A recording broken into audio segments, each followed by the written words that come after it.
Good morning. Wake up. Wake up. You did wake me up. What's up? Good morning. How we doing? He is up, yes. What is up? What's up, Headshot George? Trexa, yo. Ander, New Age, what's up? Catter, Mordor, you guys are getting too many people to call out. Nichan, Paul Rust, Degen, Sneezy, Herminator, Ashmeg. The stream is growing too fast. It's growing too fast. Janula as well. Hello, Titan, Bows, Mark Crew, everyone. Hello. I still need to eat something. So the reason why I'm a little bit late today, not a little bit late, pretty late today, is because I had to pick up I had to go to the pharmacy for my wife. Or like pick up not a receipt. A prescription for my wife. And the place was closed. So I went there.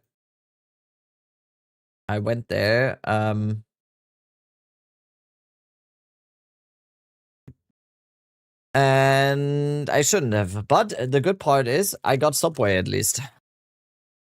Hope she's doing well. Yeah, it's just a regular thing. She has very bad ADHD too, but she is doing like medication. I'm the person in this household with severe ADHD that was never medicated, but she's doing the other route.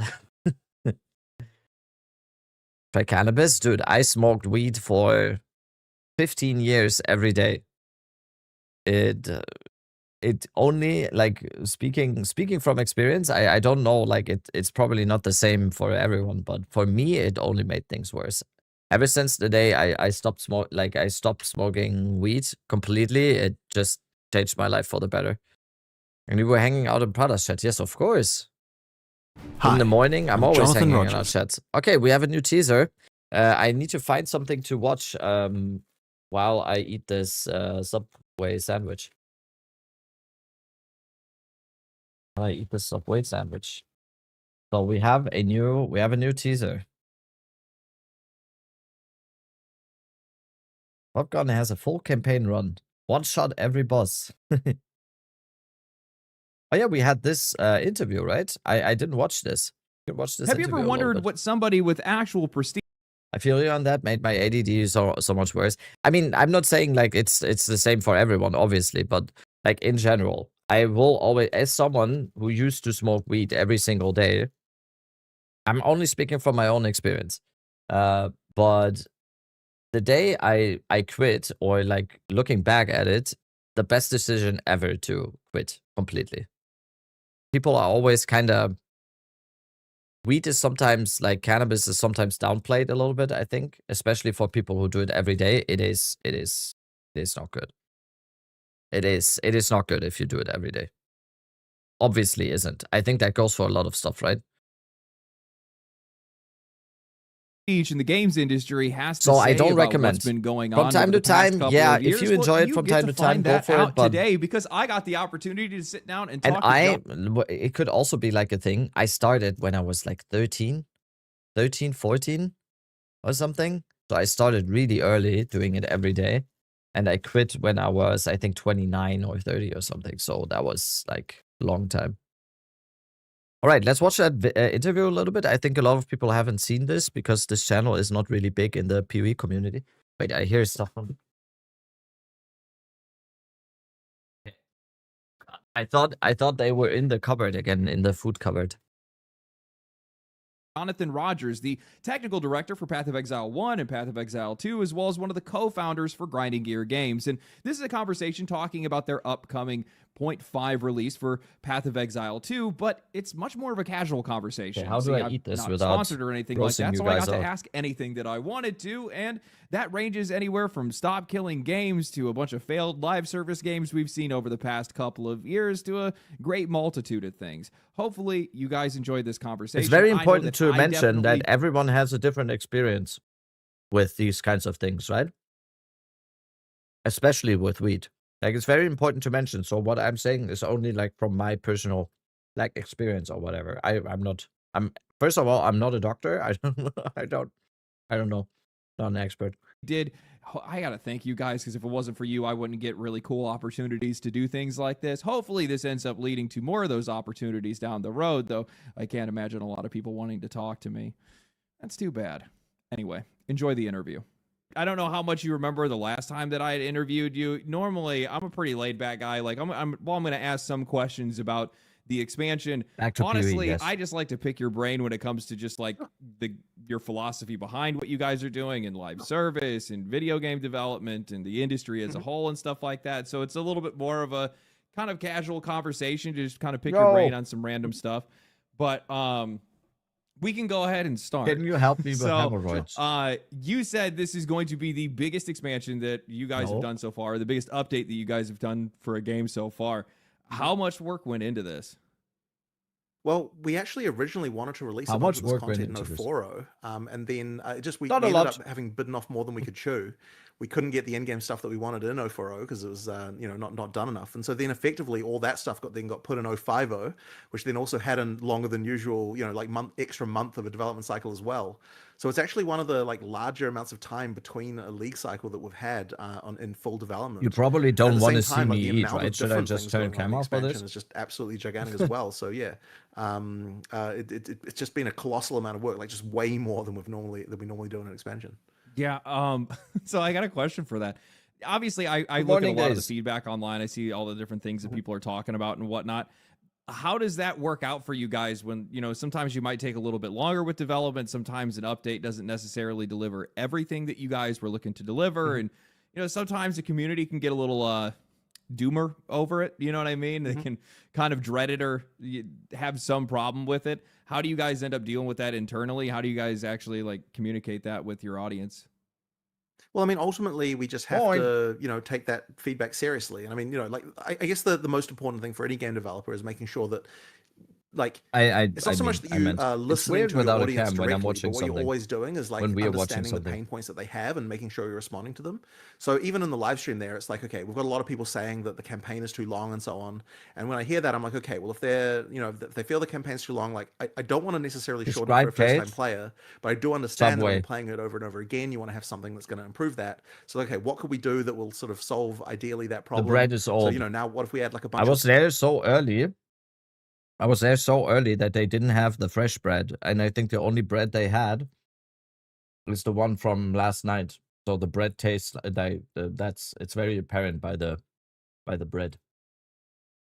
Wayfinding, there's tons of ways to find things that you that you it's feel like very old to make bread. It so that if you're a second-time player, it's going to be way faster for you without affecting that first-time play experience. Yeah. So it's things like that we look at and we're like, okay, how can we solve this problem in a potentially unexpected way? But you have to be really careful because it's very easy to get into this sort of us versus them mentality, and you have to really, really make sure you don't do that. That you do take them seriously. And so with the end game, it's like we have to take a really sober look at we do take bread very seriously. Why are there a bunch of Steam reviews which are saying like 400 hours played? You guys are getting tough, man. Why is that happening, right? So then we're like, okay, well, we really thought really long and hard about this, why is it that Path of Exile 1 doesn't get those reviews? Why is Path of Exile 2 getting it when PoE 1 doesn't? And we're like, okay, what are some of the reasons why and you take a long, deep look at that, and then you realize, okay, well, maybe the problem is that, you've got a bunch of people who are, they don't necessarily know when to stop playing. Yeah. That was one of the issues that we had, and we wanted to improve about PoE 2's endgame. Give people a getting off point and that kind of stuff, and just make sure there's enough content there and that kind of thing. So it's just stuff like that you just have to take a long, hard look at, right? You can't mistrust your audience and say that their problems aren't real and that kind of stuff. If you do that, you're kind of doomed. It does seem though with this time around, especially just general feedback that I've seen taken in by you guys, it looks. What is my favorite food? I would say overall, my favorite food is probably Korean food. If I had to choose one food that I would eat, that I would have to eat, or one cuisine that I would have to eat for the rest of my life, it would probably just be Korean food. Korean barbecue, Korean food overall. Just amazing. Amazing. That's probably my favorite. Although I do like German cuisine as well. Very, very hearty German food, also very good. There's some very, very good stuff in like this area as well. Austria, Germany, Czech, Polish. Very, very good. Very good food as well. It's like, at least from the outside, I have to get my hands on it first. But a lot of potatoes, like lots of meat. Not all of the endgame problems have been tidied up to a pretty solid degree at this point. Sure. How do I want to say this? What's your favorite part about what you guys have done so far? Because you've changed a lot. Do you mean in all of the changes we've ever made, or just just for this specific change? What's your favorite thing? All right. So my thing is definitely the fact that the Atlas now feels like an actual world, as it were. Like when you go there, there's like actual like landmarks around. It isn't just an infinite span. I mean, there is an infinite span if you go further out, but like when you first go there, it's like any direction you go, there's some interesting interesting thing there that you can find. Ramen W, like yes, dude. Marker that you run into something, and you're so like, versatile too, right? Like it even just like small little things. There's like little camps of like people around and that kind of thing. There's just like stuff like that to find. Wait. I made ramen the other day. Let me find the picture. That's something that it really was lacking. I made ramen the other day myself. Like, okay, what do I do now? Let me find the picture. We definitely wanted to avoid that, right? You're immediately given goals and objectives. Oh, and even I found it immediately. It's on my Google Photos.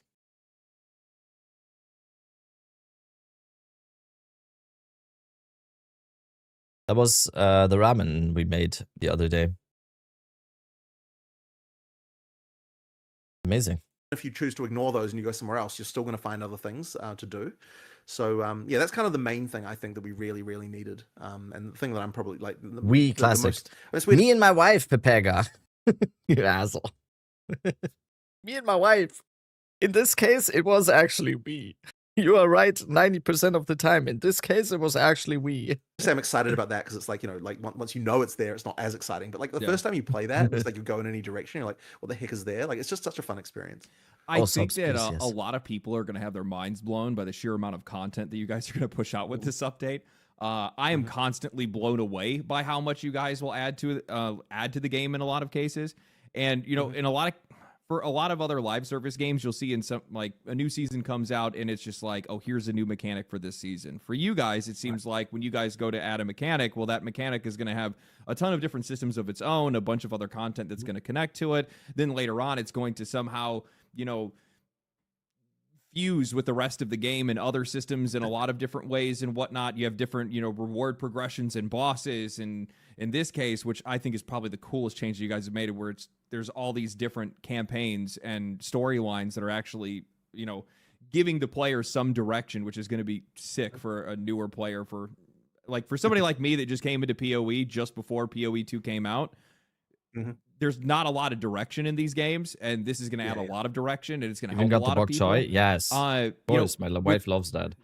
I'm not a fan, to be honest. The scale of design that you guys reach in some cases, I mean, again, it is absolutely absurd. But how do you guys not lose your minds when you are trying to come up with a lot of this stuff? How are you not losing the plot, I guess is probably a better way to say it, when you guys are, kind of stretching out some of these mechanics in some way, or these new seasons? Isn't there another Jonathan interview coming out? Well, I think the main thing is you just have to take each thing one at a time. One of the things I think is a mistake that we made partly when we were just as a sort of development thing during this expansion, was we actually were doing too many things at the same time. And I think it's actually really important, like just as a tip for developers generally, is like focus on one thing at a time in terms of in your development as well. Because if you start concentrating on too many things, after patch notes, amazing. The time between when you can like make something and then do feedback on it gets longer and longer. And that's really the most critical thing when you're working on something, is like have that feedback loop as small as possible. Like you really want to have the distance between someone made something and then like the game director is playing it to be as short as possible in order to like to really get that going. And now this one was honestly one of the hardest to organize, just because there were so many different concurrent streams going on with like so many different in-game systems. And like honestly, I'd do review sessions sometimes, and we would honestly just forget about like certain things that we thought that like no one looked at for a while. It'd be like, oh, there's this whole zone that I haven't even seen for like a month. Like that's kind of terrible. That like it's like this is not a good situation. You know what I mean? And so that kind of stuff I honestly think slows a lot of big game companies down, right? Like when those time horizons from creation to review get long, it makes game development slow. And I actually worried a little bit with this one that we were starting to get that sort of feeling of like big company slowness, and like that's something I really, really want to battle, because it's like one of the really important keys to our success is the ability to deliver things really, really quickly, and you get that by like shortening those iteration times. Yeah, it's really interesting that you say that, because it's how many people do you guys have working for you right now? About 260. 260. I mean, you guys are sizable, but still, relatively small in the grand scheme of things. But like with how many different moving parts that you guys have, especially with the game not being completed at this point, and like seeing that, correct me if I'm wrong, it looks like you guys touched every single end game mechanic, every single league mechanic, everything like that, stretched them out even further, added way more depth to them in some cases, thank you. some insane depth when it comes to things like expeditions. I'm not awake yet. Morning. Like the whole thing in and of itself. But like, how do you guys not feel what like the hell is an creep, or like losing direction when it comes to that kind of stuff? Wow, 260. I thought they were still at 50. No, they've been over 200 for quite a while now, right? I think if they could choose, I think they would even be bigger, right? But hiring people when your company is based in New Zealand is not as easy as some other countries, I think. Very limited, like, pool of people you can hire. Speaking of that, I would work for GGG immediately, right now.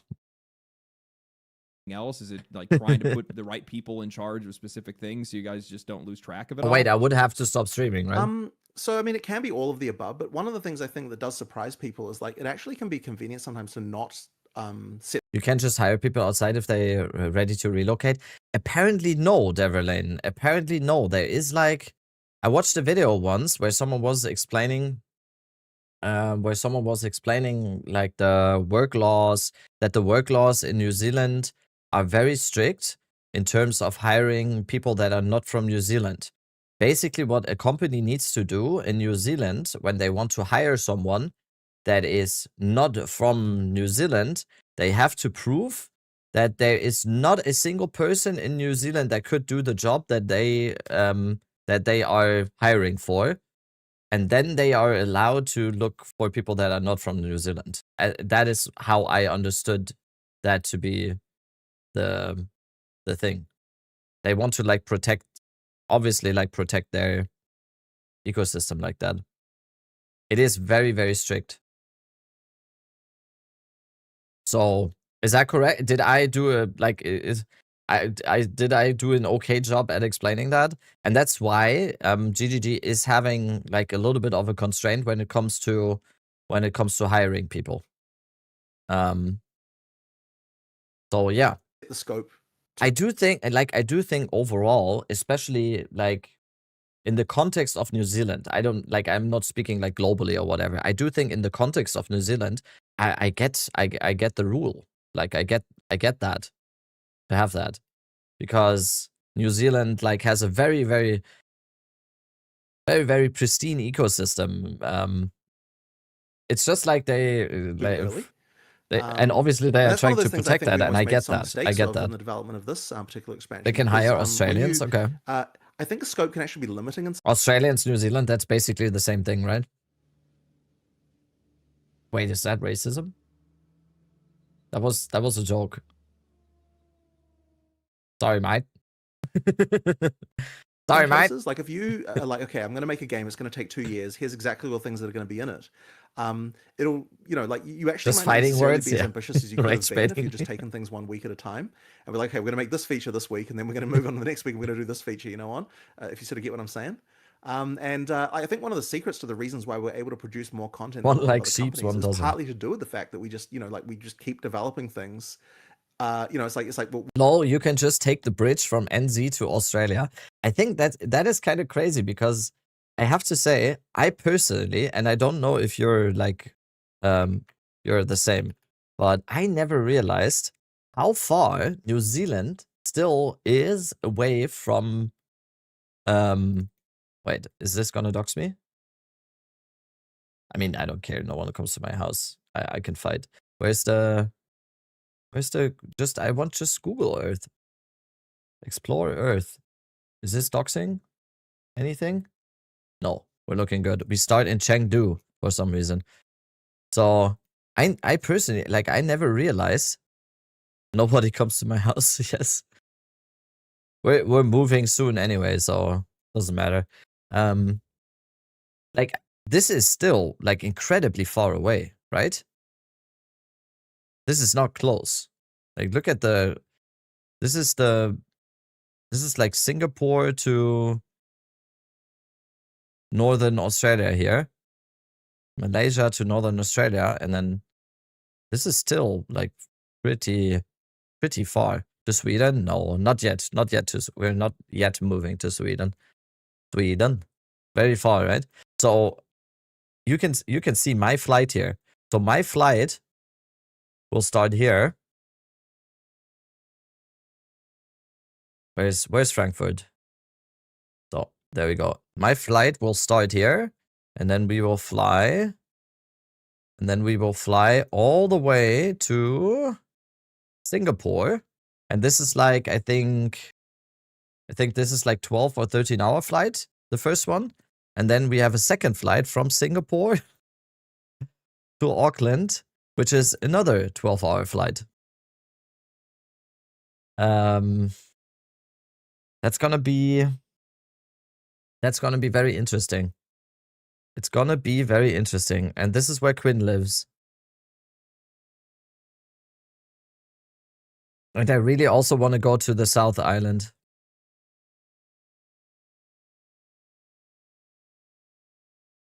I also really want to go.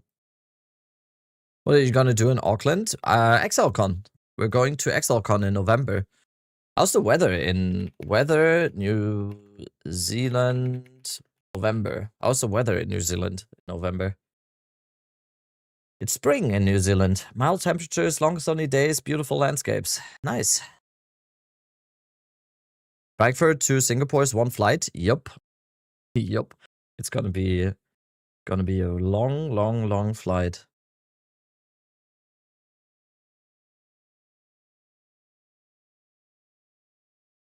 I'm excited. We're gonna arrive like a week early, and I'm gonna have to make a plan and do a flight stream. Apparently there's Starlink on the plane. So I will do a lot of I specifically bought a new phone because my old phone wasn't able to stream, and I'm pretty sure that this phone will be able to stream everything. I just need to figure out how that works, streaming from my phone. So I will do a lot of, like, when I go to New Zealand, I will just let you guys know in Discord that just keep the notifications up, and I will just go live at random times and be like, hello, IRL stream, we're going to New Zealand. Play PoE on plane and stream it on X. Big tip for the jet lag: as soon as you are on one plane, set your time to. I do that. I always do that when I go. Marco, I always do that. As soon as I get on the plane to wherever I'm going, if the time zone changes, I always immediately set my clock to that time zone. And I'm already, like, mentally preparing myself that is the time zone that I'm in now. Do you have time in Singapore? 2 hours or something. The layover is like 2 hours. I think we have 2 hours of sitting in the airport. I've heard that the airport in Singapore is very, very nice. Hit me up. I'll buy you a beer when you're here. Yes, we're going to be in Auckland. So going to be in Auckland most of the time. And I also want to do, like, a bunch of Lord of the Rings stuff with my wife. So we're probably going to rent a car and drive to Wellington as well.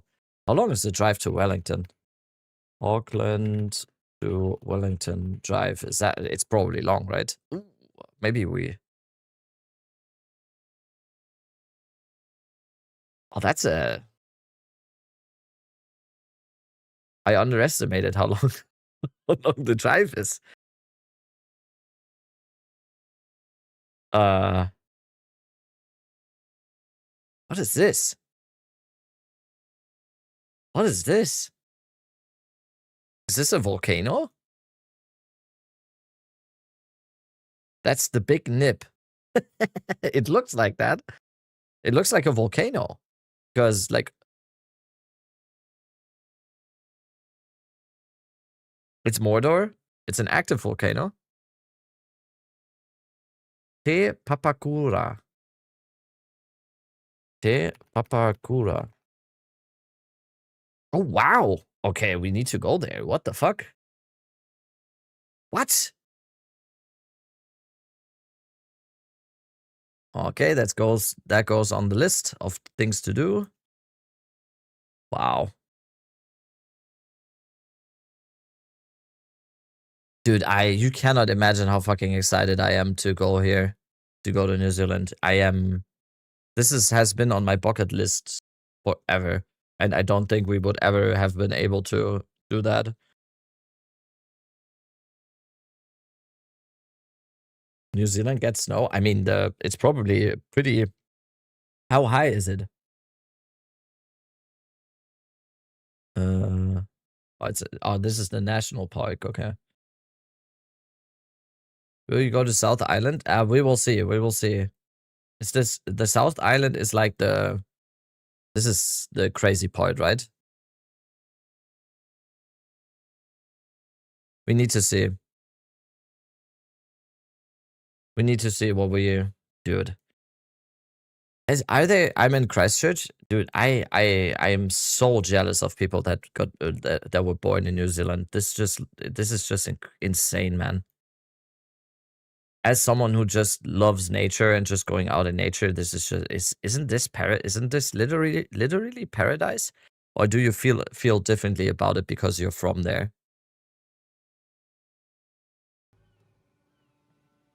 You know? Do you just like get used to it? Funny because Kiwis, I think NZ is a bit shit. Why? Like, I could just imagine just being like a farmer or something and just like in my free time go out in the nature and just be happy. We'll make a video about the trip. Yes. I will film everything. I'll film everything. I'm excited. I'm excited. I'm excited for ExileCon too, by the way. Just so you know. Just so you know, I'm not just excited to see New Zealand, by the way. I'm very excited for ExileCon.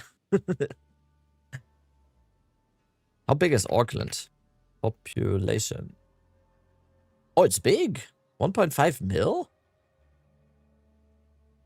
Okay, wait. That's really big. Bring lots of money. We are expensive.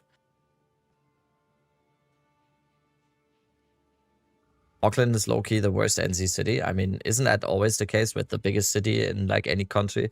The biggest cities are always the worst. How do we get on this, by the way? The south is quite different. Okay, I know, like, on the South Island, I do know Christchurch. But for not a good reason, because, like, of what happened there some years ago. But everything else, I don't... I think I heard Queenstown before, because that's probably just because... Dude, what is this?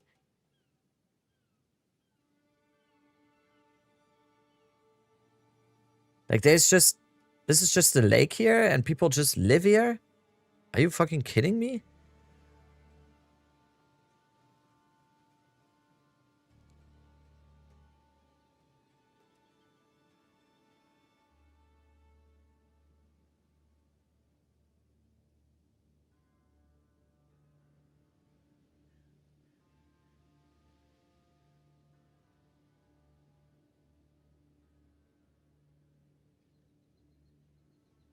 How are you not the happiest person in the world living here?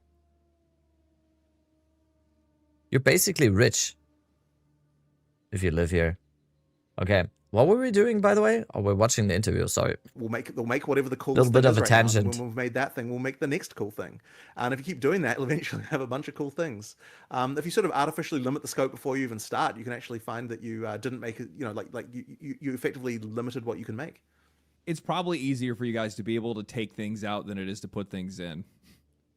Right. For sure. I mean, like that is something as well, right? Like if you keep if you keep making stuff, you've got also more stuff that you can cut if you need to as well. I mean, it's funny as well because as much stuff as there is in this expansion, there's even more stuff that was cut for time, right? Like, you live there, stuff like that. Yeah. So you want to swap? like you'd be surprised how many uniques and how many skills and all sorts of other stuff is sitting on the cutting room floor as well. So with the like the insane scope of this game, because there is a lot to it already as it is. Obviously, you guys are getting closer and closer to completing it all, and it's going to be a behemoth by the time this game is finished. But one of the things that I've noticed as a player that came from, not really knowing all that much about Path of Exile, I played through the first game. I did a whole season and stuff. Rent is real high. Rent is real high here as well. And I don't have that kind of nature.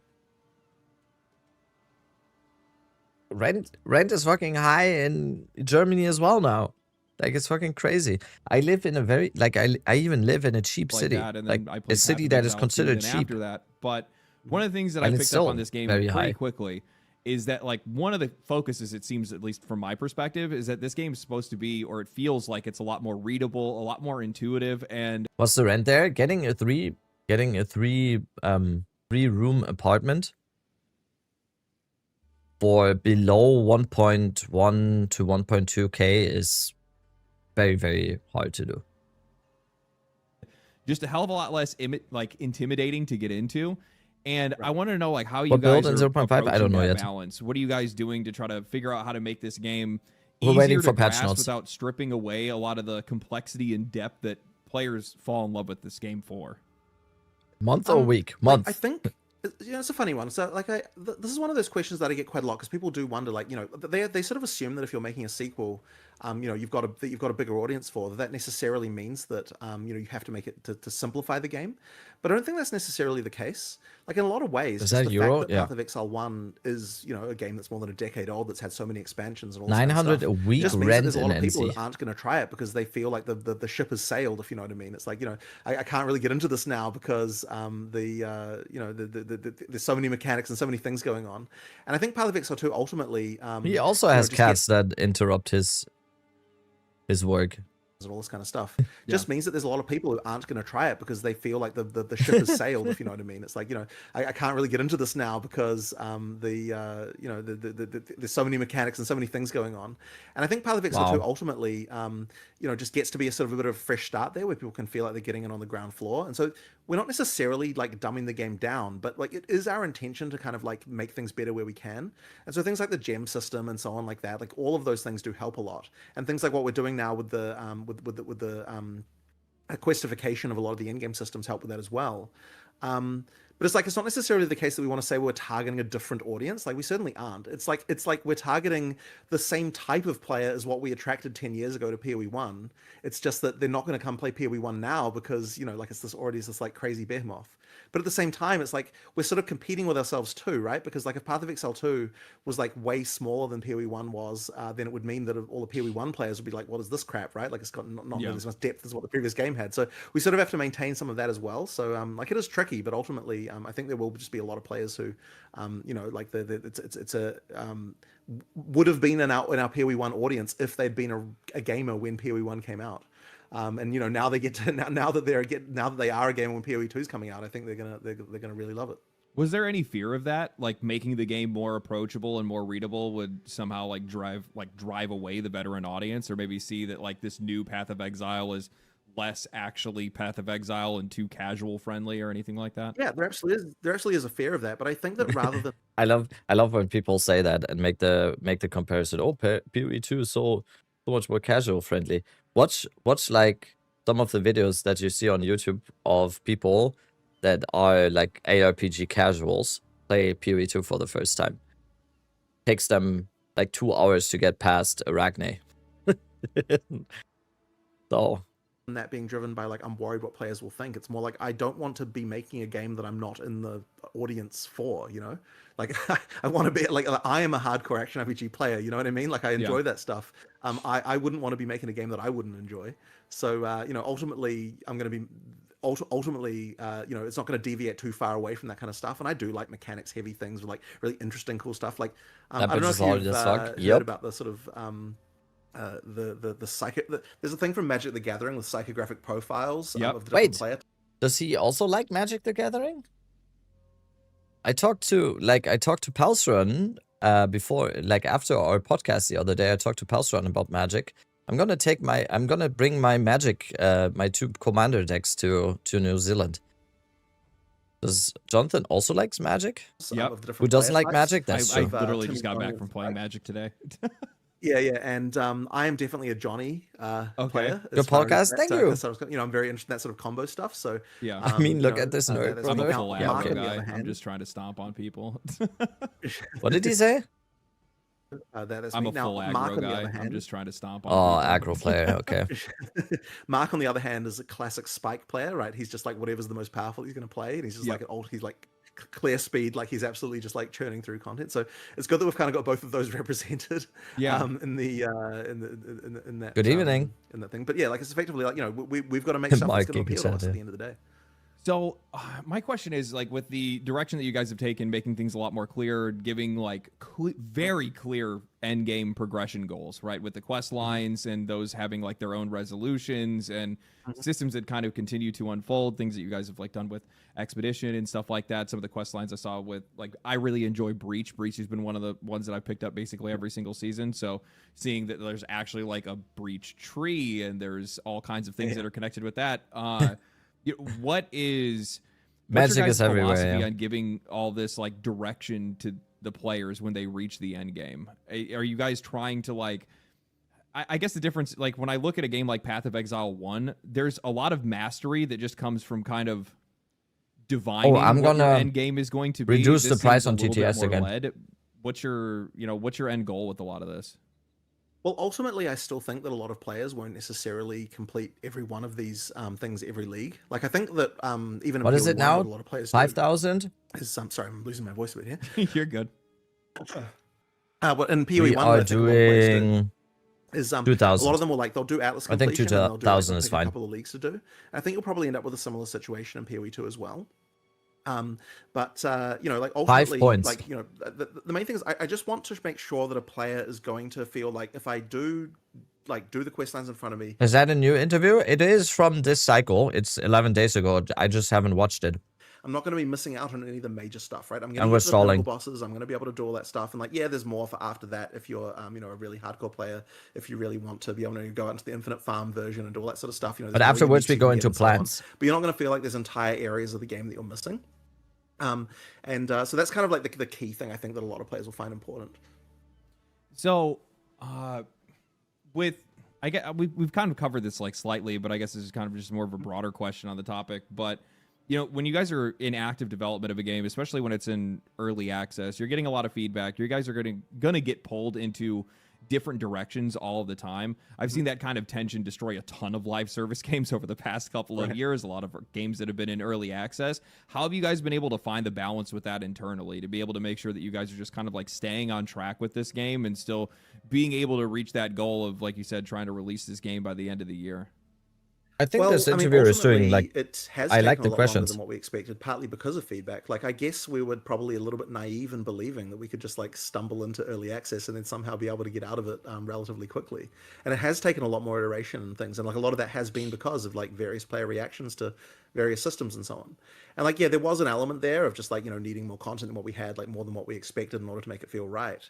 But there also just was a lot of like, like players weren't happy with how the end game was before. We need to make sure we're doing something about that. So like it's meant that we really believed, oh yeah, we'll get out of early access in 6 months. Was our initial like completely naive thing that we thought. I remember that now. Yeah, I forgot all about that. Yeah, back when we started. If I could walk 500 miles just to be the man who walked 1,000 miles just to do a shit. Oh, the Eminem TTS didn't work. Damn. It'll be 2 years by the time well, hopefully, assuming that everyone is happy with the end game. Oh, you spelled his name wrong. No, you didn't. It'll be 2 years. So but that I guess you just have to accept that, learn from it, and improve things. I'm just not realizing. Did you guys? Morning, Chad and Rabbit, I guess. Okay. Do early access with the first game? That's mean. it wasn't called early access back then, but we did have a closed beta, as it was called at the time. Yeah. Of where the game was paid access, and then we came out. I don't even know if I can remember how long it was in closed beta for. It was probably something like a year. Honestly, I can't even remember at this point. Not as bad as Warframe. That game still hasn't come out yet. Yeah, I guess so. They still have. Technically, they never actually announced going out of beta, which is really funny. Wait, Warframe is still in beta? What? So I kind of wanted to ask you some questions on just like live service stuff, because there's been the last few years, especially since you guys have come out with your game. Stop, Trav. Games industry has been moving at an insane pace. There's been a lot of things that have been changing, whether that's increase in prices, whether that's been AI disrupting things, whether it's been a lot of different stuff. And live service has kind of turned into a hellscape over the past couple of years for a lot of these guys. I wanted to ask, from your perspective, Ashes of Creation still in alpha? Ashes of Creation is not happening, right? That game just got was that cancelled? What's the story there? I heard that something was happening there. It's dead, right? Yeah, that's what I heard. After receiving how much money in crowdfunding? It's a rock pool? Yeah. They did enough work on the game to make it seem like they were developing something, and then it died, and they raked in millions of dollars, right? They're making Soulframe now, which is basically fantasy Warframe. Okay. How is that allowed, by the way, to get this much money in crowdfunding, and then just say yeah, okay, the money is gone, bye? Is that allowed? Are most companies getting wrong about live service, at least from your perspective? Is it the business model? Is it the expectations, the product demand? Is it the fact that these games just aren't really built enough, aren't built new tech? Yeah. Sorry, guys, I'm making a My Little Pony dating sim game. It's on my GoFundMe right now. You can. Your little nuts are gonna be quick. Yeah, anyone, there has to be someone in chat that knows what I'm talking about. I'm making a My Little Pony game, and I need $6 million of all of you to develop it. Gonna be a dating sim. Aren't built around a strong enough core. What the fuck did I just tune into? What do you mean? I'm making a game, and I need all of your money. Which is that I don't think that live service. It's definitely not a rock pool. Committing to the idea that your players need to quit each season. Okay. It's actually one of those things where you cannot sustain someone playing a game forever. Are you a dateable character in the game? Yes.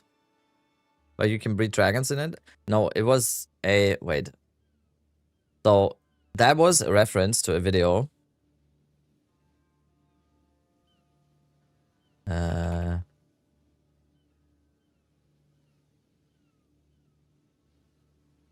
Wait. To this. Does no one know this? Trust me, when you fire this game up, your little fucking nuts are gonna start quaking, buddy. Your little nuts are gonna be quaking. You're gonna shoot. You're gonna shoot. No one. That's a classic. Even trying to do so. The classic internet meme. Players need to come, they need to have their fill, they need to leave, but they need to be happy, and then they want to come back next season. It's just so ultra important. And the funny thing about this is that game companies we actually did a talk about this at GDC many years ago. Chris did it, and I run into so many developers who are man. Yeah, I disconnecting from the person. Okay, I'm just saying that's a funny clip. That is that clip is 15 years old. Okay, And that talk was so good. It's informed of our live service stuff. I don't care about politics. The funny thing I just they don't funny necessarily memes. Have the okay. Balls to truly. I actually despise do what it's saying politics. in terms of resetting the economy and people every time, into and actually politics. making sure that people are starting from scratch and playing through. That kind of stuff is super important. Just watching them be true, and they're not doing any of it. I mean, it's not they do none of it. And that video made me laugh 100 times already in my life. It is scary because what happens is that every time we do a release, we get a big pop of players, and then the only way the players go from that point is down, right? Like they're going down. So there isn't like a happy day where you're like, oh yeah, the players went up during that whole period. I And know, then, Tom. I know. As you come to the next release, you're like, I have a very nihilistic approach, and I am aware of the irony and the hypocritical aspects of it. I'm aware. oh god, are the players? I just don't like discussing stuff. Will there be a free weekend on Firefly Flush? That's actually a good question because they haven't said anything like that, right? I would assume so, Emperor. I would assume so because they have done it, I think, in the last 2 now, right? I would assume so. It's going to come back. What if they don't? It's come a very back? good marketing tool. Yeah. It's just a very good marketing tool. And so what happens is that you'll get a bunch of these game companies who are like, oh, we have to be making events and we have to be doing all this stuff to kind of keep players engaged, and we have to like do all these like dark patterns to like keep them coming back every like every 24 hours they have to log in and like all that sort of stuff. Like they try to do all these things to kind of keep the player numbers up. But the answer is like the only number that actually matters is that launch day. Like that's the number that matters, and then the players will drop after that, and that's fine. Yo, Fury, thank you so much. That's awesome. The thing is, they have to come back. So the number you should be looking at is, what's the growth release to release? Are you going to come back to the 0.5? You don't care what the numbers are, like within a release. What you care about is like, did they come back next time? And so it's kind of like Calgur for you guys, right? Because that update for PoE 1 was massive, wasn't it? Yeah. And that one had like a few things going on with it. Like part of it was that it was like right before PoE 2 came out, so that one was the biggest we ever. But here's the thing, right? And something that I'm really happy about is that PoE 1's player base hasn't shrunk. That was the biggest one. But then after that point, like all the releases have actually have not shrunk. Like even though PoE 2 is already out, like if PoE 1 can just stay that size forever, I'm honestly incredibly happy with that. Like that's a game that we can just maintain forever and keep on going. So but the thing like with PoE 2, right? Like if we can get like that growth league to league, then like we're golden. And I honestly don't care. If you quit badminton. I love badminton. That's what? Okay, Fury is becoming a badminton pro. After 2 weeks, like that's like absolutely fine. Just so long as you're keen on coming back. That's crazy. You guys have kind of just like trained. I rather like by good fire. minton. Like a trial by fire when it comes to that, because you guys have just been through that cycle so many times of just massive spikes in players and then absolute craters for just months and months on end. And then every single time I'm like critically scared that the players won't come back. Like it's no way to live. Like I'll tell you, like it is like one of the most depressing the most depressing things, because the funny thing about it as well is, right, so every day when you're obviously I don't really look at the stuff anymore. I'm not looking at the day-to-day like daily user stats or anything like that, because as I said, it doesn't really matter. But every time it's still scary like going into that next release, will the players come back, will they enjoy it? Because the thing is as well with a situation like that is you're incredibly reliant on how people react to the content that you're showing. And I think that that's partly like it does inform our development, right? Because when we're developing features, we have to make things that players are gonna love when they hear about them, like in the live stream. Like the live stream is critically important to get right, so that people see that and they actually feel impressed, and it drives us to make the releases big and sound cool and like feel like there's tons of content in it, because like if we can't impress someone when they see that live stream, then they're not going to come back and play that next season. So I think that's like partly why we have such like a content heavy like thing going on compared to a lot of game companies. So we're thinking so much about that. This is just a completely random question that's going to be like kind of just interjected into this conversation, because I think it's kind of like it's always good to realize that both Mark and Jonathan care so much about this stuff, because they like if you compare this with like other CEOs of game companies or like the head of game companies, there's so much more soul in both of them, and they actually do feel like that they care. And him saying like, "Oh, I'm worried that players are not coming back," or I get depressed when I feel like players are not coming back or something. That's just so good. It's most of the other game CEOs, like head of game studios or whatever, they just seem soulless and just like, "Ooh, okay." I still want to continue to talk about some of this live service stuff, but I just lightning bolt struck me in the moment. But you're talking about like how Path of Exile 1 is a game that you guys could just continue to support forever if you guys wanted to, right? There's been a big movement that's been going on in the past couple of years with video games. Have you guys heard of Stop Killing Games? I have. Yeah. What are your thoughts on all of that? Especially like, I mean, you're in live service, so I'm not going to say that you're necessarily like immune to it in some cases, but like, how do you guys feel about, or how do you personally feel about like video game permanence, and especially in a day and age where like everything is digital, everything feels temporary, everything feels like it's just a subscription anymore. Nothing is really based around ownership. How do you feel about that whole movement that's going on right now? I mean, I'm personally absolutely fine with the idea of people being able to like reverse engineer games, create like private servers and that kind of stuff if they want to do that once the game's no longer in support. Like that kind of thing's fine by me. Yeah. So anything that's going to make sure that that isn't outlawed, that people are allowed to make like their own servers for something that is that it's not being maintained anymore is seems completely reasonable. It's one of those things that. Is it just me or suddenly all games I played become boring and all I can think of is PV2? Yeah, you're alone in that. That definitely didn't happen to me. I still play plenty of other games. And like reverse engineering game protocols and things like that. That was something I was pretty interested in. So I've had my fair share of doing that kind of stuff. Yeah, I've definitely played a lot of.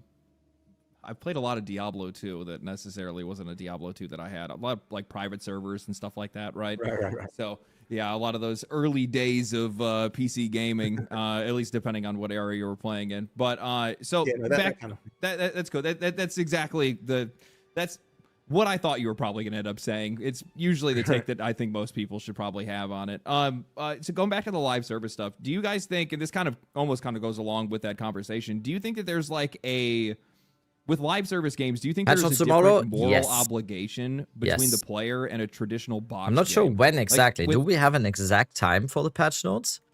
Or did they just say the 21st of May during the NZ workday, right? So NZ time right now, it is 20th May, and then... So can we assume it's going to be in about 12 hours? Can we assume it's going to be about 12 hours when their workday starts? Yeah, after 8 a.m. in NZ, yeah. Yeah, so I'm going to probably start stream early tomorrow. A lot of these box games, you go and buy a $70 game, $60 game, $50 game, whatever it is. You buy it, you play it, that relationship is basically finished at that point, right? But with a live game, the players... I mean, on the live stream, he said Friday 21st of May, but Friday is 22nd. Oh, okay. I thought it's maybe like a time zone thing or something, I don't know. But, like, the day is still the same. Wait. The day is still the same date. Are giving you a hell of a lot more time, a lot more attention, routine, and things like that. Does that change the way that you guys think about your response? There's an exact time on PV2 database. Oh, is there?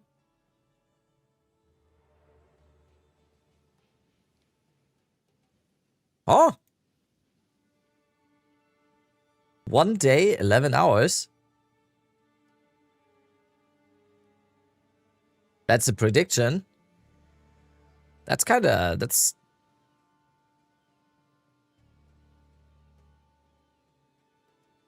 ability to the players. Well, okay, so one critically important thing is that I would never want something that someone bought to be no longer available, right? Like, that's really important. Like, just as a starting point, if you're going to be a live service game, you just have to make sure that that stuff's available, right? Because you guys do just have microtransactions, so it's not like people aren't buying anything. That's the commitment that you've made. But I mean, I guess for the individual releases in terms of content, I still, like, because I'm such in a kind of like seasonal mindset of like, this is like, it's almost like every season is its own game we're releasing. And, like, that's kind of like the way we would look at it. So it's really about like making sure that we're delivering on the next one of those and the next one of those. And all of the rest of the content in the game is obviously super important, like to make sure we're maintaining and doing that sort of stuff. But ultimately, it's like the backdrop for then what the new season is and like what's the interesting stuff that we're pushing next. Because as I said, like since I expect all the players to quit and come back, it really is almost more like releasing a new game every time, right? Like that's almost what you're doing every time you that you go into each new season. And I think viewing it that way is actually positive in some ways because it gives you that kind of like that cycle. Like we're effectively, you could argue like that we're a game developer who's released 2 games, or you could argue we're a game developer that's released 50 games if you count each league as one of them. Yeah. And I kind of like when we're developing, that's sort of how we look at it in terms of going through the whole phase of everything. Waiting for the supporter pack that contains a Jonathan body pillow. So would you actually say that like would you say that trust is actually the like currency for live service games more than anything else then? Well, 100%, because I mean that's a good question. Another thing, by the way, that's a good point. I like that. It is one of the big determinants for how popular a release is what the previous release was. Like, you can actually have a situation where you can have an amazing release, but it and that's one, yeah, and we do trust them, and that's one of the reasons why this is all working so well, because GGG has this, like, in German you call it Vertrauensvorsprung. Basically means, wait, let me see what that means in, or Vorschuss. Vorschuss, right? It means credit of trust or benefit of the doubt. Okay. So, like, because they have done so well in the past, like, we trust them to do well in the future, you know? I don't. Self. But then what that causes the next release to the good have, old pre-shot like, high numbers, because they built the trust from the previous one. So you know, it's kind of interesting how that is. And you know, like, effectively you earn that by, you know, by doing good stuff that the players enjoy. Yeah, I mean, this is just talking from personal experience for me, right? Like, I try to separate myself as, like, somebody that's, like, I guess a part of the games industry, at least from, like, a mouthpiece standpoint in a lot of cases, but, like, also just being a player. Like, I genuinely and pretty much across the board have a lot of trust for you guys, mostly just because of, like, how consistent you guys have been. It's usually not only Subnautica sold 2 million copies day one. Holy shit. How much is that? It's like $30 probably, right? just from, like, release to release. You guys will have a season that comes out, something goes wrong with it, you guys, even in the future, like, say, one of the things that I've noticed with a lot of live service games is if they have a bad season, they just move on from it. They don't go back and try to fix that mechanic. They don't try to do anything with it. They just throw it away and just say that it's done. In some cases, you guys will just straight up recognize, saying that you guys can tell the difference between whether it's something that was bad or something that you guys just didn't execute on the right way. And then you'll bring it back and you'll fix it or whatever it is. You don't really, like, just let things go and just move on from it. But, you know, part of that is also for me, and on a second side of it, is, like, how consistent you guys have been with, like, monetization, right? Like, usually a lot of publishers would see it as a massive opportunity to be able to come out with a second game and just, like, completely wash their audience for a second time, make them buy the same stuff over again, all this kind of stuff.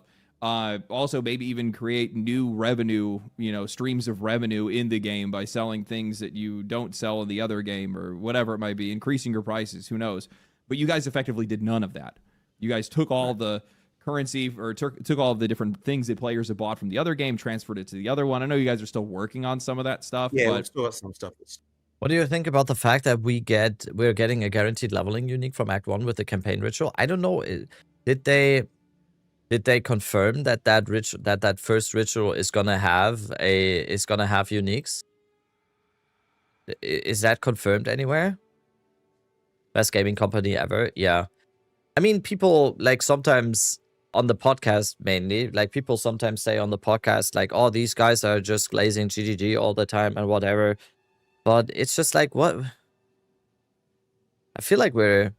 And then at the same time, sometimes when we do have a podcast where we mainly talk about stuff that we don't like, because obviously it's a podcast where we talk about the game, and most of the stuff that we talk about when talking about the game is, like, suggestions for better stuff, because circle jerking the whole time is not it. And then people are like, oh, you're always complaining. What is this? I just love fisting, all right? It's one of my passions in life.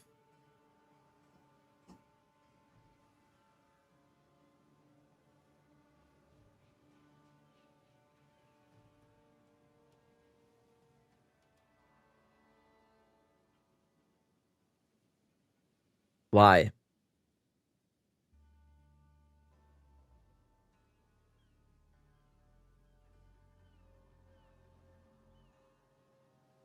Is that consistency in philosophy when it comes to, like, monetization and stuff like that, kind of like a part of what you guys are trying to, how do I want to say this? How are you guys communicating that with the next audience? Because, like, I think a lot of us older players can see it, but not everybody can. I mean, ultimately, I think that's one of those things that, Nothing. If you're trying to crow about how good it is, I don't think that's actually the right way. Like, ultimately, you just have to communicate that by being consistent about it. People pick up on it, you know, and, like, you just build a... Is this the last patch before release? Yes. I mean, with Miso, that's between me trust and of him. the audience, okay? and then that trust passes from player to player as they sort of say, hey, you know, these guys, they do microtransactions right, that kind of stuff. Like if people are saying that, then that's what's going to build that trust. So yeah, we just have to make sure we're doing the right decision. And like we've had a few missteps in the past, right? I remember there was one time when we released this this like salvage box thing, and everyone reacted really negatively, and we put it up for sale, and then we took it down off sale like an hour later. Yeah. Like there's like a couple of things like that we've done in the past. I mean, that was a long time ago, but gonna have missteps. you know, like the main thing is you just got to make sure that you if you do a misstep like that you just make sure that you know that you don't let it slide, right? Like we screwed that up. You know, we're going to change it. We're going to make sure we're going to do it right. Oh, yeah, since you said, is this the last patch before release? No, it's not necessarily the last patch before release. It's the last leak before released. Yeah, I answered that wrong. Like, since you said last patch before release, no. Last leak before release. Morning, Hübschamer. What's up, Schnauz? Thank you. And as long as people see that you do that and you take the mere Not last leak either. So they said there's just gonna be like challenge leaks or whatever.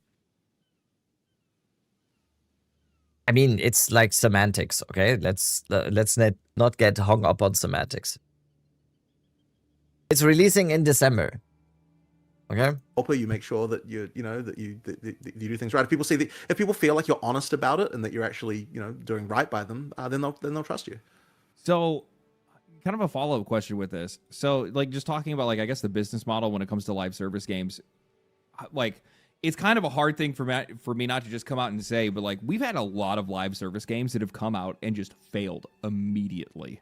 Mm-hmm. Or, like, the last couple of years have just been an absolute bloodbath. It has been insane. We've seen, I think, in the last 2 years or 3 years, we've seen live service games that had actually failed within a week of their launch, High Guard, 2 weeks of their launch, which...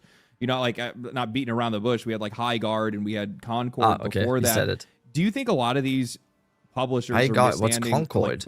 Do you think a lot of these publishers are misunderstanding because they're looking at the business model first instead of the game?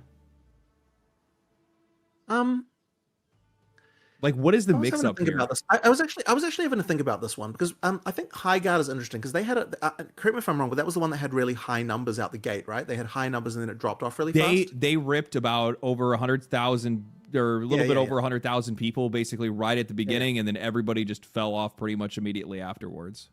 So that is an example of something that I feel like if they had stuck with that one, they might have been able to get someone. Like clearly it struck some kind of note because like, they got that many people trying it on release. I mean, there's tons of live service games that get like, basically nobody. And like, sure, probably a game like that. If you're launching into like 1,000 people and like, obviously like that's not something that's going to ever go anywhere.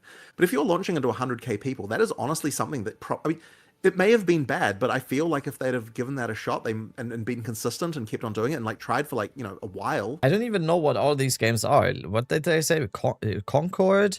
High Guard? I think I know a little bit. Marathon, you're saying? I don't even know what these games are.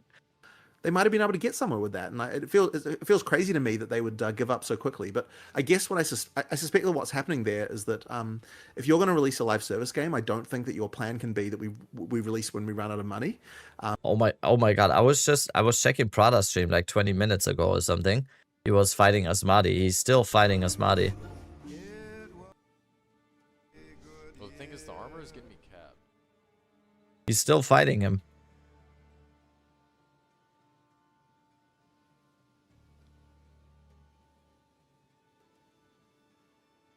Okay, you know what this needs? You know what this needs?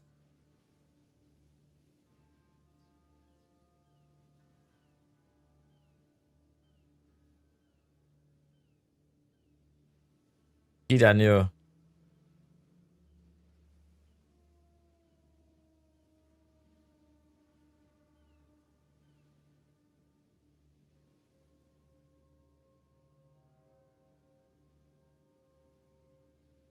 This is how he beats him.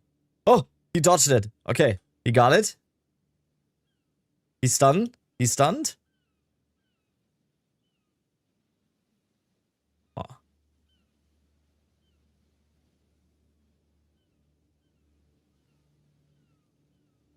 Oh. Oh, he dodged it. Oh, death from every angle. Oh, he got it. He got it. Let's go. Yeah, big slam. That's an easy dodge for Prada, the GOAT.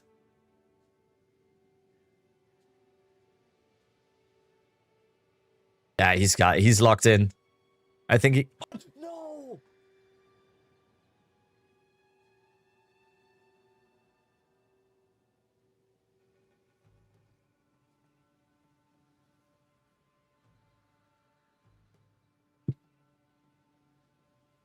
The curse.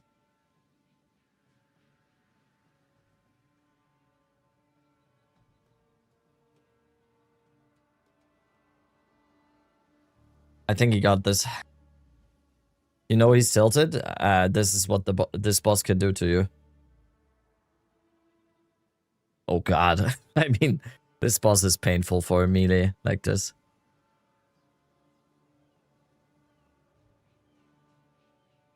Oh, good damage into the transition? Okay. This boss is BS? Yeah.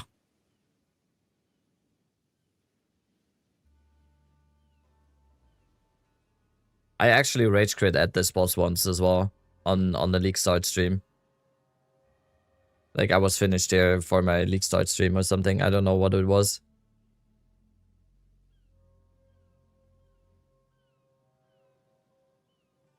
Oh. Death from every angle. Dodge. Nah. Whoa, he survived.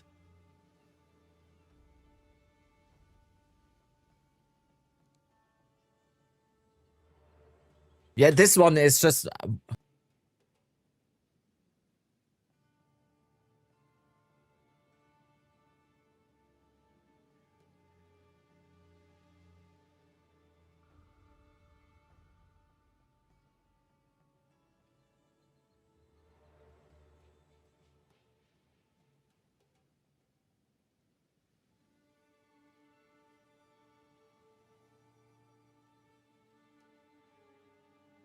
I could watch this all day though with this music.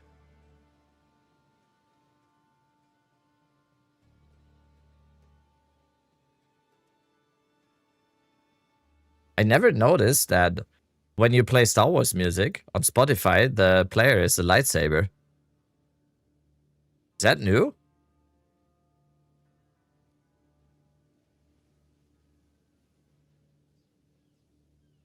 Yeah, we have to... He's gonna kill it with this song.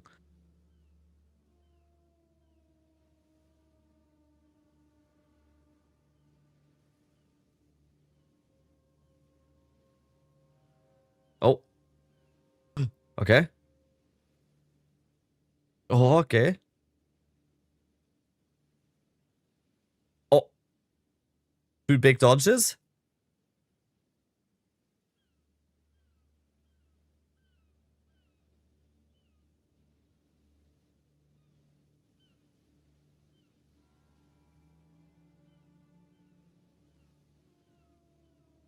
Ah. No, no, no, no, no. Yes. Okay. Close to the stun. He's close to the stun. He's got the stun. Big stun. Big stun. Another bell. Banner. Oh. No. Health pod. He doesn't have health pod. Oh, he dodged it though. Okay. Bell into banner.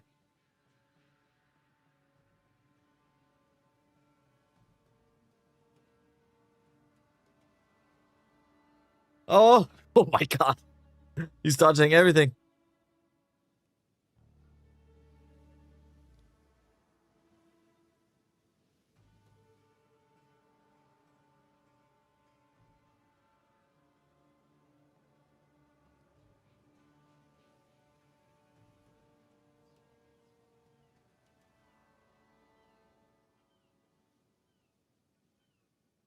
This is not my command. This is Prada's command. This is not me. This is not me. Okay, we watch one more try. I don't want to steal his content. I don't want to steal it too much. It was fun, but I don't want to overdo it here. We watch one more try. What's another epic song we could play? Okay,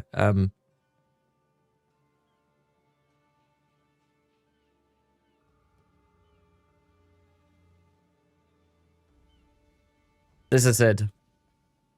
This is where boys become men. This is when goats are made. This is the time when we kill Asmadi, the Faradun prince.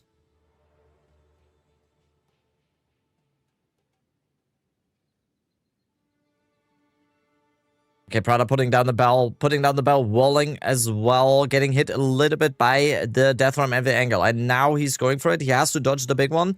And now is the big one. He dodges it again. Very, very nice. He goes for another whirling slash right here. He doesn't put down the banner yet. He knows that another death from every angle is coming. He doesn't quite get the dodge ready. He uses one of his remaining flash strategies that he has. He is still pretty good on the flash strategy, and he just gets one shot like that. Okay. Do we watch another one? I feel like I'm finding my stride here for one more. Okay, one more. React Rabbit, yep. Everyone follow Prada. Can we do a shout out to Prada? This is Prada's stream. Everyone follow Prada. Amazing streamer, best streamer in the world. Great guy, the GOAT. The actual Path of Exile 2 streaming GOAT, in my opinion. Alright. 787 Prada here. Gets the stun on Asmadi, the Faradun Prince. He gets the stun. He goes for another whirling slash. He also puts down the bell. And now we go into the transition phase here. We have, hey, it's Aggie that followed. Also, Sneezy Game followed him. Very, very nice. So we go out of the transition phase here into the next one right here. The big slam is coming down. He dodges that easily. That is an easy one for the goal. He also dodges the charge attack that usually is the one shot. That is the big one. And now the death from every angle is coming as well. And he doesn't quite get the dodge there, but he still has a bunch of flash charges. He dodges the big charge as well. He puts down the bell. He goes for another few whirling slashes. That looks very good. Another death from every angle. The Faradun Prince is going very, very hard here. We need some of the banner. Maybe we need the banner on the floor right now. He goes maybe for another bell here, right there. He goes for the big stun, no banner on the floor right now. He goes for the Inferno Cry into another big slam. He dodges it again. That's a big one, and he dodges the second one again. He still has flash charges. Gets another bell on the floor as well. A death from every angle, dodged as well. Big charge, dodged as well. Prada is in the state of mind here that will kill this boss right here. We got another death from every angle. Dodges again. This guy is on another level right now. He is fucking locked in. And the big slam, easy dodge for the GOAT. That is an easy dodge. He has one charge flask remaining here. And now we go into the last bits here for this boss. Maybe he puts the banner down. He dodges, big dodge again. Once again, big dodge. And now we go into probably the last one here. This is going to be the last one. Oh, he gets hit. He doesn't have a flash charge. This is it. Maybe he gets the stun. Maybe he recharges some of his energy shield. He recharges one of his energy shield.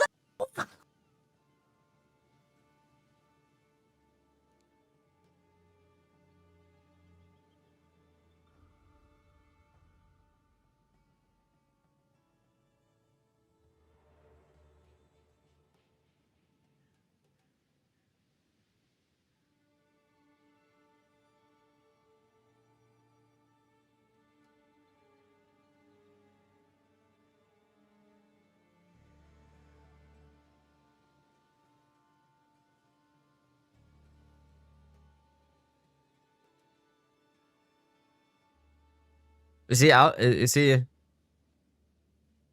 Beautiful comms. I'm trying my best, Crimson. I'm learning. I wanna commentate something with you these at one point. So I'm trying to get better.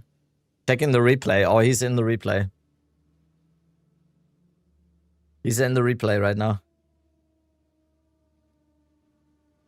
All right.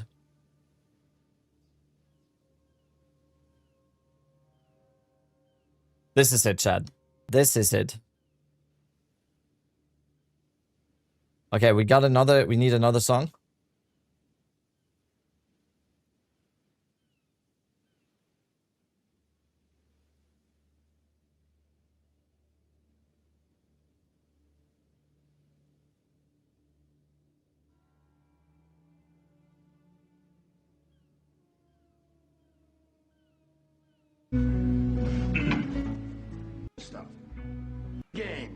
Life or football, the margin for error is so small.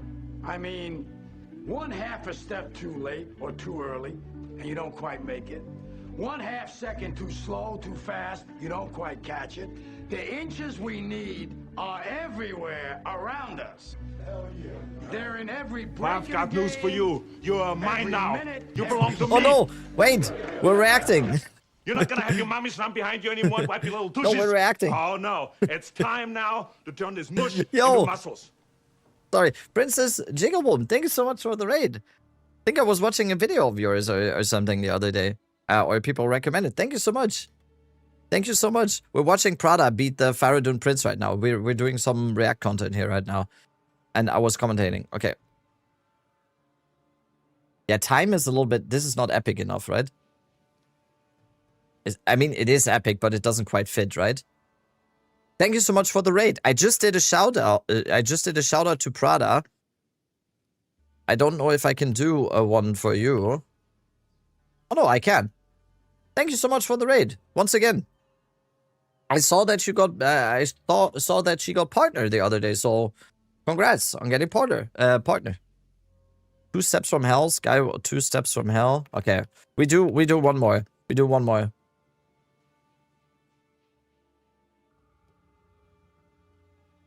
Skyward. I can't find it. We're gonna do this one. We're gonna do this one. All right. So, transition phase over right here. Prada going into the second phase of Asmadi the Faradun Prince. This is where boys become men. This is where it all counts. Asmadi going into the first big slam. The big slam, never a problem in the dodge department here for 787 Prada. Not a problem at all. Right now, he probably goes into death from every angle for the first time here. He goes into the charge, goes into another big slam. I'm not sure what he's doing right here. This is, this boss just absolutely sucks ass sometimes. So now he goes into death from every angle. That's an easy dodge from Prada. And he goes into more willing slashes into the big dodge for this one. And now he has him primed for stun. He is primed for stun. He goes for some big willing slashes here. This could be it right here. We're going for another one. He is going to go into that phase again. Prada just completely disengaging from the phase, which is probably a good idea here. He dodges the big charge attack as well. Doesn't go for the banner. He wants to beat him without the banner to set a mark on this boss right here and to make a statement about this boss without beating him, without the banner here right here. And Asmadi going into nowhere once again. I don't know what's happening. He's dodging the big one. This is gonna be the big dodges once again, and then he maybe puts down a banner, maybe goes for an Infernal Cry into more slashes to actually kill him. Big slash, not a problem for Prada.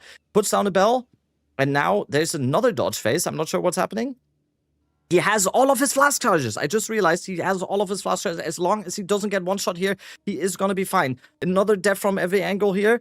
He is gonna be fine as long as he doesn't get one shot on the big charge here. On the small charge, I mean. Where is he going? What is Asmadi doing? Why does this boss suck so hard? I think he's got it. He's locked in here. He has all of his flash charges. He should be fine right here with some more spins. Infernal Cry into some more spins, and he's got it. He's got it right here.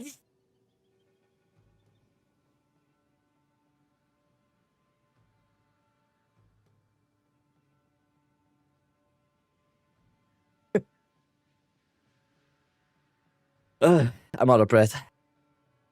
I'm out of breath. Oh, you were playing my ED Contagion Lich League starter. Thank you. That's awesome. I hope it was good. I haven't updated the build. I haven't updated the build yet. So you played the old version. Gear review. The quarterstaff. Okay. It feels very good. Yeah. You probably played this version, right? Just this one. I mean, this is still like very playable. It's very playable. It's just there's some things that I would probably change right now.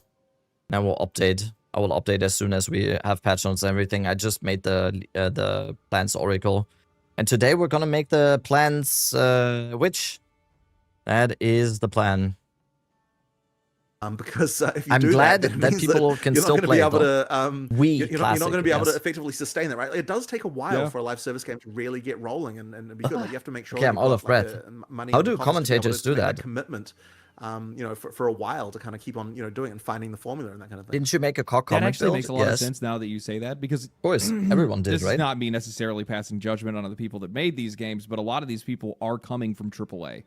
So, like, either they are former developers of, or whatever it might be. They've worked on AAA live service games or AAA single-player games, and these guys are then going and starting their own studio to make a live service game. They're probably running off of the exact same schedule and the same style of budgeting that they did in AAA, which is basically run it to the red and then release the game. Yeah. So get they're a getting co-caster to do the bulk of the commentary. It's a do or die situation. Experience. They're launching the game out there, and they're like, "Man, I hope this thing makes money," and then it doesn't. And they're like, "Well, I guess that's it." Yeah. But, yeah. I mean, you just have to keep going. Yeah. I mean, you guys have the added benefit of the fact that, like, this is why, like, I am such a proponent for live service games. Or sorry, not live service games. My audience would kill me if I said that. I am such a proponent for early access games, because at least you get to get, like, the feedback early. You get to test the actual, like the interest early. You get some funding up front. You have something to be able to work with, some gas already in the tank before you have to start moving forward. How has that worked out? I guess. I think we're gonna do how some more plan stuff after this, right? Too, because you guys not only have early access. Now that she said that, I'm getting, like, self-conscious that that this guide isn't up to date. But it's still, like, it's still probably the most updated ED Contagion guide on Mobalytics, right? Isn't the only one the runaway one, and that hasn't been updated since, like, ever?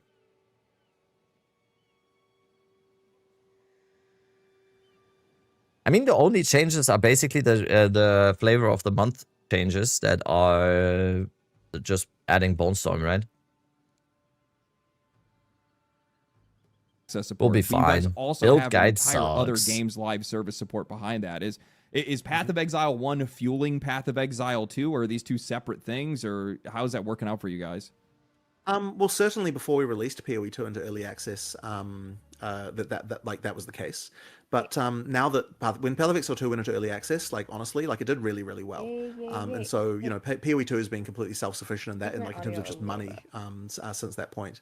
And I mean, obviously, like, we disruptive follow. Path of Exile 1, of course, like, because it was successful. Feels very good. Honestly, I was playing Twisters before, and I'm enjoying EDC more personally. You have a good taste in builds, and you seem to have a very good taste in builds. You would probably enjoy plans. Successful, the Path of Exile 2 early access, like, was I'm just gonna assume you're gonna enjoy plans, like, as well. Absolutely. So in some ways, we kind of, like, compared to another game company that was just, like, making their first title, like, we've just got that inherent advantage that is, like, I guess it's not exactly no more unfair, vegan propaganda. But, it just is what it is, right? Yeah. So like, we're able to get that, and that effectively means that Path of Exile 2 just got a lot of time. Plans is bad. Oh yeah, true. We have to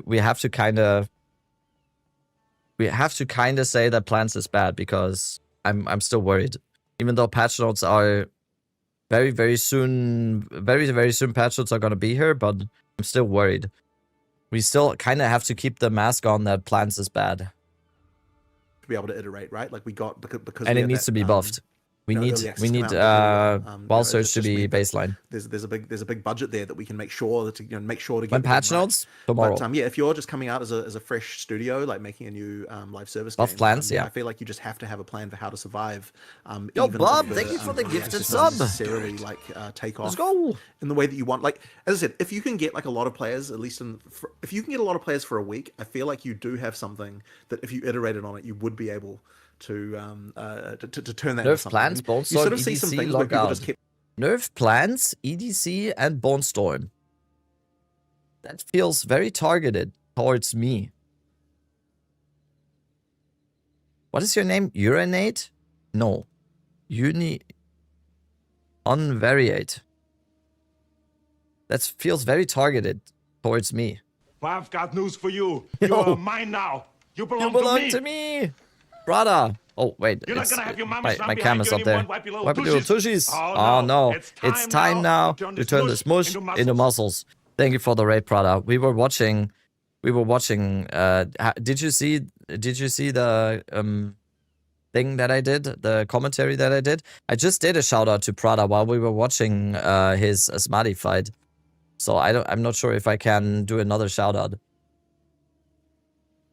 I just did a shout out to Prada when we watched his Asmadi fight and told everyone to follow during the fight though. I hope that wasn't too distracting. Yo, and Bob, thank you for the gift sub to Prada as well. Thank you.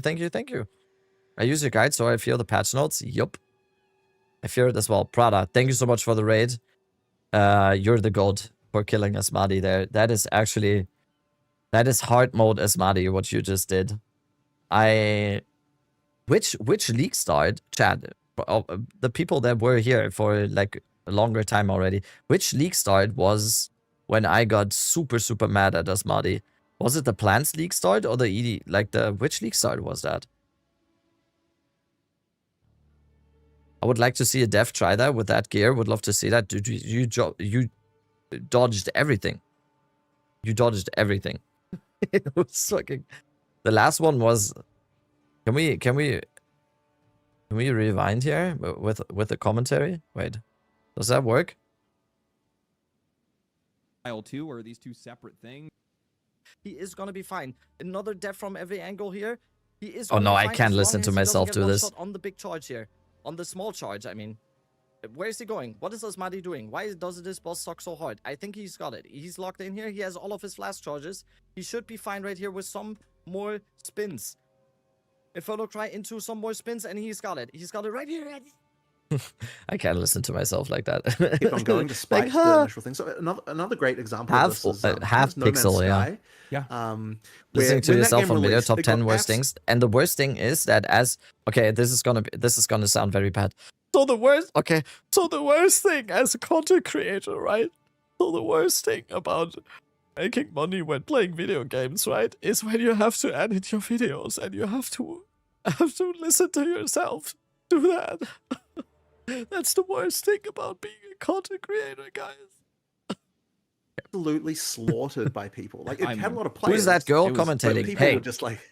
People were not happy about it, and then over time, that game is like they just kept going. They kept on. Girls are awesome. Don't use it in a bad be done, and like sense now of it's the got a word. really good reputation.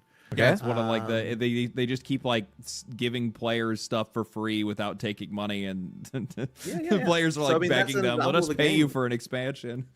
Yeah.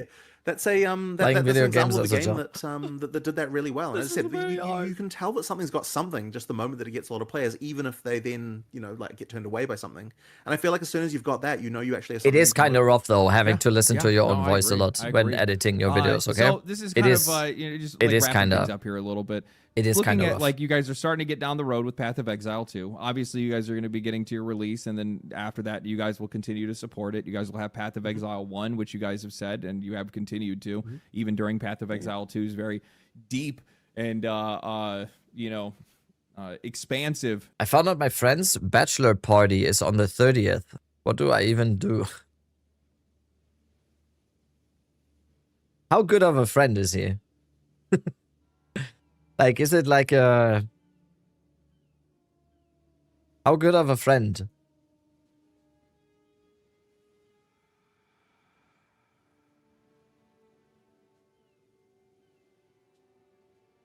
I know him well, he's a friend.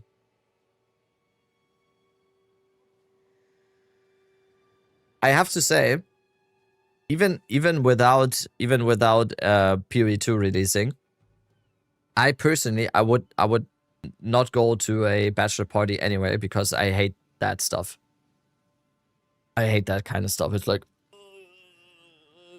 the old ball and chain coming. It's like, I don't know, like everything I hate about being a guy in one evening packed together. It's like, oh, I am finally free for one more night. Oh, no, thank you. You guys have had. But after these games, and with these games in active development, if he's a close friend, he will understand. Yeah, just lie. What do you mean? Just lie. Say you're sick. Do you guys? I guess my question is, I've always been kind of curious to see, because you guys have always basically just done Path of Exile, Path of Exile 2. Do you guys ever see yourself grow? Yo, Null Coma with the tier 1. Thank you so much. Ebola. We drove go-kart and dinner, that's it. I have to say, I don't have many friends, but my best friend got married, and that was the bachelor party I went to, and that was like similar. We just had food. We just like talked. That's it. We just had food in a nice restaurant, and then we went home.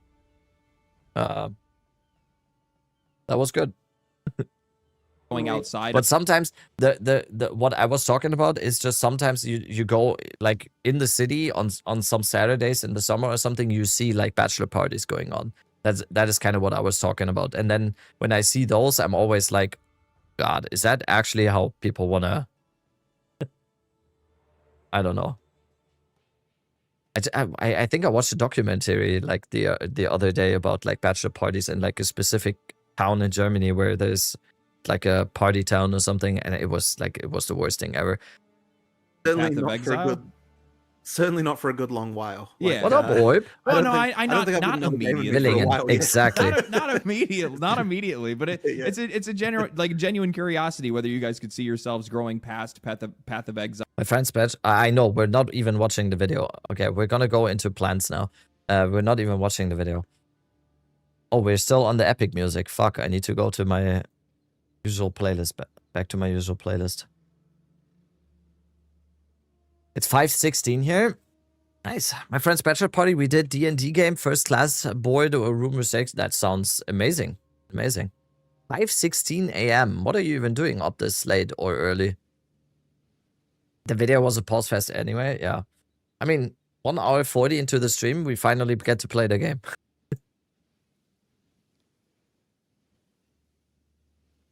Let's put the camera back. Put chat back. Classic streamer. I'm stalling the stalling. Yeah. Actually, thinking about getting my tooth removed to get on antibiotics. What? Huh? If your friend sees you skipping for a game that will leave a bad taste, go spend a few hours with your friends. No, just say you're sick. To avoid the party. What? Just like any tooth or like wisdom teeth? Or what? What?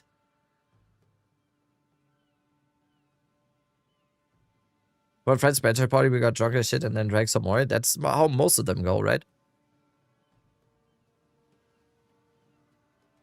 Can you play a bow build, Mr. Rabbit? I could. I just don't want to. Thought of any fun elements you'd like for the stream? Fuck. Audacious. I always thought like the best thing would be to have like an actual TTS system or something. Like a good TTS system for like bits or like straight up donations, but I don't know how that would look. And also like just stuff that drives interaction and everything. I don't want to also overdo it because I think you can also do way too much in a stream. And then everything just gets overloaded. What? Not logged in?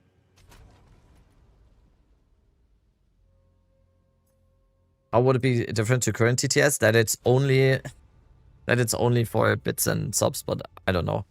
I think I need to think about that. You have a Twitch account I just saw. I think I know that name.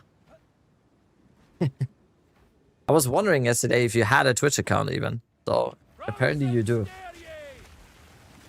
Good song, Blast Hell, right? Yeah. What is this? What is this again? Oh, Black Label Society. Yeah, Miso is waiting for you. Did you forget about the buff and nerf list? Don't leave him hanging. Wait, Miso is waiting for me? Is he waiting for me? Yeah? Wait, what? I thought we were... Since 2 hours? He said he's been waiting for 2 hours. He hasn't said anything, though. Boss? He hasn't said anything.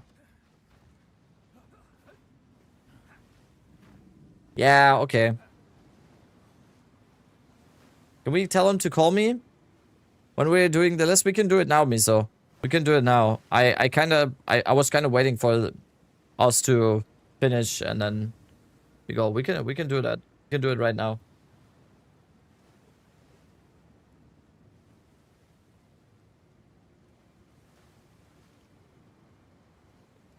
Back to stalling. Yeah, I mean that's a good. I mean that's a cool, like a little bit of a prediction list.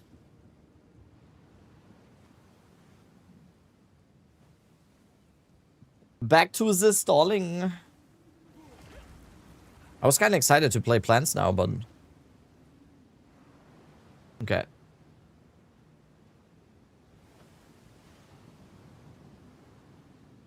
This is a guy with weird clips. Huh? I'm getting sent clips, Miso. Explain. What clips? Very sus clips. Very bad. Like I need to know the context. Okay. What is this? Were you talking about Holopalm? Were you talking about Holopalm or? Yeah, we were talking about face breakers and Holopalm. Okay. Okay, so. That's what we were talking about on the stream. What okay. I mean, did you get some? What type of clip did you get? Guess. I wouldn't know. I wouldn't know. Is the red plants a microtransaction? Are you from Stalingrad? Yes, I am. Yeah. Where's the clip? I can't find it. Or what do you want? What? How do you want to do this? Naked. Yes. Because I was planning to do like this little kind of like T-chart thingy, basically. Yeah. Of like nerfs and buffs. I don't know what the best format is for this, but it's just seemed like to me what they kind of you seem to have it down. Let's do it that way. Okay. It's not gonna be like it's probably gonna be. When are we actually getting patch notes though? By the way. When are we actually getting patch notes? When on the 21st? They just said exactly. The 21st. So they didn't say when. They didn't lock down to like a specific time, which I mean I guess is kind of smart of them. But yeah, we didn't get the exact time. At some point during the day we will though. Yeah, dark mode? Is there a dark mode? There's always dark mode.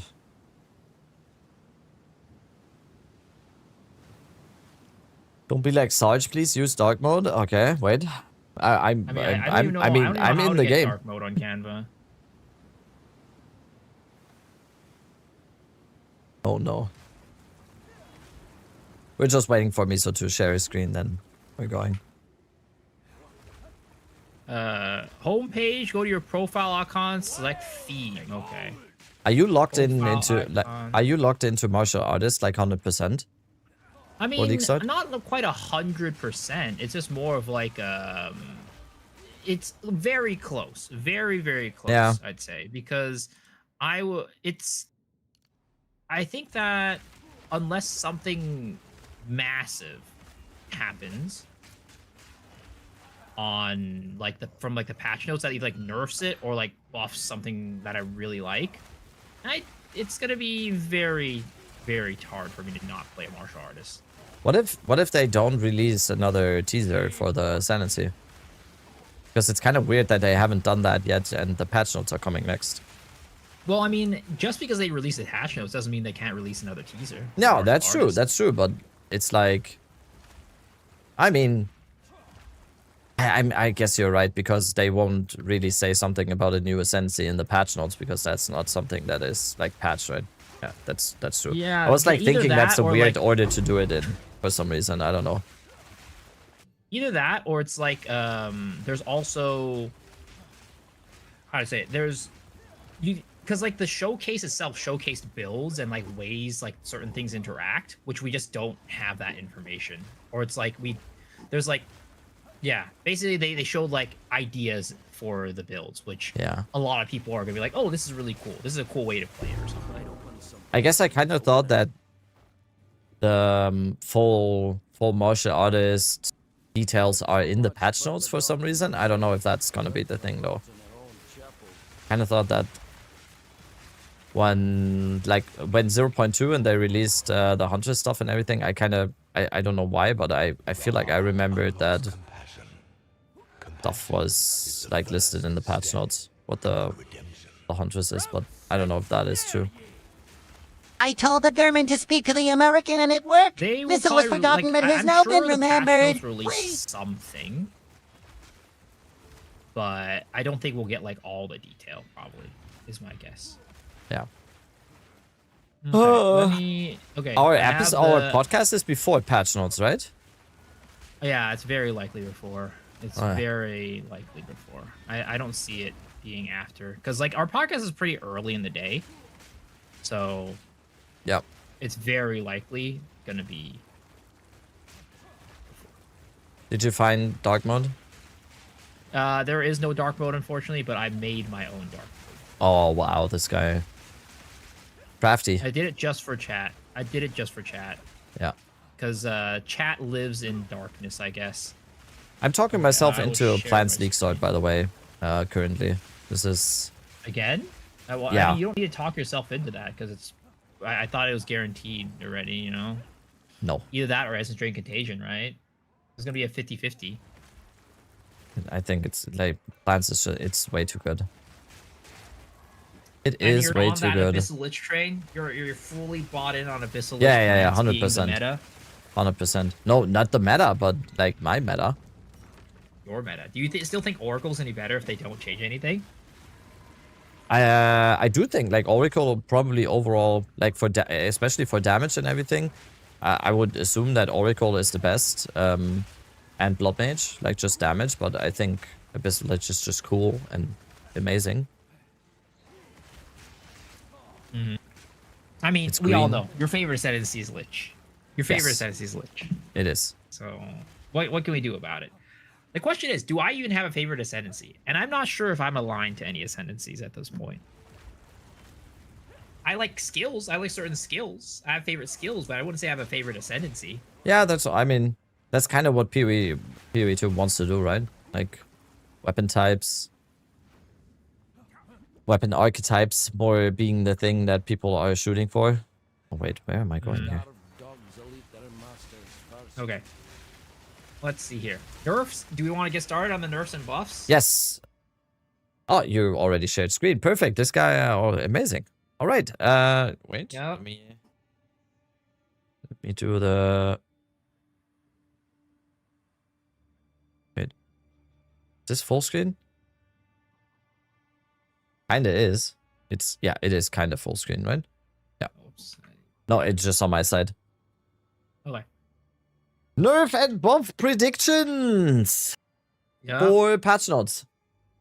Yeah, indeed. Because patch notes are coming up in technically a little bit over 24 hours, but it is in terms of the date wise, it is coming in a day. So Yeah. I wanted it to just like I think it would have just been fun to like do some predictions for this. But, I mean, Should we always do 1 and 1, like a nerf above, or like that could be. maybe we try to do that for now, like until we run out of things in one category, I guess. Yes. And then we All can right. use chat for help as well. You guys probably have Mhm. a bunch of nerfs I and don't know. buffs I as don't know well. if we can trust chat. Those guys are weird. I mean, What? and some chatters say like, you know, they should go and like buff comments or something like that. You know, some people are like saying comments are fine. I remember those comments. People are like, comments are fine. Don't nerf it. Don't nerf comments. It's great. I mean, I agree. I agree. My chat is the ultimate knowledge base for everything. You guys are amazing. Subscribe to that rabbit, guys. There you go. Iso actually hates you. yeah, exactly. Nerf exactly. Lich. Okay, we banned that guy, of course. All right, Wait, cool. Can you give Okay, me so a that's mod the first real one. quick? The first one is coming. The first one is coming here, right here. Lich. Okay, that's we're gonna do this Lich. What is this? Right? Yeah, What is yeah, this yeah. setup, Okay, by the way? Okay. What do you mean? What is this setup? Like the. Can't you just write it in there? Or like, okay. Lich. Ah, okay. I mean, I like this. I mean, I just don't wanted to like make what it a you're little bit doing, but cooler. I like the setup. This is amazing. I wanted to make it a little bit more aesthetic, you know? I mean, that is ridiculous, by the way. That is ridiculous. Why would the Lich ever be nerfed? Just to spite you. Okay. I thought that only happens with Jung Roan builds. Like there's one more step until they just name drop him in the patch notes, being like, yeah, fuck you in particular. Your build is nerfed. Get fucked. Should we start with the most obvious ones and then kind of go down? Lich. That was pretty obvious. I'm leaving the call. Yes. DOC. But I think a very important distinction to talk about here is COC getting nerfed or cast on in general, or is the like nerf trigger skills gonna hit? Trigger skills. Is the nerf gonna hit the actual skill that is slotted into the trigger skill? That seems to be the biggest problem, because that's kind of what I'm thinking. So the actual skill gets slotted. Like, well, the thing is, right? I feel like when it comes to cast on crit stuff, like trigger skills in general, to me, seem a little bit, I don't know.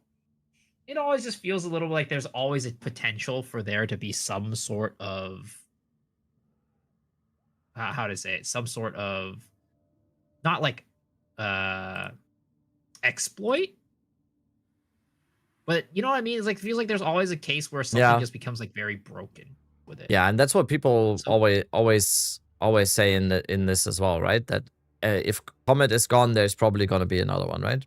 Exactly. But what could a nerf to trigger skills look like? Like the meta. Well, I was actually saying this. I was actually saying this in Pal's stream last night, and I was trying to see what he thought about it, but he never really commented on it. But I think like even at the very like, what do you think about this? Like, there's many ways they could do it, but what if they just make us, because they're addressing leech, right? What if they either the leech nerf is enough, or they just say like, hey, trigger skills can't leech mana anymore. Wow, you mean leech life or mana? Well, yeah, but whatever. both. It just can't leech. It just can't so leech anymore. You always have to. Yeah, I mean, yeah, that's a good approach, because that would that would be first of all, that's an insane nerf to Blood Mage, which I don't hate. And it will also mean that you have to actually sustain all the spam in those meta skills.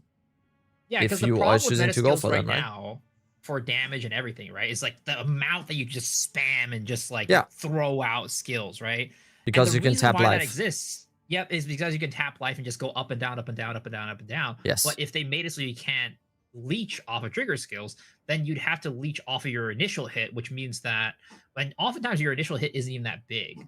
So it's like, if you can't leech off of trigger skills anymore, then essentially, at least for the offensive side of these trigger skills, you wouldn't be able to do it anymore. Do you think that would... But I do feel like that would be a real heavy nerf, right? That is actually... Yeah. I kind of like the idea, though. That's actually a pretty good idea, I think. Like, I actually think it's that simple. Like, I don't know. Maybe I'm underestimating the power of these trigger skills and cast on stuff. But I feel like just the biggest problem is that you can just leech. And that's why you can scale the damage of the skills to like really, really high and make the mana cost super high and still be able to sustain it, because you can leech off of it. And so, like, part of the nerf is going to be what they've said already, where they are nerfing leech, which maybe is enough. I don't know. But if you want to really make sure that it's like, I don't know if dead is the right word, but like, if they make it that it doesn't go insane, right? Because like at that point you can still use it, and like you can still make it work, but there's going to be a limit to it. You can't scale it all that high, because at some point, like, mana is always an issue anyways, and if you can't leech off of it, then you can't. I honestly, I really like it, because I'm thinking about some of the builds that I was playing that were not sustaining the cast on stuff with the life leech. Like the builds, for example, like Plants Oracle is a good example, where I was using Night Scale and everything, and that build didn't involve leech at all. And the very clear bottleneck was the mana. The build was amazing. You could use like cast on crit very, very nicely, and you could like drop a lot of comments or whatever you used in the trigger skill.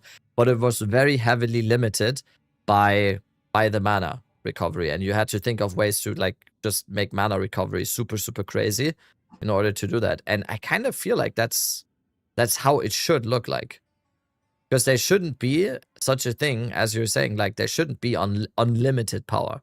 I get that it's fun, and I fully accept like that it can be fun for a league, and I don't think that the fun police needs to be there immediately and be like, no, this is we need to kill this immediately. But like once they are actually trying to adjust something, there shouldn't be unlimited power. That's what I'm saying. And cast on crit comet with the whole blood mage approach and with the whole instant leech into just casting more, it is literally unlimited power, because we see what it does in temple, where the mobs are just, I don't know what the numbers are, but like trillions of HP or billions of HP. So I kind of like that. Miso once again with the game saving take. I don't know about that one. And I mean, it could just end up being disastrous, because mana problems in general are kind of annoying to deal with. Right? People especially on bosses, right? Mana. Or cast on people crit. don't like running out of mana, so it's like it could just feel really bad. Like it's a solution, right? I think it would fix the problem, but I don't know if it's like the best fix or like the best feeling fix. It just is a fix. Yeah. Yeah, trigger skills I like definitely gonna get nerfed. Yeah, I do think that there's something happening. I don't think that the what is it? The leech nerf is gonna be the only thing that is gonna happen for gonna be happening for that. Do you think do you think, and this might fit in well here as the next one, do you think they go for the triple tap and nerf trigger skills and also nerf comet? Because I think that might be happening. I think that is. I also think not that'll unlikely. happen. I don't think it's necessary, but I also think that could happen. I mean, that's a double tap. Do you like? Oh no, it's a triple tap. Leech nerf, trigger skill nerf into comet nerf. That would be the triple tap, right? Yeah.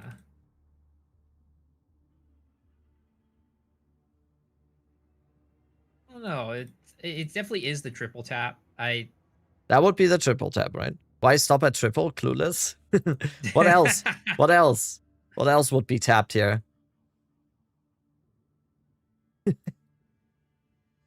I think. What can you even tap here again? I mean, this would just make comets completely destroyed. But I mean, on the kind of the same topic, do you think they're gonna touch Oracle and Blood Mage at all? Yes, I do. You think they're gonna also kill Oracle and Blood Mage? No, I don't think kill, but I do think that there are gonna be adjustments to both ascendancies. The last time they adjusted the Blood Mage ascendancy, they kind of buffed it, not on purpose, I think. I'm eating pasta, and I agree with Miso wholeheartedly. Okay, perfect. Wait, you're eating isn't it like 2 a.m., Prada? Are you like having pasta at 2 a.m.? Yeah, it is. It is 2 a.m. He lives in the same time zone as I do. It's 2:40 a.m. I mean, it's always time for pasta. It's always a good time for pasta. No, I mean like from a, maybe he's not going to bed for a long time. Big dog gotta eat. Yeah, have a big pasta meal right before bed. That's always. Does Prada want to join on this convo? I feel like it'd be kind of fun. Yeah, Prada. You're eating pasta though. You want to come in? Did you see him battle as Madi? I did not. That was exciting.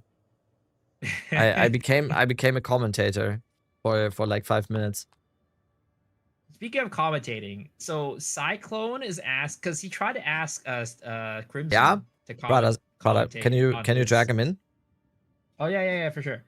Wait, I got Crimson, him. So Cyclone tried to ask Crimson to commentate this because we need wants to have a race. You need to pick up the phone again.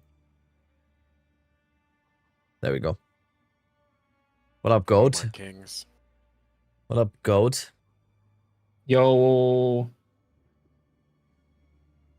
All right, Miso goes for the screen share again. Perfect. What kind of pasta are you eating? Sorry, Miso. Oh, good. Penne pasta, some vodka sauce, some sausage. Very nice. All right. It's kind of fancy. Nice. Not bad. Wait, did you just cook that up, or? No, I heated this up. For some reason, I was imagining just like either straight up marinara or like plain with like just mozzarella, like sprinkling some mozzarella cheese on something on top or something like that. That was on this plate. That was flavor. I guess I have no idea. Okay, I'm not gonna interrupt anymore. Fuck, I did. My bad. Yep. Sorry, guys. Forget the food. Back to what you were saying. No, people were just saying I interrupted Miso like 6 times in a row already. That's No, go on, Miso. All good. I was just saying what that, I was saying is, no, sorry, what? something that's gonna happen tomorrow as so Cyclone asked Crimson to see if he could cast his race against Snube, but I think Crimson either didn't reply yet or whatever. So it might not happen. It might happen, might not happen. But he's like, oh, can you help cast? And I'm like, I don't know if I could do a good job, but I'll try. So that might happen tomorrow during the stream where that's gonna be amazing. Cyclone and Snoo are doing the race and cast. I don't know. Yeah, I don't know what Cyclone's thinking, but maybe you can join too. Who knows? For the casting, but yeah, we'll see how that goes. Yeah, let's see how that goes. Yep. But okay, back on topic though. We were talking about nerfs. Prada, have you seen you've seen the list, right, that we have so far? Yes, I agree with everything you said, specifically on not Rabbit, just you. Just me. No, I'm kidding. I heard like 2 minutes of the last of the Oracle part. Okay, yeah. I mean, Blood Mage Oracle, we think Rabbit thinks is gonna get nerfed. Like, do you think they're gonna get major nerfs or just like slight nerfs? I mean, I think if one deserves a major nerf, it's Oracle. I think it's just so easy to make like a sound character with that ascendancy. I don't think you can really mess up. I think Blood Mage is strong for like a culmination of reasons. It's like 5 moving parts that make it insane. You know what I mean? And like you guys said, if they just like, if those top 3 get gutted, then Blood Mage, the ascendancy could say the exact same, and I think it would be fine. But I don't know. I think it's way too easy to just get cast on crit going on Oracle, and just every single point in that ascendancy is broken. Like from nothings around the tree, larger radius than the jewel has, and they're just everywhere, and you just get. Well, there's some points that are pretty garbage. There's some points that are pretty garbage. Yeah, because every no point one that they do take is really good. Yeah, exactly. No one notices because it's so clear which points to take in the Oracle Ascendancy. I don't think anyone even takes considers the other ones. Like the attack Oracle skills that use Crown of the Eyes and get Mystical Rage. You know what I'm talking about? Yeah. Like if that Rage cluster got destroyed, I think that archetype is just like jumping off a cliff. Like. It's like, what is it? 4-4-15 or something? Or 4-4-4-15 rage? Yep. That's ridiculous. Or maybe it's 2-2-2-15. I don't know. Whatever. What are these numbers? These are the hieroglyphics to me. So the special Oracle nodes, there's a cluster right at the beginning where it has max rage. Oh, it gives you max rage. Yeah, and for 4 points, it's like the greatest source of increased max rage in the game, and it like super hard carries that archetype because you just stack max rage for days, you take Crown of the Eyes, and any attack skill you want to use, you just take Mystical Rage at the top of the tree. Mystical Rage is ridiculous. There's no way that doesn't get touched, right? The Mystical Rage is definitely getting nerfed. The anger management ones, 15, right? What are the 2 little highway ones? It's 15 and It is 15, 3, 3, and then you also have Rage on hit, and then Bestial Rage as well. Like every 10 Rage also grants physical damage, and then what was Mystical Rage again? Yeah, I mean Mystical Rage is at the top. Yeah. Mystical Rage. It's so busted. Yeah. Is that the one that I'm thinking of? Is that the one that's like attack damage or like spell damage for rage or something like that? Spell damage for max rage, and then they take Crown of the Eyes, and you get to double dip. Yeah. Yep, it's so ridiculous. It is actually insane. With that helmet and those nodes, you can play any attack in the game, and as long as you're going crit with inevitable crit, you have a build. That's all you need. That helmet, those nodes, any attack in the game. How do you think they balance Mystical Rage, though, is the question. I think they can keep that node the same, but they have to mess with the Oracle-specific anger management cluster. 15, 3, and 3 for 3 points is ridiculous. Yeah, think about what's the one at the bottom? Is it Battle Trance? It's like 8. It's like 2, 2, 2, 8 for 4, and it's super far away. Yeah, it's Battle Fever, right? No. Yeah. No, it's the one on the warrior side, right? It's 2, 2, 2, 8. Yep. Yeah, 2, 2, 2, 8 for 4 versus 3, 3, 15 at the start of the tree. Like it's literally on the first highway as well. Ridiculous. You just go to starting nodes, and then it's like 1, 2. It's 2 nodes away as well. You can immediately start with that.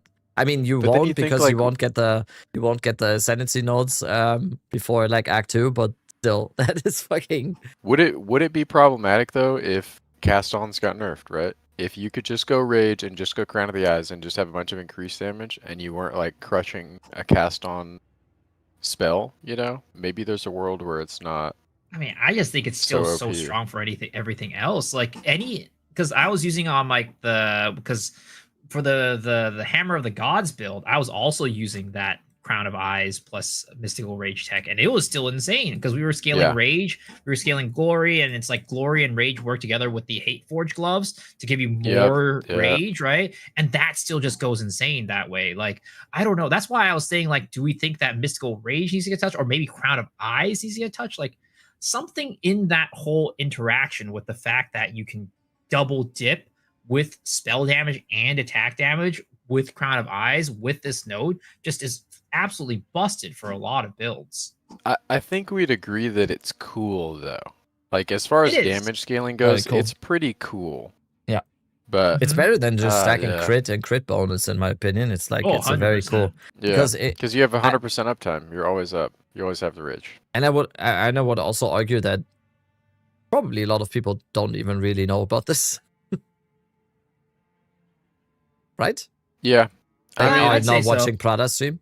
I mean, it's in a lot of builds. Crown of the Eyes is in a lot of Oracle characters that run specifically attacks, but also Mystical Rage. You can run spells with it too, and you can just have endless rage, and you get a bunch of increased damage for very few points. You know, the new Facebreaker gloves with those nodes, and then Crown of Eyes. They did a good job of making people play their new character this league, though. Jeez. Like, they did a good job of that. And you gotta keep it playable, so they can't nerf it too bad. Yeah. Yeah, let's see. So, the whole point probably was... Oh, okay, so you added Oracle. Okay, so you have Trigger Skills, Comet, Leech, Blood Mage, Oracle. Yeah. So we're not really specifying... We're not... play style. We're not really specifying, right? Yeah, I would also say the Mystical Rage Can I throw one in here? Yes, of course. What do you think about reduced skill effect there?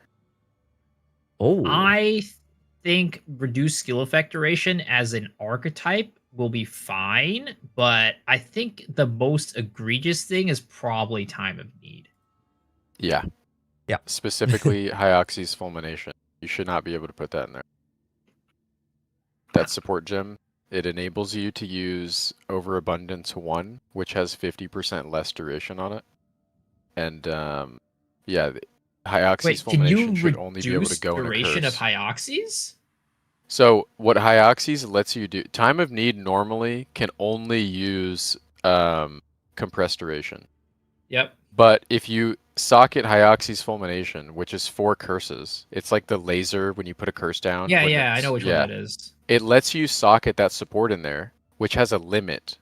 And because that support has a limit, then it lets you use Overabundance, which also has 50% less duration. Which makes it like ridiculous. Like you're like almost immortal. It's, you're almost immortal, but I mean, even without that though, I think it's still ridiculous.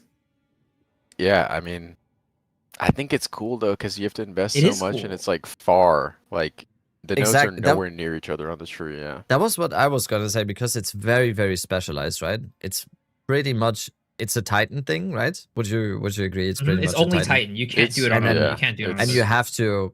How many points is that actually to get to the? It's a lot. To get to the points on the top. The three that are at the start are like they are right there because they're right there. Yeah, and it's like on the most efficient path to the ones on the top right of the tree. Go through that highway where you get those 3 at the beginning, and then you've got to get the plant nodes too, which is another 6 points just for 2, which is kind of rough.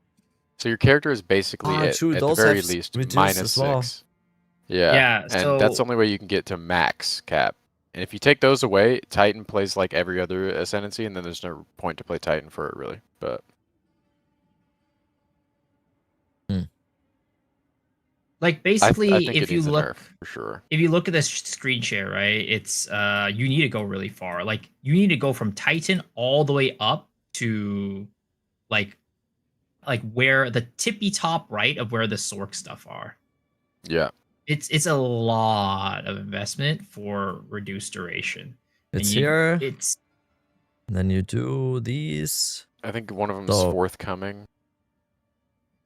Yeah. Mostly, so there's 3 clusters basically, right? If I remember correctly, there's one at the beginning of the Titan area with near at hand.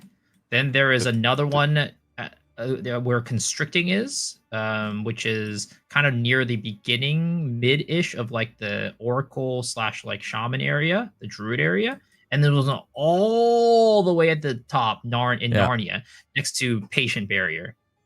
Yeah. Do you really take the plant nodes for the 8%? Really? Yep. Because you need it to get to 100%. They're increased with Titan Ascendancy. Yep. Yeah. Yeah, you need it for 100%. And also, if you want to get to 100%, you will need to use Palm of the Dreamer. Yeah. So it's an expensive build as well. You have to be playing a spell or a spear or a mace, I guess. And it's like, there's only the one mace skill that really greatly benefits from it. But I think this interaction made the best character of the league. Scattering Calamity with this is like yeah. We'll just generalize and say if you want to stop that from happening, this is where you target nerf, because I think Scattering Calamity as a skill is fine for everything else. Once you play it on Titan and you do this, it's not fair. It's just super specialized, and that's why I think it should be fine. Because I think these things should be in the game. You know? Yeah. I do. I think the reduced zero duration archetype should exist, but again, I do think Time of Need is probably gonna get touched a little. Yeah, I just also mean that these hyper specific, very cool builds that people like Prada think of, they should just exist. That's what I mean. Time of Need also catches a super inadvertent nerf if we just assume that the Atziri, or not the Atziri, the helmet everybody uses league +4. If we just assume, let's just for conversation's sake, that goes to +2. Vertex? Yeah, Time of Need gets dropped down a lot. It really, really does scale with plus to levels. Yeah. That item is, yeah.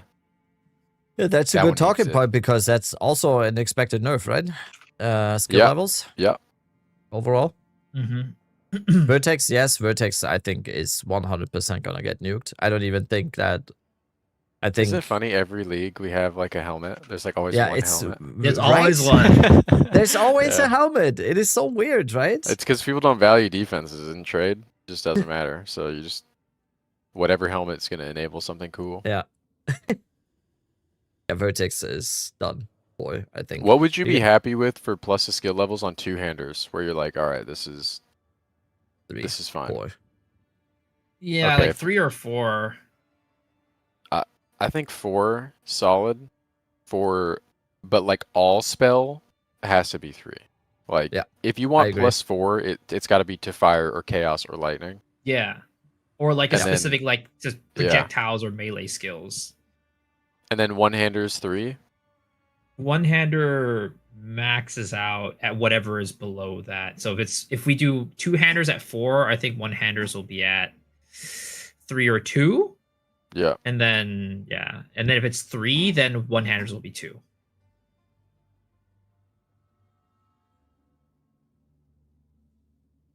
Do we think that's gonna happen? I think though? of what do I think is actually broken? I think scepters are broken.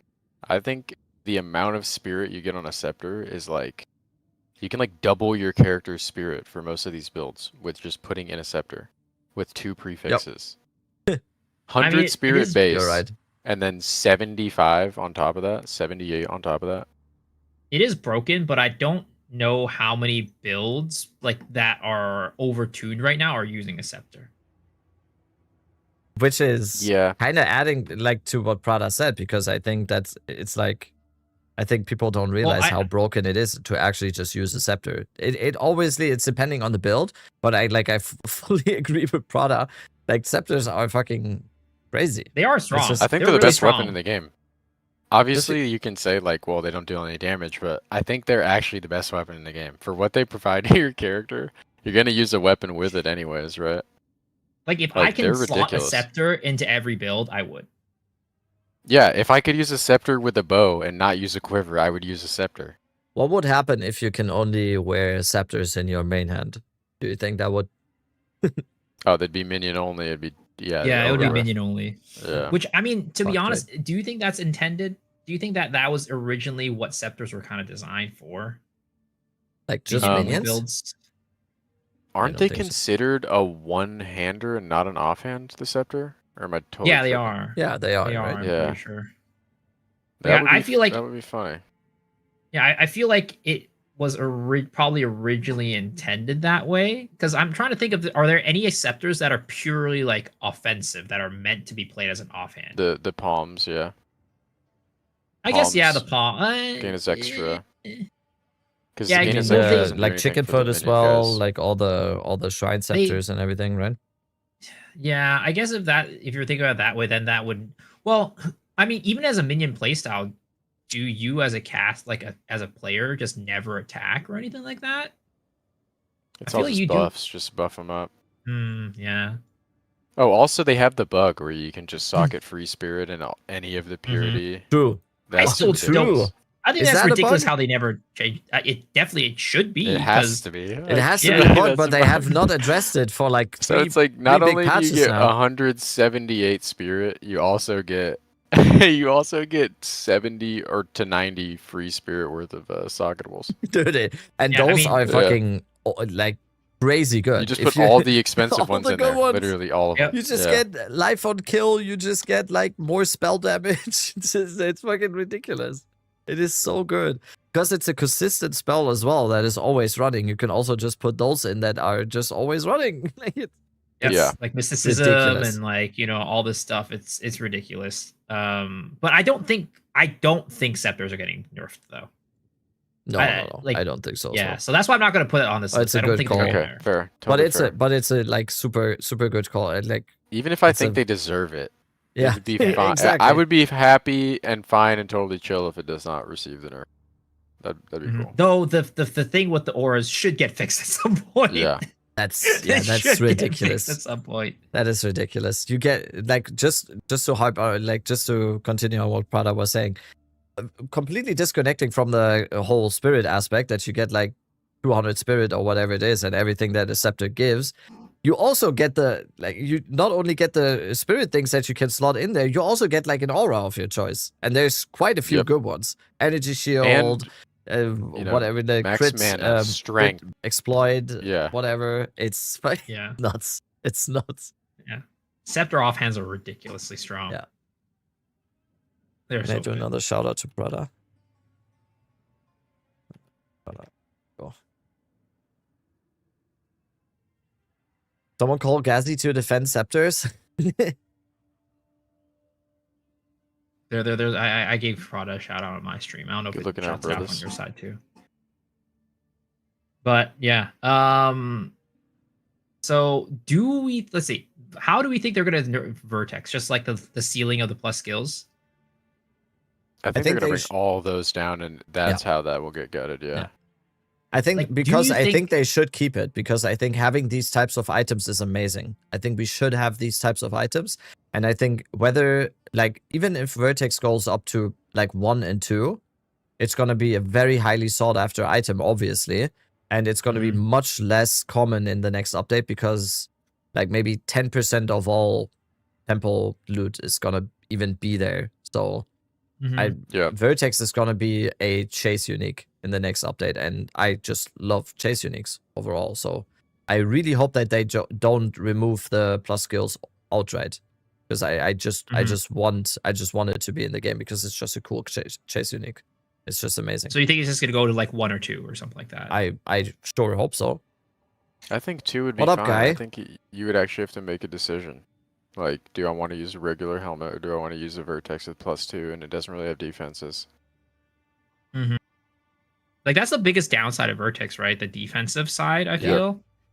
It has none. It literally has effectively none. Yeah. Also, it's like Temple was so pervasive, everybody was playing it, and if you weren't playing it, you were interacting with the currency in some way. Probably shouldn't be as big of an issue next league with all of the, the content's going to be diversified. Obviously, people are going to find whatever the nerd thing is that makes the most currency and gravitate towards that eventually, but not everybody's going to be running temple, dropping, cultivation orbs off cooldown. Yeah, definitely not. And I mean, on that topic, do we think there are any items from the temple that are going to get nerfed? I don't think so. Some people are saying at Zeri chest. Do we think that's going to get nerfed? I think it's also that will also turn out to just be a chase unique. It was already like super expensive in the league where everyone was doing temple. It's like a gamble item, right? Yeah. Like it's gonna be so hard to get. Guy has the partner badge now. Let's go! Oh snap! Yes, Yo, sir. congrats, guy. Let's go. Let's go! Dude's literally pulling in like 500 to 700 average. There's no way this guy's not getting deserved. Let's Deserved, go, man. Yeah, Let's put it go. like putting in the work. Imagine putting in the work leads to good stuff. Who would have thought? No, like straight up. Respect. Let's go. Yep. Fully deserved. Let's go. Big dub. Big W. Guy that partners. Yeah. Yesterday there was like a whole. I'm not gonna. Yesterday in his chat there was like something going on. Because guy got one guide, and then people said he got one guide. Yeah, he knows what I'm talking about. Gotta love getting one guide. I love getting one guide. That's like one of my favorite things. Yeah, there you go. Someone knows what I was talking about. Someone knows what I was talking about. There was a whole thing in his stream. There's many guys in my chat. Guys in my chat. He was Any saying like skills, like specific Prada skills.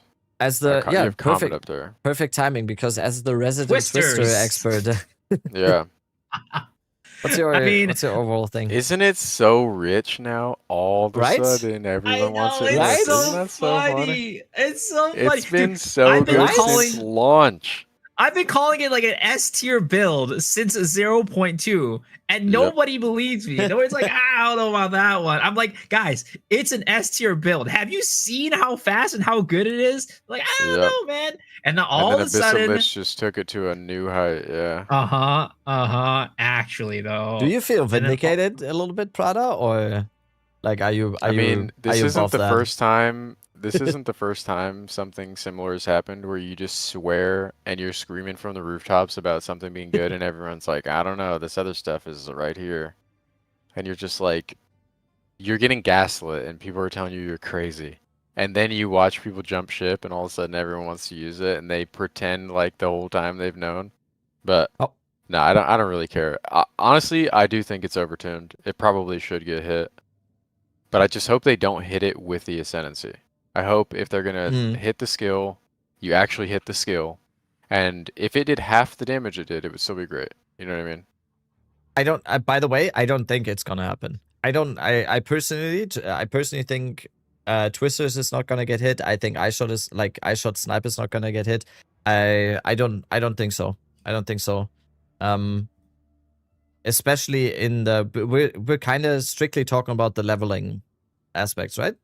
The leveling builds, right? Not really endgame. I think Twister is just. I think Twister is is and has always been insane. The Frost Nexus ice tipped arrow stuff that people are like now getting familiar with has been a thing since ice tipped arrows got added, right? Like that's not anything new, but it's so strong. It's so strong. Yeah, it is. It is. Obviously, I'm not saying it's not strong, right? But like the guys that are super good at speedrunning, like Guy That Dies, they don't have the luxury of just like, oh, just get a pair of Wake of Destruction. But like in an actual trade league, you just get Wake of Destruction. You don't have to worry about the support gem at all, right? And it's like you just have an insane empower already, and it's dealing shock, blah blah blah. But yeah, on a league start, because Wake of Destruction's like the lowest tier unique, it's a tier 3, and they're dirt cheap early. Like the people that want them obviously are gonna sell them for whatever they sell them for, but yeah, the skill is just so strong. It's so strong, and it's good at every stage. Like the issue with Twister has always been that so few people play spears since the lightning, the lightning spear nerf, that you have to craft your own spear, so you don't really want a league start unless you feel like crafting. Like yeah, you can get to your T15 maps, but everybody else is gonna have super sick weapons, and you have to wait until you can get a fracturing orb to make a spear that's worth the damn. You know what I mean? I was especially doing after the homogenizing thing stuff being gone. I was trying a Glacial Lance build when Miso was also doing one. I think I was like trying a Glacial Lance build out that was like kind of like Miso's build, but I was throwing in the towel because the spears were just non-existent, which is kind of funny, by the way. They literally don't spears exist. They are still good though. They have always been good. Even lightning spear is still more than playable. Yeah, exactly. Yeah. They suffered from the popularity contest. They're not popular because lightning spear got nerfed, and that was everyone's fan favorite because it looks sick. Lightning spear looks sick. And then, I mean, it's the same with lightning arrow. It's also still very, very usable and very good, but nobody plays that either. Yep. Well, yeah, if we add twisters to the nerf list, we have to add snipe, right? I think there's a chance it gets nerfed. Like the thing is with this list is like maybe not all of them get nerfed, but I think there's a chance that like some combination of these get nerfed. Yeah. Also, a lot of people are saying it's from the Legion. Snipe got changed into this because it was underutilized to work with the ice freeze damage. Like prior to this, it was like nobody really cared for it because, well, to be honest with you, nobody cared for it because it was LALR and you just put down all the lightning rods and they get chained to. And why would you ever use a channeling skill when you can move and do that, you know? But I like the idea that channeling skills are very strong though, because you're losing your mobility. And if you miss your window, something happens, you know, whatever. And then you got to freeze again. That's like a lot of time taken out of your boss fight. And I feel like they know that. It's like the same concept as Perfect Strike and everything. I do think these kinds of skills have their place in it because it's just it is just amazing gameplay. It's like charging it up and then hitting or not hitting or whatever, and you do this big slam or big snipe or whatever it is. I do think there is a place. I just think like the curve with the vision aspect, vision one-shotting act bosses on a non-twink build is probably the most contra vision that you can have, probably, right? Most likely they hate that issue, right? Do you think if they made it harder to freeze? Do you think if they made it harder to freeze? Because freeze is the best CC in the game, right? We all agree, other than like heavy stun. Yeah, it definitely is. And before the freeze is the chill, and chill is a great CC. I think maybe I don't know. Support gem limit it, keep it in the game. I don't know how freeze works in the end game, like how good it is, but I know during the campaign, freezing mark is a big reason why freezes are so easy to achieve. I don't know if in the end game freezing mark is that widely used / like is it like the thing that makes it like, you know, tip over in terms of how easy it is to freeze. But at least during the campaign, a good way to kind of counteract it would be nerfing freezing mark or changing it some way. It scales harder in endgame, like freezing mark, but there's also the element that most of the skills that are centered around using freeze in endgame also have a ton of converts fizz to cold, like ice shot, like the wolf skills. So it's like if you're gonna go full cold, they will never have an issue getting to the freeze part. And then it's just a matter of like, okay, well, we saw with ice shot when people ran reverse chill that they end up just killing the boss with the ice shot before the snipe part even happens. So it's like you can actually just remove snipe from the build if you just click enough times. But yeah, in campaign, snipe is super strong. It's super strong. Yeah, But, I don't really have a problem with snipe being strong in the end game, but like during the campaign, being able to one-shot bosses on a non-twink build is just ridiculous. That's just insane. Someone said I think Oil Bone Barrage Shatter is on the broken. board. What's your thoughts?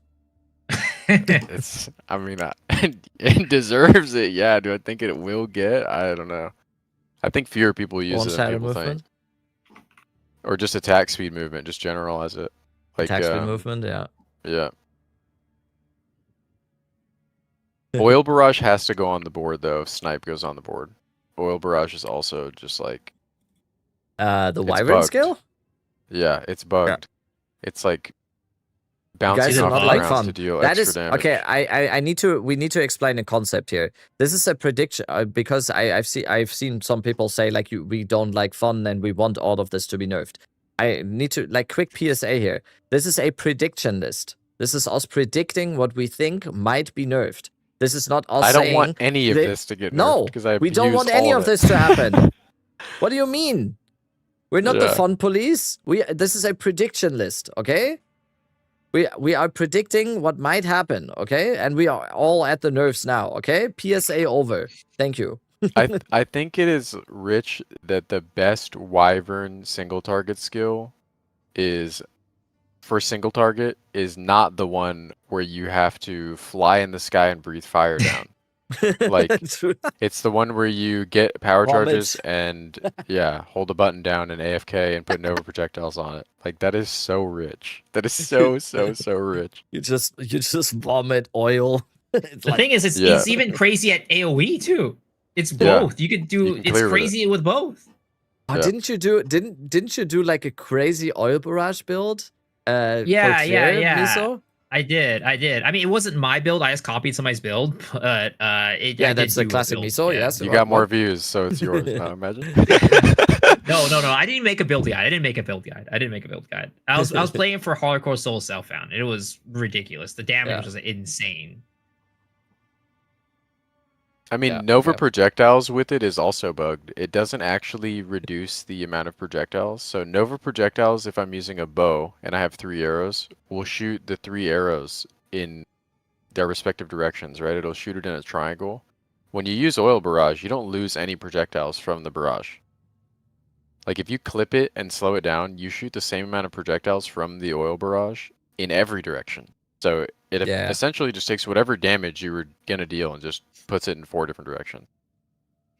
It's ridiculous. It's so strong. It's super broken. We already have so much more than I would have imagined, to be honest. There's probably a few more, right? Oh, sure. 100%. If we go down, what do the colors mean, Miso, by the way? People they're just kind of, it's just kind of to make the thing look kind of nice, you know? And to like, I was looking at it when it was interaction. all red. Yeah, when it was all red, it was kind of like ugly in my opinion. That's why I like change it. So like, you know, by default, right? If there's no color association with it, like in my mind at least, it's red. So like, for example, trigger skills, I don't think it has like a color association for it. But like, for some reason, Druid for me screams purple. So I put purple for Oral Barrage and Mystical Rage. Comet, Int skill, right? Blue, Oracle, Int. I don't know why, even though Druid was purple, Oracle's blue. I don't know. My mind works weird, all right? Twisters and Snipe green, their deck skills. Infernal Legions, Int, light blue. It's just for aesthetics. What about mechanics? Do you think Abyss, Omen of Light farming? Do you think that's going to get gutted? I know they already made it, so you can't do the multi thing. I hope not, because like the reason why Omen of Light farming was so powerful this league was because of the ease of access to the unique tablets. Okay. Without unique tablets, you don't get that much. You really don't get that much. Yeah, And the unique tablets were like oversupplied because of Temple. Yeah, that's a good point. Sorcery Ward? Sorcery Ward I'm just is yelling crazy. stuff. But the defensive layers, like, do we really think that's what where they're at, right? I mean, this is like a prediction. Yeah. Do we think they look at that and they're like, ooh, that's real problematic on a character like I really hope that plays. they don't.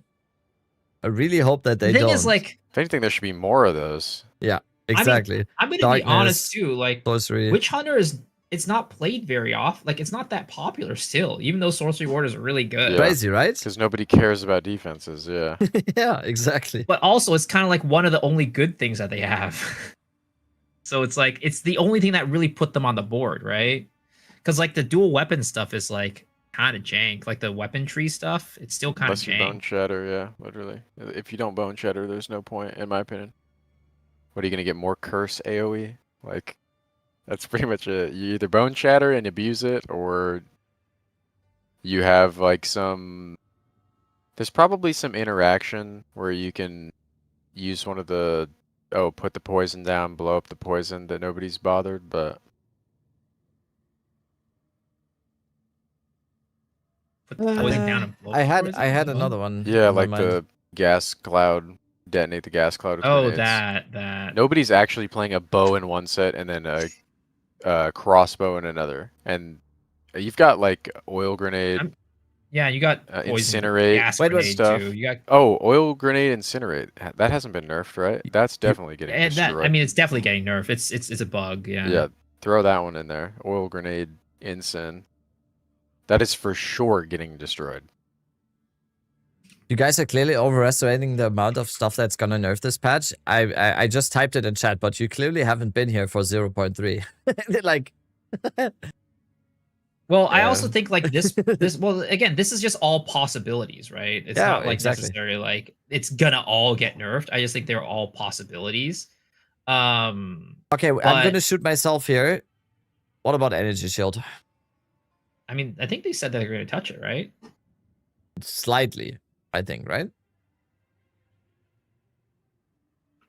I don't know. Yeah. I mean, the problem with energy shield is that you don't need suffixes for it. You just get the gear and you spend 6 points on nodes and you never look back. And if you want to use armor or you want to use evasion by themselves, you've got to get all these suffixes. You've got to get armor applies to LA or you got to get deflect.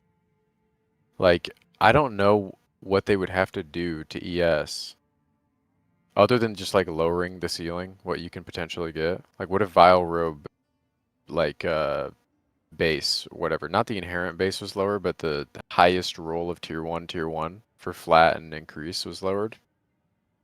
Because your chest gives you 6,000 when you've got the right nodes, you know what I mean? And your helmet gives you 2,000.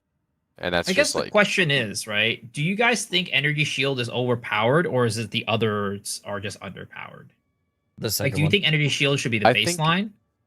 I think the others, the fact that they're struggling to compete and you can invest in them heavier is like evident that ES is the true issue. If they want the game to be balanced around, let's say, how pure armor works, and they want you to spend north of 18 points on defenses or something, like, you know, so be it, we'll manage. And, you know, that would bring down character power from the damage perspective by a lot. But, like, I think that's what they want anyways, you know? The fact that you literally only need melding and patient barrier, and then gear, and your energy shield is done, is nuts. I wanted to pull my hair out when I tried armor, like really tried getting armor up there for the first time. And I just realized, wait, I have to actually get like multiple modifiers on all of my gear in order to have the same effect that I get with 0 suffixes or modifiers in general on my ES gear. What? It got to the stage where I'm just getting Mind Over Matter from a Flesh Crucible, and I'm just casting all of my attacks with life. And I'm just getting an extra 1,000 EHP from Mind Over Matter. I mean, we always Like, talk about it. It's just so funny because life is so bad that you have to flip flop your resources. Where you're jumping through like 5 hoops. And then you just crutch the leech to stay healed as often as possible. Yeah. I mean, there are conditional good armor multipliers like scavenge plating, great. Charge regulation with endurance charges is great. Like, you can get a lot of multipliers of armor, and it's still not as good as ES. You know what I mean? Yeah. Between those two alone, that's like a 1.7x multiplier. It's a 1.4 and a 1.3. They don't actually work like that, but you know what I'm trying to say? Like, that's insane. It's And just still like not good enough. jumping through And 1,000 hoops when the other person has to jump through not a single And hoop there's no, and just like, stands there menacingly, right? if you want armor to be crazy, you need more PDR. Like, you need more PDR. Do you think PDR should be a line on this? Do you think that would help if PDR was like a somewhere like a line that you could get on your gear, just flat PDR? It doesn't have to be on every piece of gear, obviously, but just like on certain pieces of gear. Or would that make that like too Like a mandatory prefix? and that would be bad? A prefix, or maybe it's like a like a abyssal modifier or something. I think it's rich that the only way to get it on a chess piece is through a corrupt, and the max roll is 5%. I think that's so funny. But this is the thing, is like, they, in the dev studio, have the numbers. They know what people actually die to. We know what people react to dying to. Like, oh, I hate how that felt. That one boss one-shot me. We can take your character into POB and put your multipliers on and see that your max hit is 6k. And then I can tell you every boss in the game that can hit you for 6,000. You know what I mean? And it's like, that's where ES looks so good, is because I can just get outside of the one-shot range of every single thing in the game. And it's like, you might not always have your 9,000 energy shield, but you'll survive that hit in that boss room and then kill the boss. And you're starting the portal back to your hideout with 3,000 energy shields. It's recharging 200 every 4 seconds, you know? But you don't care because you survived the one hit. It gets you out of one hit, feel bad, emotional, I hate how that felt range. And yeah, and then that's let's what not even matters talk in about the end, evasion. Right? But like, God, dude, evasion is like flip a coin every time you were gonna die. It's so bad. Wait. Like, how do you call that a defensive layer? Because someone just said in chat, so will Ward. How will Ward do that? Because at the maximum, we saw it with like Grass Dome or something. At the maximum, you will get like 1,000 Ward. That's just life. I think I think a lot of people still think that it has like this one-shot protection. It doesn't. It doesn't. It was just shown weird in the announcement because the hit that he took in the announcement was just so happened to be exactly. Just so happened to be less than the ward. But there's no one-shot protection in ward. It's just extra life. It literally only is extra life. So yeah, very important. Yep. And people keep saying like, oh, ward, you could get up to like, 1,000, like whatever. And it's like, no, the only reason why they showed like a armor with that much ward is because that's literally the identity of Brass Dome, to get like a ton of armor as much as and possible. You trade. Yeah, it's like literally the highest armor chest armor. And you take that off, you get rid of all the armor. Like, what are they going to do? Give you 50 ward for that? No. They're going to give you a ton of ward. But that's like the only situation where that's going to happen, where you're going to get like that much ward. I think on average, a piece of gear might top out at around like, I don't know, 50 or 60. And you sacrifice something for that. That's always exactly. Your socketable sources too. Like, you'll have socketable sources of a little bit extra. There were a bunch of socketables that had something to do with ward. It's very important to mention also that it's not just extra. The Brass Dome example, you lose all the armor from Brass Dome to get 1,000 ward. Like, that's literally your biggest armor piece, right? Your chest armor. It's not your free at all. Biggest armor piece, your chest armor. So it's still like it will not make energy shield worse. Also, energy shield, by the way, has the best keystone in the game. Oh, just throwing that out there. No, not notable. It has CI, like Chaos and Oh, CI, The flaw with energy shield is chaos damage, but if you can just not take chaos damage. Yep. And it's not like anybody has any life anyways, so they're sacrificing, 1,100 life for immunity to the only thing that can kill you ever, which is very funny. What if they move CI to like the top left of tree where Mind Over Matter is? What if they literally swapped those two, and attack-based characters couldn't just get CI for free? You think that would restore some balance to Energy Shield because it's so accessible to casters and? You mean like do you mean the Ranger and Huntress side of the tree and Monk? Yeah, Yeah, because right now even Witch a Hunter. lot of hybrid characters, like hybrid ES energy shield characters. Yeah, Monks, for example, CI. mostly, right? Yep.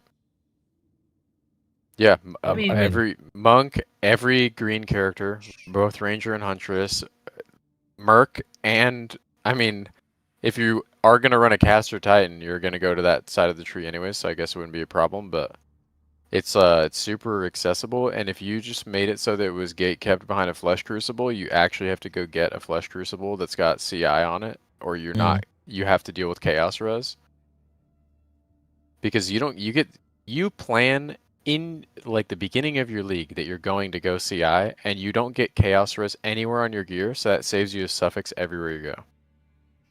Like every single gear slot.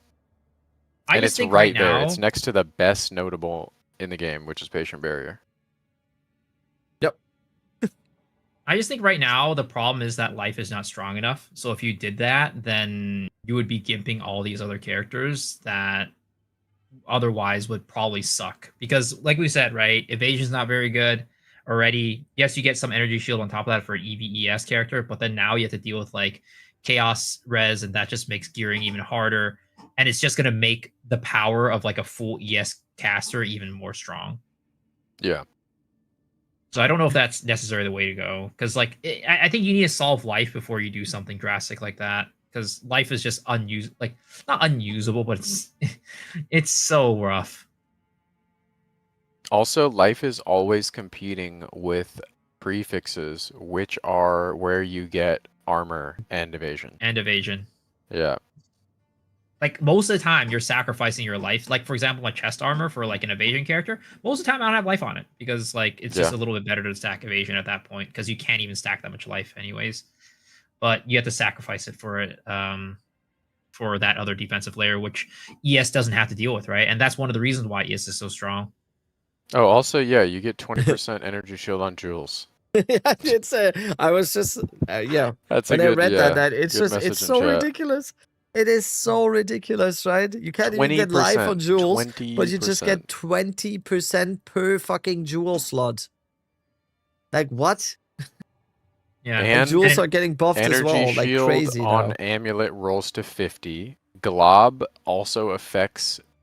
Obviously, it's a defense, so global defense affects energy shield as well. So that's 80 on just your amulet. It's almost there's like so many sources to just so like weird. Buff this over and over and over. Yeah. It seems so much like someone in the balancing team of GGG has like, I don't know, a bone to pick with people. I don't think they realize we don't care about the recharge delay. Like no one cares about that. No one cares that it takes 2 seconds for it to start. Yeah, no one is worried about that. And people go hybrid with evasion and use Ghost Dance, or you can use Chevron Satchel and just heal with your flask. You can play Abyssal Lich and you can heal all of it in 1 second. You literally heal 7,000 in 1 second. Like, remember they specifically nerfed Eternal Youth, where you could everyone could use their life flask to heal their energy shield. And they thought that was going to breathe some life into, oh, you got to go out of your way to get reduced delay and recharge rate. No, we're cool. How about we just don't? Like, we just never die because our clear is so good. Yeah. I mean, there's clearly a lot of balanced stuff around ES. I don't think it's like I feel like ES is like kind of hard to balance in a way. Like, I don't know, like, is just reducing the values enough to balance it? I don't know, because, I mean, all of the increases are starting with your base value. So it's like if all the armors got brought down, you would have thousands less, even if you kept your amulets the same and your jewels the same. 20%, 50 here, 30 there. You know what I mean? I'm going to pull up the heat map here. Where's the heat The map fact that again it needs 5 on notables. Peewee Ninja? Show passive heat map. Thought patch runs are 2 days away. No, it is currently the 20th today in Pacific time, and the patch shows drop on the 21st Pacific time. Just out of curiosity, Rabbit, can you search for patient barrier and melding and just see what percentage of players are using just like in general? Patient barrier or melding? Yeah. Wait. Fate of the Val. 1%? Well, it's only snapshotting characters in the Yeah. most recent snapshot, so We like, yeah, it's hard to do because melding is 0.2. Yeah, see Yeah, total characters, yeah.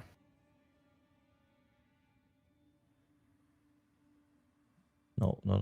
Let's just do like Lord Mages and Oracles. Still, it's hard to like. How could we? I get we it's look only that showing up the better? anoint. It's only showing the anoint.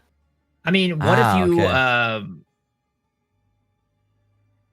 So we're basically trying to see what percentage of players are using patient barrier. Are we trying to look at like specifically ES? Well, anybody like, that's using ES would be using it. So I was just trying to get like a general idea of like. It's kind of funny.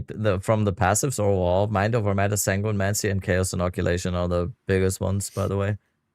That is so funny. I mean, we could kind of see it like this, right? If we look at, so okay. Patient barrier disappears from the heat map when we go down to 70%, I guess. Is that what that is? 70% of the characters, and then after we go out of that, then it goes away from the heat map. If you hover it on the heat map, it's there. Prada, patient barrier is allocated 30%, 8.5. Okay, and that is. And let's just be generous and assume that some people are playing Energy Shield and are not aware of that node.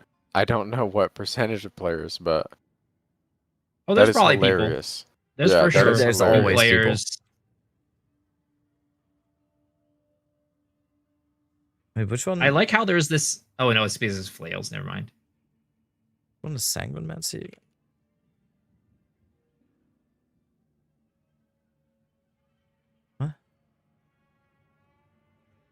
I like how there is this node right here with 0% allocated. It's my parry god. Debuff magnitude 10%. Debuff magnitude has never been clicked by a human being. That's actual Uncharted. You want to make it a unique build? You go click that. There should be the first ever. There should be. You should make like a build with only the passive tree being in areas of the heat map where it's less than 0.2 or something. You can only allocate nodes that are less than 0.2 on the heat map. And it's probably like no dual sockets, yeah. Wait, which one was actually 0? A parry debuff magnitude. Parry debuff magnitude, yeah. Actual legit 0.00. There's so a guy, literally, there's somebody who allocated, what is it called? Dagger damage. There's some guy right here who put dagger damage and trap damage. Somebody put nodes in that, but not before parry debuff magnitude. Parry debuff magnitude. What is going on? I think bucklers are a good place to start with. I think you already threw evasion armor up there, but for buffs, I think bucklers and slam skills. 1.0 standard prep, yeah. Easy. Buckler and slam skills. Or I guess buckler is like generalizing buckler, parry, blah, blah, blah. You think just parry should get buffed? I mean, the fact that buckler does not have its own skills, but shields do. I don't know what their plans are. I feel like if they were going to add skills for the buckler, they would have on release, but I don't know what their time crunch looked like, you know? I mean, don't. I mean, yeah, I guess you need because this evasion base versus like armor base, so you can't use the shield skills with them. Yeah. I mean, the fact that they have a shield that you can throw, which is what you would think a buckler would do, coming in this next update, you know? The fact that there isn't a buckler skill that you can, like, throw is kind of funny. I don't think they're gonna buff it though. I don't think they're gonna buff it. I don't see that as a possibility. You don't? It's just like I don't see that legit 0% pick rate because of scepters in the game. Like, I don't think a spear user will ever take a buckler as long as there are scepters in the game. But is that where they're thinking, you know? Do I think it deserves a buff? Yeah. But is that where their head is at right now? So. Yeah, probably not. And the one thing also is like we have to spirit take on the note. buckler, someone said in chat. The thing we need to take note of is they did mention that this is going to be, at least for the launch of 0.5, a balanced light patch compared to before. Okay. Because they're going to be doing a lot of major balancing in the middle of the league. Which I don't know how they're going to do with their whole, like, oh, we don't want to nerf stuff mid-league mindset. But I guess what they're going to do, right, is they said they're doing these, like, event leagues in the middle. So maybe they'll pair the nerfs with those event leagues, kind of treating it like a new league-ish. Yeah. Ooh, imagine, like, a fresher league. Rework all the ascendancies. No, they're not going to do a Phreesia. This would be the greatest update ever. I actually wouldn't want them to do Phreesia, because if they did a Phreesia league, that means it's taking dev time away from them to make that. Yeah, they cooked that one up for a long ass time, yeah. I mean, if they wanted to add an instant game mode, I don't think it'd be very well received. But you can make it Ruthless in about 10 minutes. All you have to do is adjust the loot table, and there you go. Make the vendors have a third of the items. I don't think it'd be very well received, though, just like... Oh yeah, people hate Ruthless. Sentiment, yeah, the community sentiment for it in PoE1 is already that it's just a worse version of the existing game, and in this game, everybody wants there to be more loot. So, where does Mr. Rabbit go? I needed sustenance. I just heard Ruthless. Isn't the meme that people said that PoE2 already is like Ruthless? Well, people speculated that the point of Ruthless was to prep for making the loot bad in PoE2. I honestly feel like anything? I'd say slam skills for buff. Ooh, or just mace skills. Mace skills. Yeah, fair. If they would have added swords, I could see them not getting touched at all. But because there are no swords. Melee in general get buffs, in my opinion. Okay. I don't know. Like, I mean, melee is maces. How would they buff melee though? I just like the thing is, how do you buff melee without making quarterstaves insane? Quarterstave insane. To me, the reason why melee is so quote unquote inferior to projectiles is because projectile has the ability to shoot projectiles across the entire screen, whereas melee is limited to what's in front of you. So the only way to clear well is with herald chaining, and they clearly don't want herald chaining to be that crazy. Yep. Yeah. Projectiles also have the added benefit of you're inherently safer, because you're further from everything, and half the monsters in the game are melee monsters.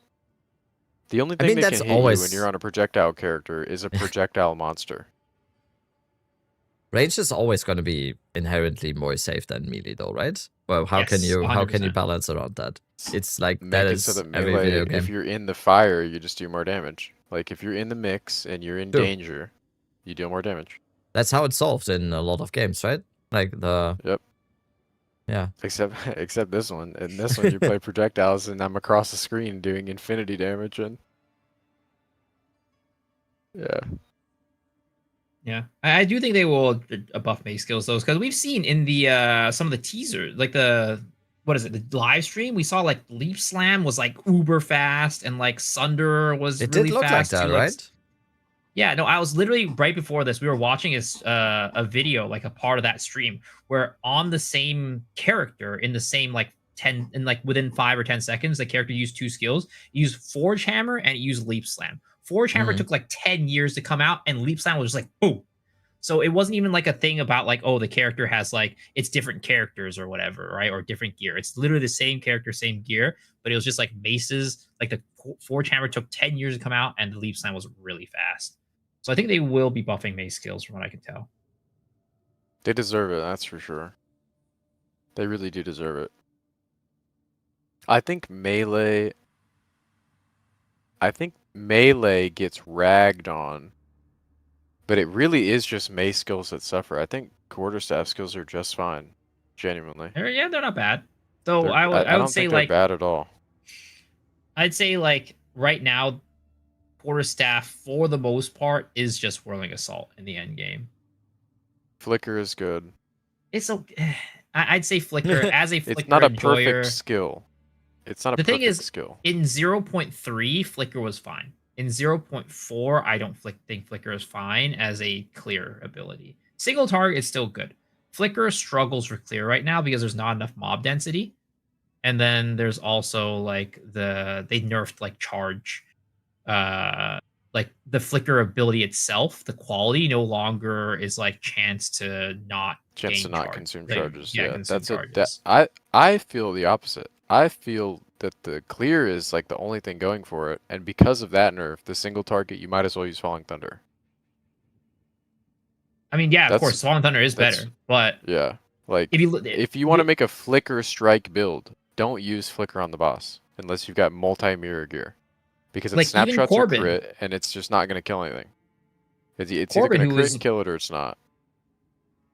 Corbin, who was really big on Flicker, didn't play Flicker this league as the main clear skill. On his Flicker build, he ran Whirling Assault because Flicker just wasn't enough. Yeah.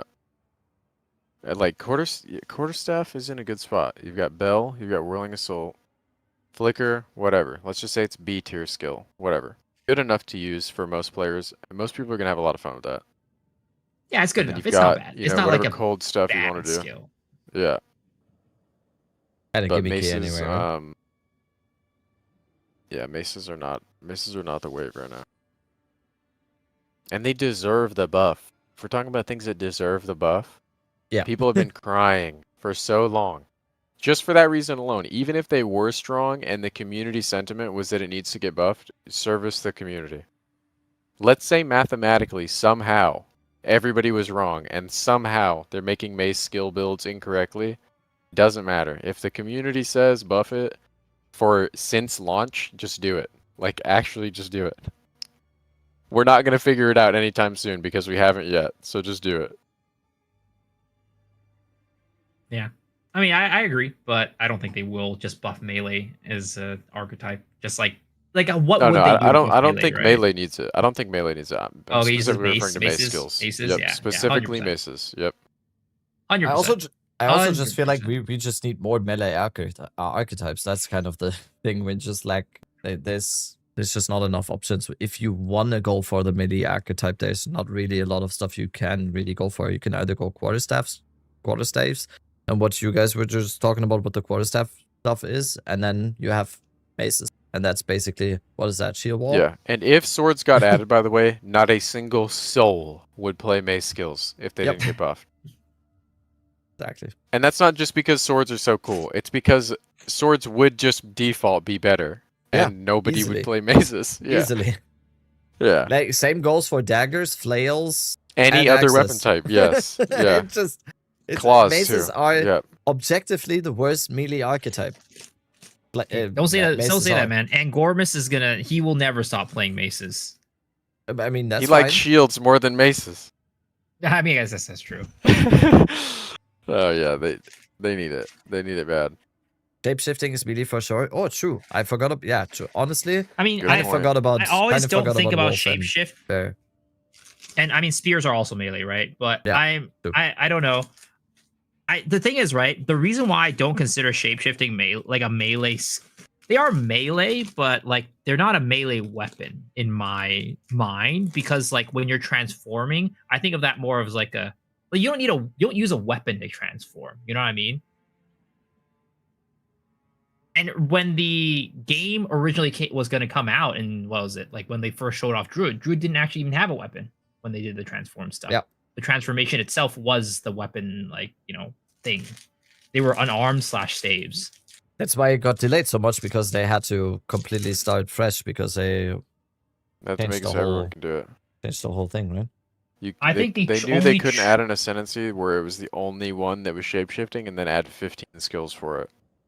When we're in the culture of like every character can use whatever weapon you prefer, they had to like make sure that everybody can shapeshift and make it not the most broken thing ever.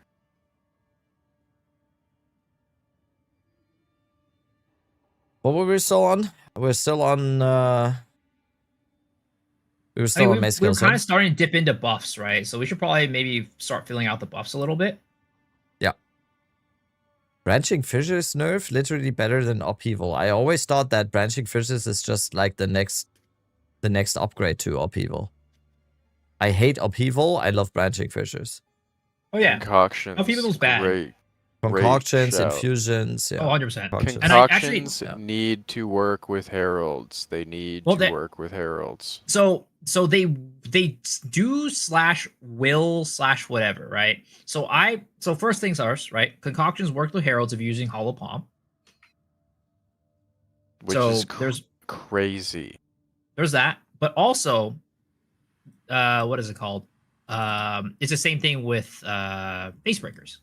You will be able to use heralds with face breakers with concoctions, and face breakers also, if you're strength stacking, is going to be giving you a lot of unarmed damage, which is more damage for concoctions for sure.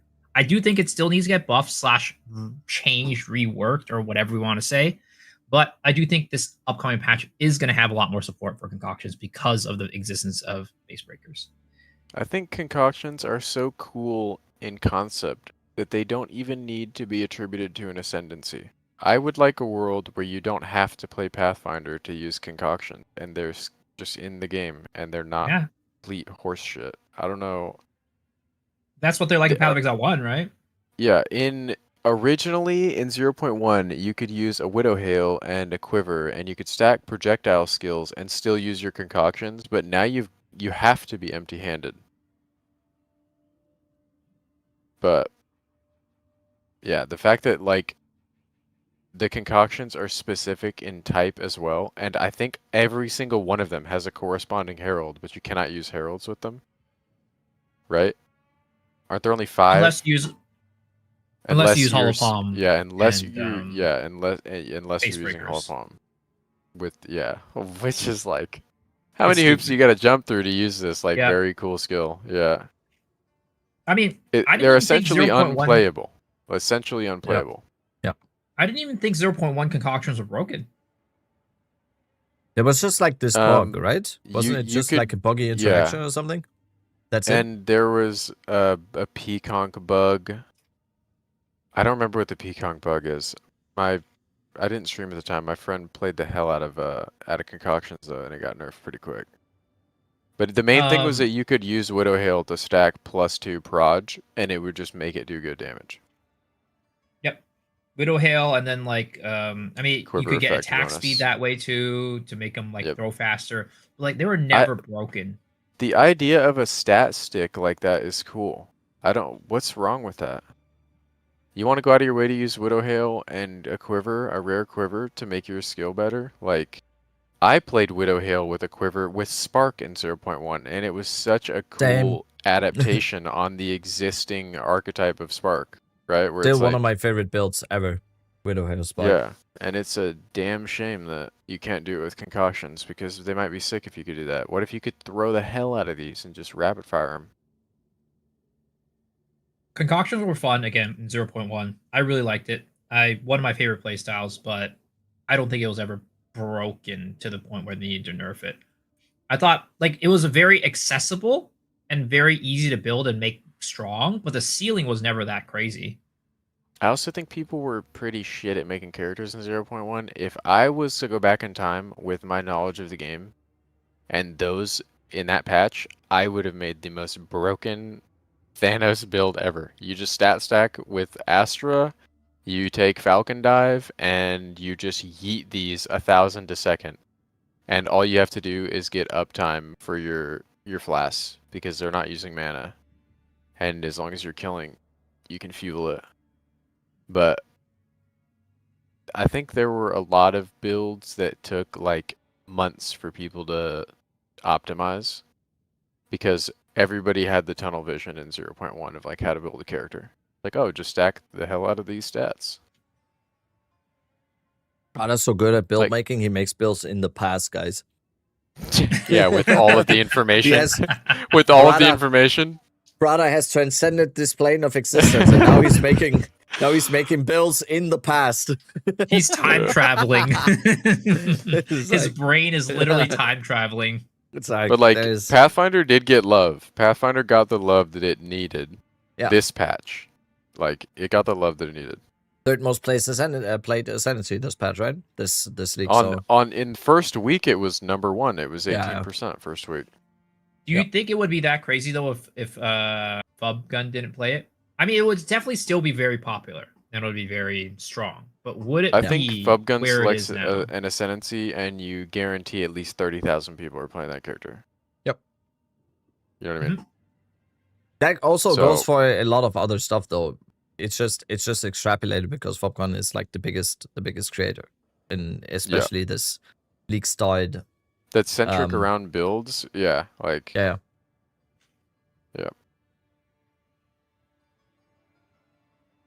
All right.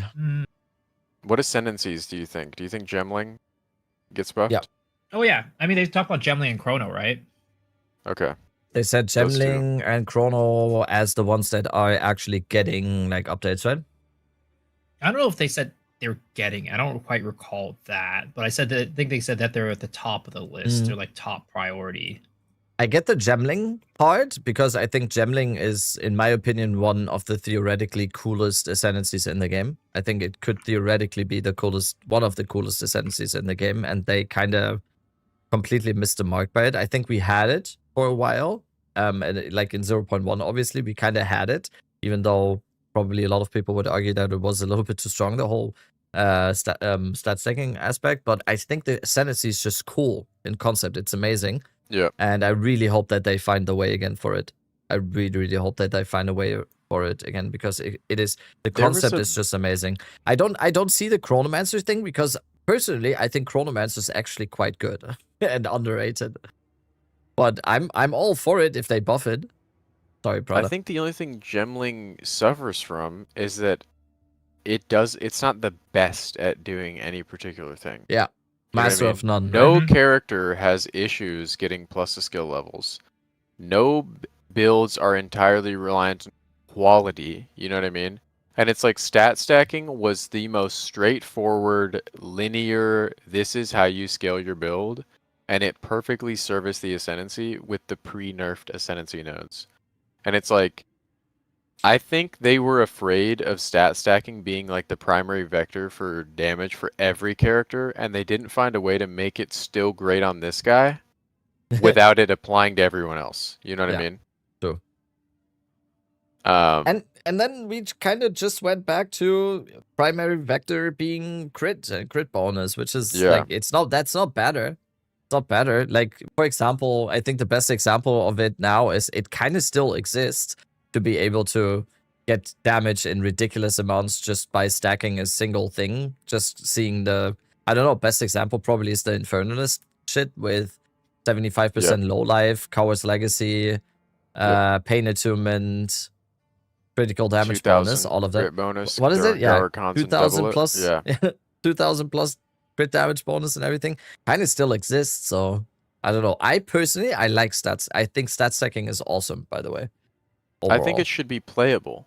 I think there should be a world where your Astramentus is worth using. Yes. Over a rare amulet. It's one of the rarest uniques in the game. But their fear is that we go back to a world where everyone has 800 int. and you know that comes with Do you its own guys think- problems. But there's do you guys certainly a think- balancing act that could be done. Do you guys think that gemling is getting at least a slight buff with potentially gem levels getting nerfed? Because, you know, one of the reasons why gemling was like not great was because it was easy to get 40 levels on a lot of characters. But now, if it's not as easy anymore to get plus 40, and gemling actually, the ascendancy plus levels actually does something in the end game, it's getting kind of like a inadvertent buff, right? Yeah, I think on top of what they are planning to buff it anyway. So yeah, 100%. it deserves it. It deserves it too. I mean, it's on the south side of the tree. That's already struggle bus. You're intended to use crossbows down there. Like, a lot of this like real estate for notables is like crossbows, and because crossbows are split down the middle with like shot skills or whatever they're called, bolt skills and grenade skills, there just isn't a lot of stuff to click down there. So they end up doing the same loop-de-loop, you know, where you just go pick up as many jewels as possible. Gemling really needs the buff. It really, really does. And I mean, they mentioned it, but it's like I'm thinking this character needs like a super buff. Yep. It is So, the least Prada, played what is- ascendancy, right? Like completely. I think it's yeah, bottom it 5 all is. league. It I don't is. know if it's the last one, but it's been bottom 5 all It's league. kind of. It's 0.3. Yeah, 0.3, 0.3. and then the next one is Crawlermaster with 0.7. So basically double the amount of players that are playing gemlings. So I think it's crazy that Abyssal Lich is 0.8. that's crazy to me as well. That is It's just ridiculous people to don't me. understand. Yeah, It's people don't know. Somebody with a massive audience plays it, and it breaks into the top 5 instantly. Fobgun plays it, top 5. Yeah. Yep. No, literally. I mean, you People might just be don't playing get- Twisters. People just, Maybe he goes Abyssal people Lich. just aren't familiar with Popgun's the playing interaction. balls, and you know it. And they specifically designed it in that way as well. They didn't advertise Umbra well, like it's this powerhouse node, you know what I mean, for 2 points. And they didn't bother telling people that projectile acceleration 3 was like the perfect synergy for that. It is if you're going to play a projectile that is an attack, Abyssal Lich is BIS. But, you know, people prefer other stuff because it's straightforward. It's simple. I mean, a big part of it is also like I don't think like the damage is really necessary in a lot of cases either. So like if you'd Exactly. rather play a faster build, like a Pathfinder or something like that, for projectile skills, even though you do get more damage from Abyssal Lich, you're slowing your character down by playing it, and a lot of people don't like that. Fair, yeah. If you like sprint, yeah, Pathfinder is faster. And then before it was Deadeye, right? Tailwind, you know, all that stuff. Yep, Roa stuff. Yep. And that's, I think, like that's one of the reasons why certain classes are like way worse than others. It's just because of speed. Like, I mean, though this league was like Temple did kind of change that meta a little bit, right? Yeah. Where damage didn't matter. I mean, I think the difficulty of Temple, let's specifically refer to effectiveness. The difficulty of Temple was great. I think that there should be more content that is like that. Like, what did effectiveness give the monsters? Like 12x health or something? Like, the fact that there was something like that was awesome. And they didn't deal any more damage, you know what I mean? Like, there might have been a few modifiers that scale their damage. Obviously, they had 8 mods because they're, you know, you stacked rare monsters have more modifiers or whatever. But, like, it was nice, like, while you're getting your temple going and you don't have the strongest character of all time, that, like, you know, things could actually tank a hit. Like, that was crazy. I think that's where a mechanic like Delve, which is inevitable, like, obviously those deeper Delve floors are gonna do this exact thing. I also think that I think Mark talked about this, about how like, and you know, I'm gonna pat myself on the back for this one too, but I talked about this too. Classic. They're making it so that at least on the tree, the Atlas tree, there's gonna be choices where you either scale monster pack size or effectiveness, right? So it's like if you want to play those slower builds that aren't just about clearing entire screens at once, You can't do that. You take the You take the effectiveness. And effectiveness. if you want to Yep. flicker strike, you're taking pack size. Yeah. Exactly. Good on them. I love the effectiveness change to quant. That was an incredible change. Also, the fact that XP is tied to it, incredible. And yeah, incredible change. And that's the kind of thing where we're theory crafting and we're thinking like players and not like devs, and we don't give credit to things like that. Nobody thought of that. Nobody thought of that. Not a single person thought of that. Just like the Abyss rework. When everyone was talking about what mechanic do we want to see, nobody thought, oh, let's take Abyss and rework it and make it the coolest mechanic in the game. Nobody was thinking that. Good on them for that. I don't think they get enough. They don't get enough smiles for that. They always manage to do that somehow, and I think that's like part of the reason. They also say they take the feedback from the community very seriously, but not like literally. I think that's what the quote was.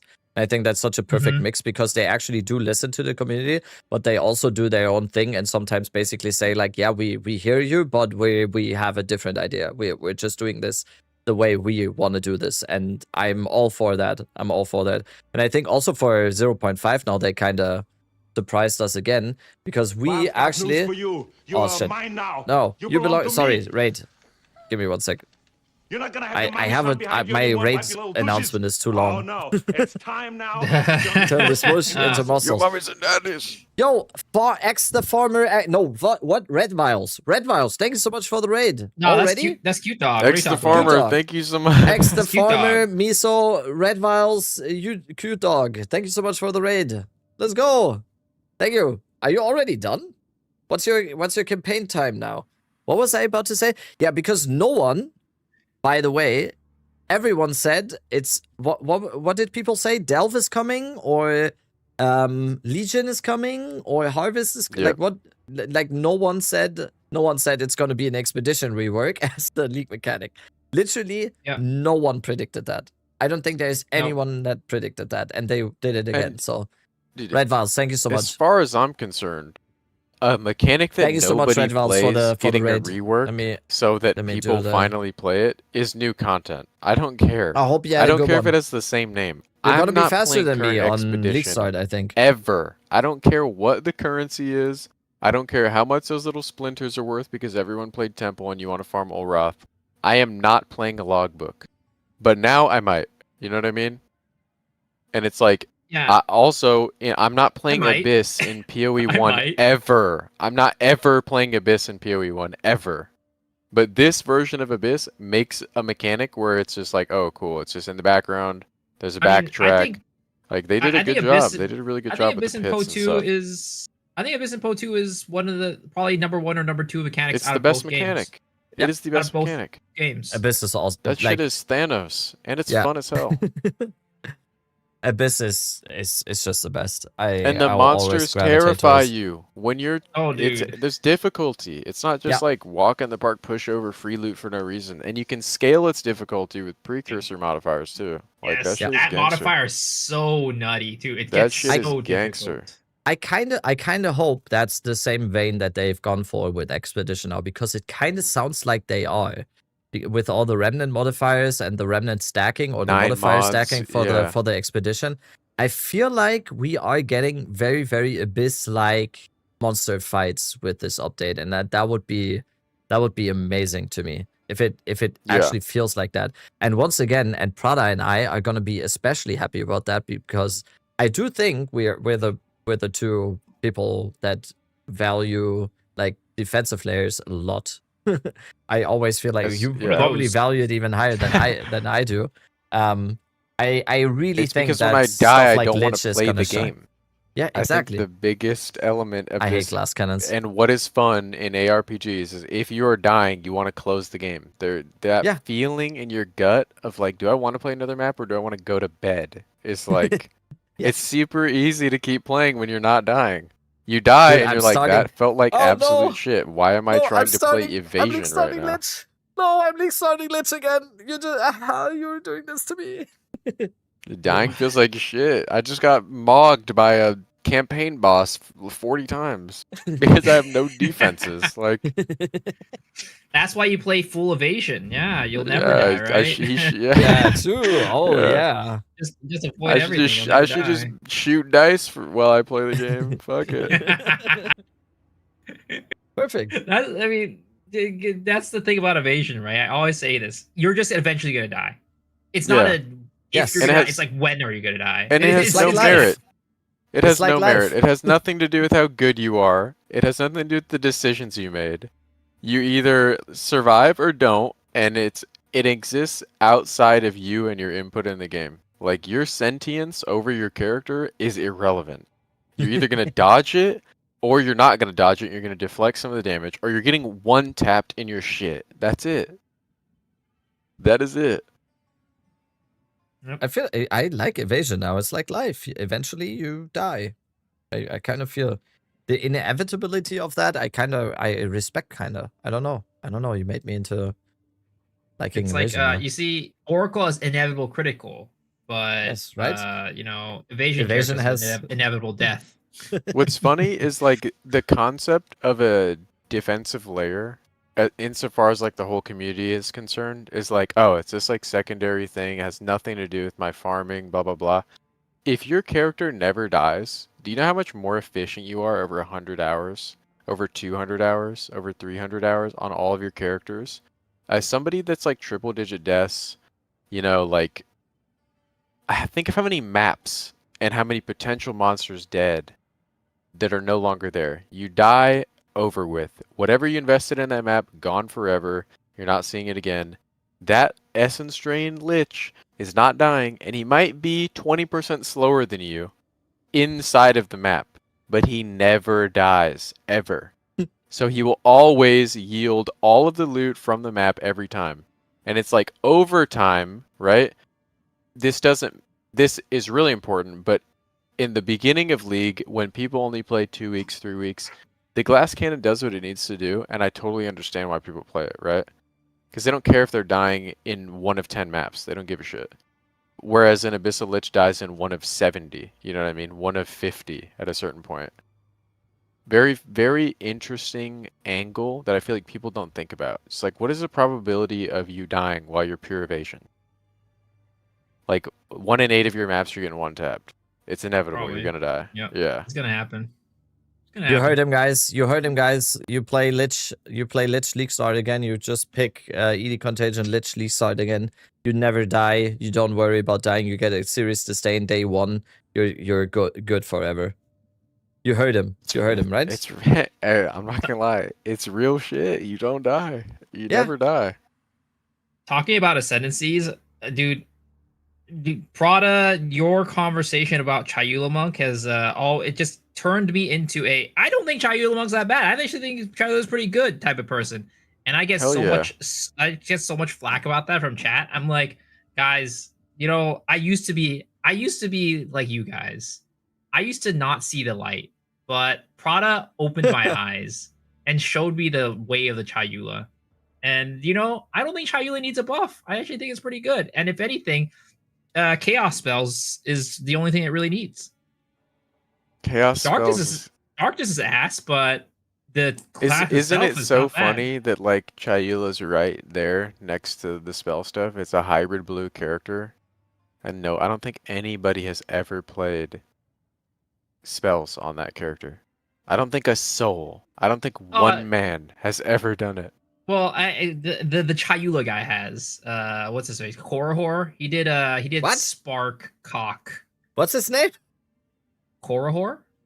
Hey, shout out to that guy. Whoever that guy is, go. Shout out to Korahor. What? He only plays Chayula. Every For the sake of playing Chayula, respect, bro. He only plays Chayula. Respect. I don't think I've seen him play any other class. Giga Chad. But, well, but I like that. What is the name? Is it Whore? I'll put it in chat. Why is your Isn't it getting a secret Whore? A Corey Whore. Okay. What the fuck? Is it getting the Abyssal Lich treatment? Did you see the Jonathan Chris interview? Oh, true. Oh, wait. Oh. I mean, like buff predictions, would that be a buff then to Chayula if it gets Secret Ascendancy? Surely they don't make it worse, right? Surely. I mean, it's not a buff to Chayula, but it's a because like you wouldn't say Abyssal Lich is a buff to Lich, you know? I would say you can't be an Abyssal Lich without being a Lich. It's a different ascendancy though. It's like a side grade. I mean, I would say that's a buff, no? Like, well, I mean, you can still play Lich, and you can't justify playing Abyssal Lich. So is it an objective buff? Probably not. It is kind of just different. I agree. Yeah. It is kind of just different. Like, Miso is a side grade to Dead Rabbit. What is that supposed to mean? What the hell? What's a side grade? It's like just as bad, or? But... I think maybe I'm like the Asian Dead Rabbit or something like that. People thought I was Asian, by the way. For the first month where I used the camera, every single day I had multiple people in chat. You sounded Asian. What? I don't get that. How do you even sound like? How do you sound Asian? I don't get it. Boss, Gold. Aren't you Asian? I don't think so. Something tells me Rabbit's white. I don't know. I don't know what it is. It's not me. I don't know if it's his face cam or what, but I don't know. I'm part Irish, Polish, and German. I'm like the whitest person of all time. I think I'm the... Do you think the choice of changing wouldn't you say that's a buff? The ability to choose. Oh yeah, we were doing something. We were doing buffs, right? Wouldn't you say that just the ability to choose between Chayula and like a secret dreamer version of Chayula? I mean, you always have the ability to choose. You can choose to not play Chayula. Yeah, true. But like, just view it from like, okay, let's just say Abyssal Lich is literally just Lich, but 4 more ascendancy points. Or whatever the difference is, 6 more ascendancy points. I would say that that's a buff, even if you decide not to play it. But you are technically giving up stuff to use it, though. Right, like they don't exist. Okay, You're would you say that Smith's addition to Warrior was a buff for Warrior? Even though you can just play Titan? Because Smith didn't launch in the game, you know what I mean? I wouldn't say Smith is a buff to Warrior, per se. It's just more of a different play style. Somebody in chat said it's not like Abyssal Lich, it's just one new node. Okay. Is that we don't know if it's guaranteed? Is that we don't real? know. We don't know anything. Jonathan said like, "Oh, you get an additional node," but like I think he was just saying that. Like he wasn't like we're just getting an additional node. It's just like he was just talking in like general. He was just talking in jest, yeah. I was also just looking for a way to get more stuff onto the buff list here, so it doesn't look like we're just predicting nerfs. even though historically the patch notes have been a little bit more nerf focused than buff focused, I would say. Buff Ignite, I like that one. Right? Certain support gems are getting buffed for sure. You think?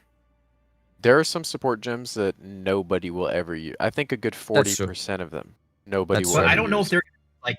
Here's the thing with like the buffs list, right? If you want to be like, okay, what are they going to buff? You could literally say so many things, right?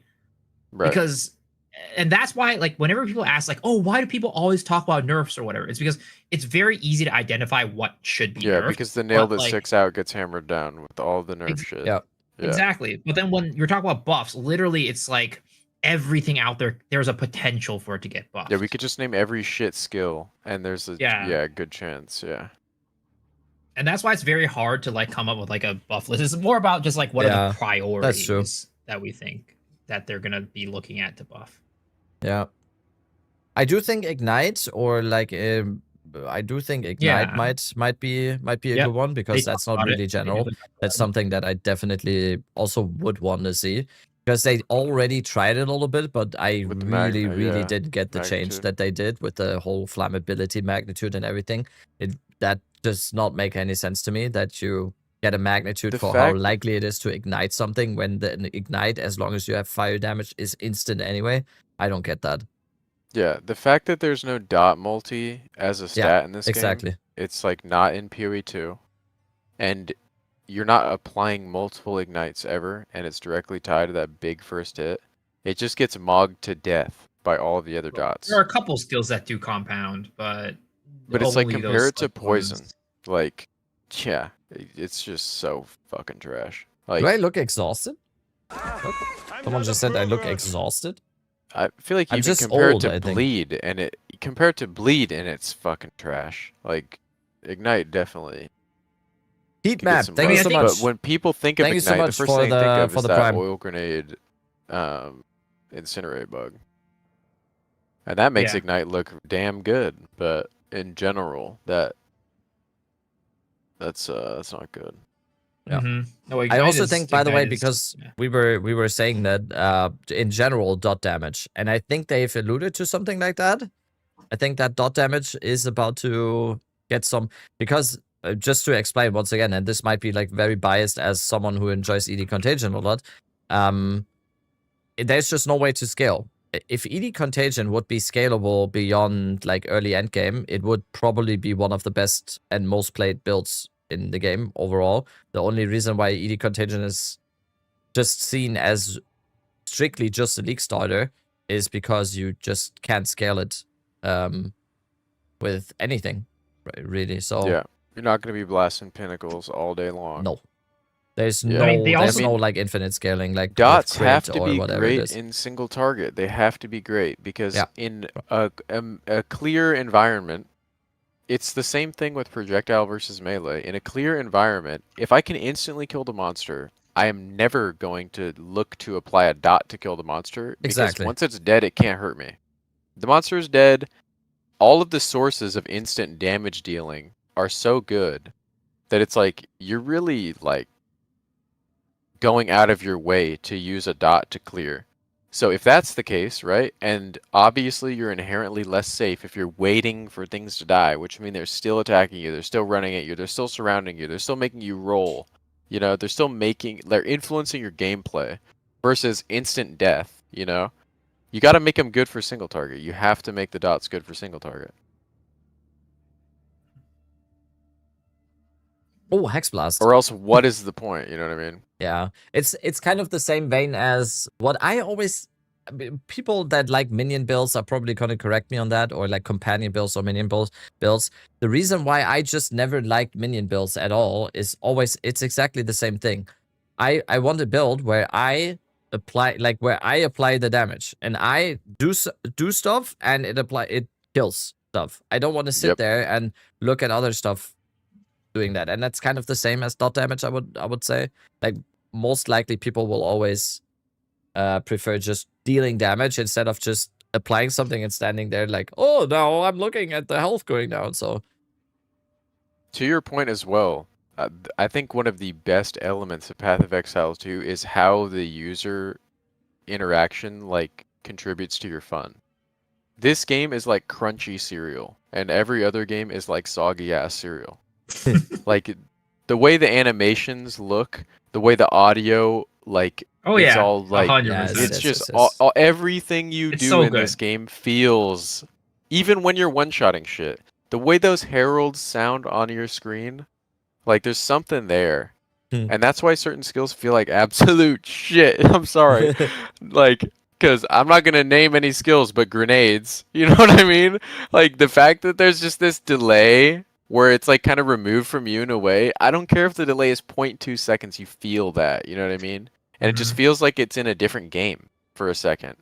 And they got to do something. And, like, the second you equip that Palm of the Dreamer on that dot skill, ooh-wee. All of a sudden... your fun factor gets multiplied by 1 billion. You know what I mean? But yeah, dude, dots need some serious love.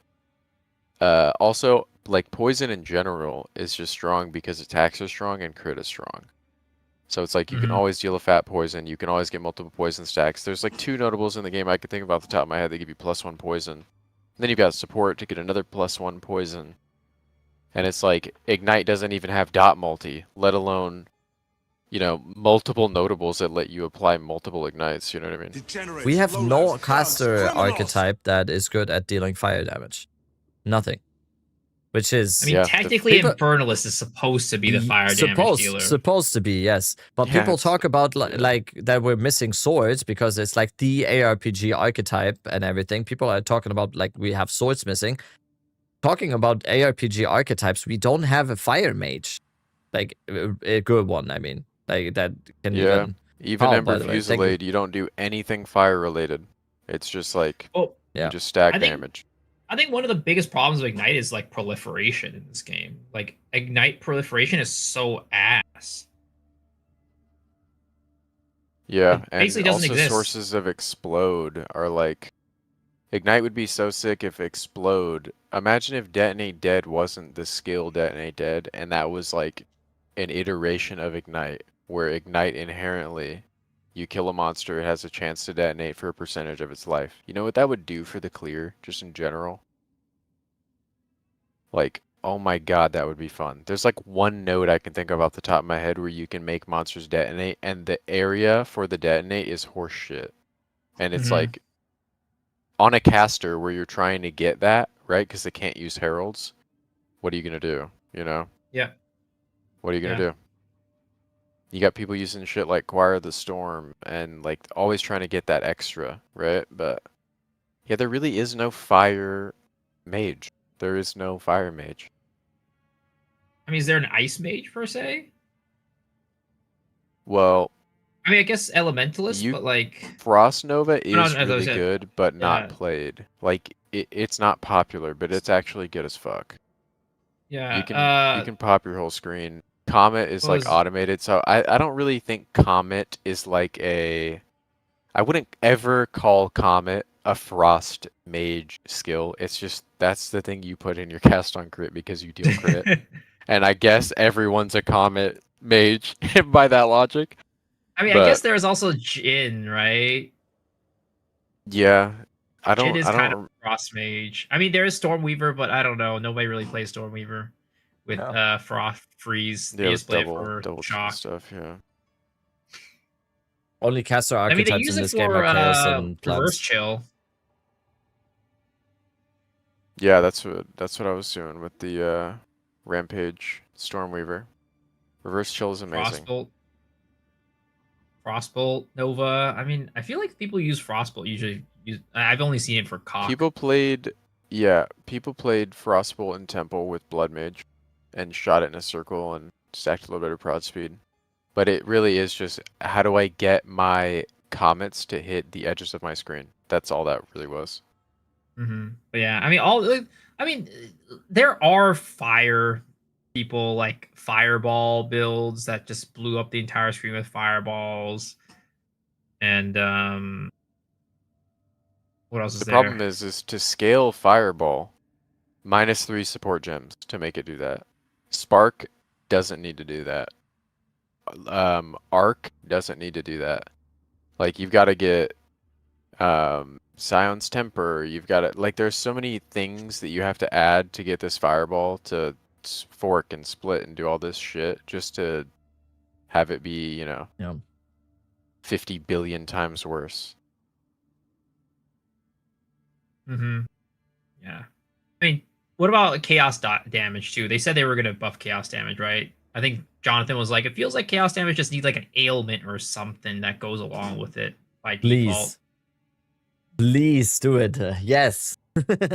Why don't they just add Wither inherently to the chaos damage? So the longer the fight goes on, the more damage you deal. You don't have to stand near a boss to get Wither stacks. Yes.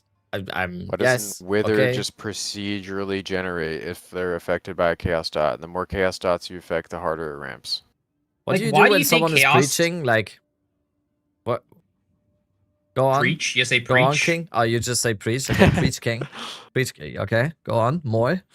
And these are things where it's just like, bro, literally just throw some shit in the game. And if you don't like it later, on 1.0 release, revise it and change it when you figure out something better. It's just like, in the meantime, make it playable, you know what I mean?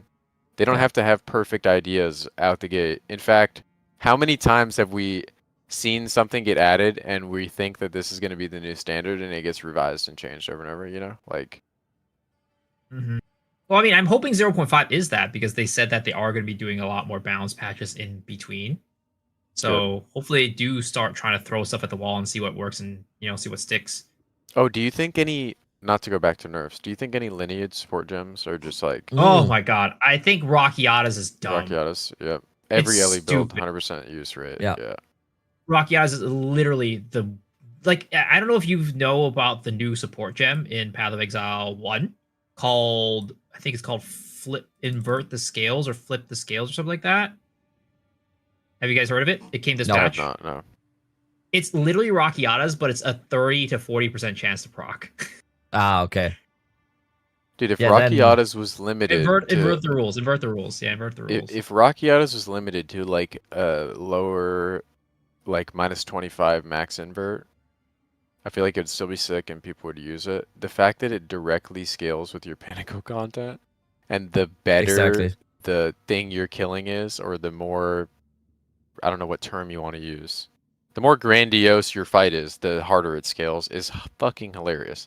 Because effectively it does nothing to a monster that's just got armor and no reses, right?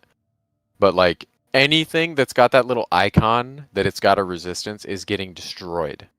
And that means your Pinnacle bosses, which is very like the funny. The harder the boss is, the easier the more it becomes, the more damage you do. It's a must-have. So stupid. It's a must-have for any elemental build. It's like if you're playing an elemental build and you're not using Rockiatas, it's like the build doesn't exist. I mean, you can. I'm not saying that the build is bad without Rockiatas, because you could never like know of the existence of your Rockiatas and still do all content very easily.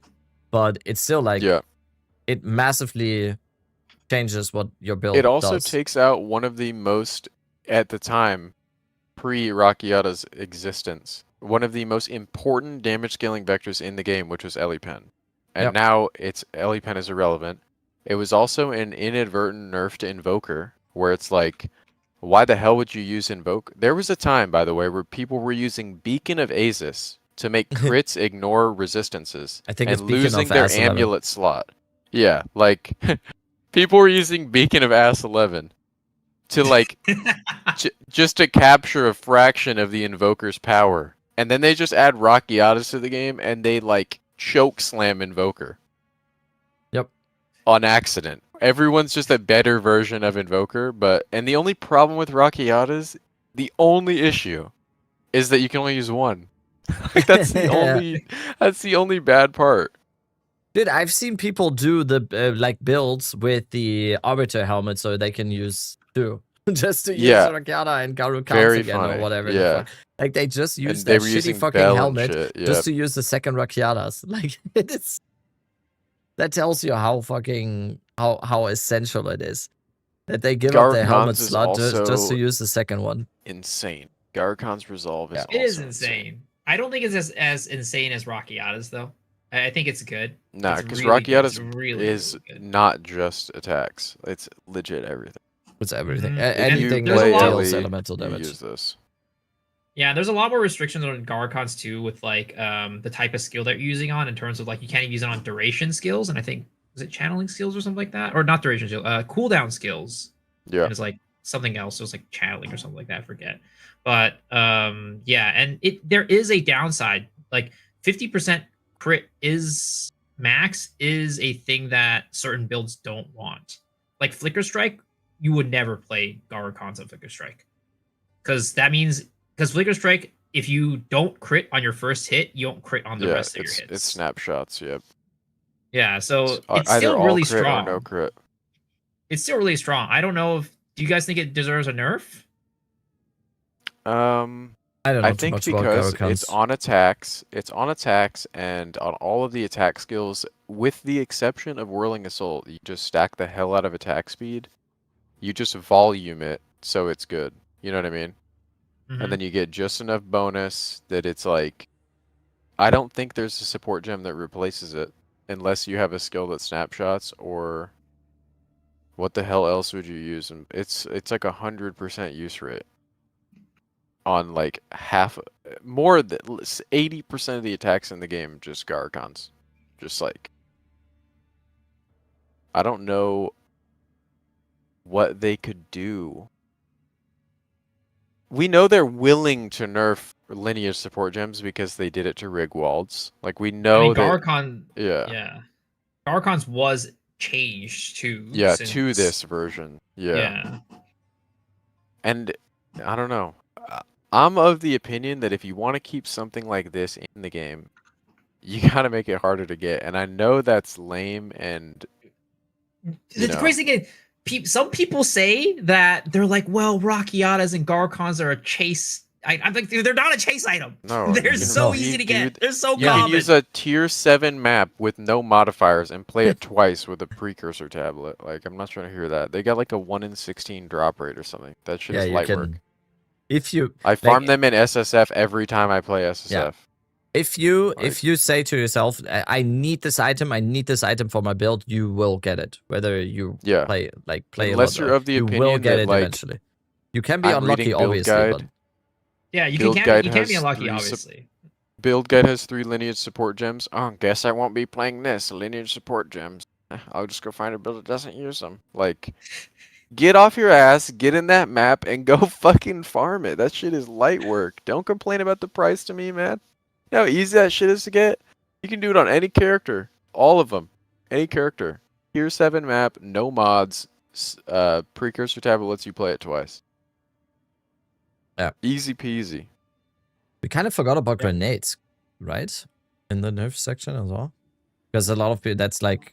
But I think why we probably forgot it is because that has been like the nerf talking point every single patch, and it's just campaign. But we kind of also said twisters and snipe for campaign, but... Yeah. I don't think know. I mean, I think twisters should be nerfed in Endgame and... Yeah, okay. It's yeah, like, true. I mean, it's an S plus tier skill, and it does single target and clear. Yeah, like, it's like weird, are broken. And it's my favorite skill. Like, that shit is broken as fuck. The only reason why I think grenades might not get nerfed is because like it's kind of been there like that, and like in the public as something really strong for a bit. Like things like twisters, right? It was not really in the public eye until 2 weeks ago. Until, I mean, yeah, but still, literally, they nerf stuff within the week. Remember, like, patch notes come out, people find something insane, and then they nerf it within the week. So it definitely can get nerfed. It definitely can get nerfed. Yeah. But yeah, grenades have been, like, in the public as, like, people are like, this is really strong, and they never nerfed it. So, like, strictly talking campaign, by the way, and... I don't know if this is an unpopular opinion or something. I think having strong skills like twisters, snipe, ED contagion, grenades, or whatever, having those for a campaign play, I think that's a good thing. Because those are fun to play in campaign, and I want to have fun in campaign. I just think we need more variety in those. I would really hate if they just go like, oh yeah, let's nerf all the good campaign builds, rather than just saying let's try to give them more campaign builds that are as fun to play as those. So for something like snipe though, I would argue that it kind of trivializes the campaign. Twisters too, dude. Have you seen the people like do twisters now that now that the people have realized that twisters is actually good in campaign? It looks ridiculous. I saw Local Hole do like a 30-minute act 1. I mean, think about it like this. The difference between a twister or a shield wall and some skill that you can't even name, it's so bad and underutilized. Like, the gap is the problem, maybe not so much the best skills. You know what I mean? Yeah. Maybe if the best skills got brought down 10-20%, specifically for the campaign, and you can honestly do this, by the way, with adjustments to what tier support gem can cut out the supports. You know what I mean? Like, move fucking Frost Nexus from a tier 1 support to a tier 3 support, this and guy let's see for how the fucking ad. good Twister is Blame in that Act 1 guy and here. Act 2. Blame you know that what guy I mean? for the ad. Like, well, I mean, I think it's a tier 2 support, right? I think it's tier 2. Yeah, like, you get the point though. Like, serious issues arise when you can't get all of the good shit instantly, you know what I mean? Like, Shield Wall campaign is fucking gross, but compare it to like some random quarterstaff skill that nobody in chat can name, you know what I mean? And it's like, what are we doing here? Yeah. Grenades, though. That for me though is like the bottom line is like, does it trivialize campaign? Like, I don't know if grenades necessarily trivialize. It's strong, but I don't know if it trivializes it. They're good because you can move fast, shoot them in front of you, and monsters will run at you and run into them. And you can continually kill while you move. Certain bosses, grenades feel like absolute shit. Namely the Faradun Prince. And like any hypermobile boss. But you just make it do enough damage that it doesn't fucking matter anyways. If you hit him, he's dead. Yeah. I'm trying to think, like... You gotta have strong shit in the campaign. Because, think about this. We play this shit all day, all the time. And we can name all the good shit off the top of our head and go play it whenever we want. We can use Impale with Bone Storm, but imagine you're like blank slate mind wipe complete noob. And you're like, oh, I want to use this skill, and it's been nerfed 3 times. You know what I mean? Like, those guys are not doing the best with that mid-ass skill they're trying to use. Maybe we keep skills strong and just bring up others. Exactly. Yeah. Also, just if you just if a new player goes into the game completely blind and just picks something at random that they think they look cool, there's a big lottery aspect to it if that person is gonna have fun in Act 1 or not. Because there's a very high likelihood that they pick something that is completely dog shit, and then they die to Arachne 50,000 times, and then they go like, I fucking hate this game, and I'm not gonna play it again ever. Steam. Yes, exactly. And that's I was having this conversation with chat, and I was like, we were talking about like, how many of these new players are playing Monk, going into Act 1 and just like throwing their fucking keyboard at the wall? Oh, by the way, this has been a thing forever. I have friends that are not ARPG players that were hard stuck on Geonor for hours trying to play Monk because they thought Monk was cool. And that's in 0.1. Like, this has been a thing. That's why Monk was strong. 0.1. Yeah. That's why before it was streaming. Before it was streaming. And now you've got to go crazy and get the Hollow Palm stuff going. And it's like, that's a fucking keystone. Do you think a noob knows what the fuck a keystone is? You think he's going to read that Hollow Palm mod without watching a guide and know that this is strong? This is good, right? Yeah, he has no idea. Wait, let me pull out my calc. Calc is short for not calculator, only does he not know, not only does he not know how important prefixes are on a quarterstaff or plus to skill levels or any of that shit, he also is not going to click that because he's scared of losing his weapon. You know what I mean? Yeah, exactly. Like, exactly. Also, why is the first skill you get as a monk goddamn Falling Thunder? I don't get it. With no power charge support. Like, yeah, explain that to a new player as well, by the way. Oh, by the way, power charges. Here, you never played an ARPG before? Oh, yeah. This skill requires your power skill charges is only playable if you generate these charges that we didn't tell you how to get. Have fun, bro. Go use Killing Palm, man. Just use Killing Palm. And it does no fucking damage early.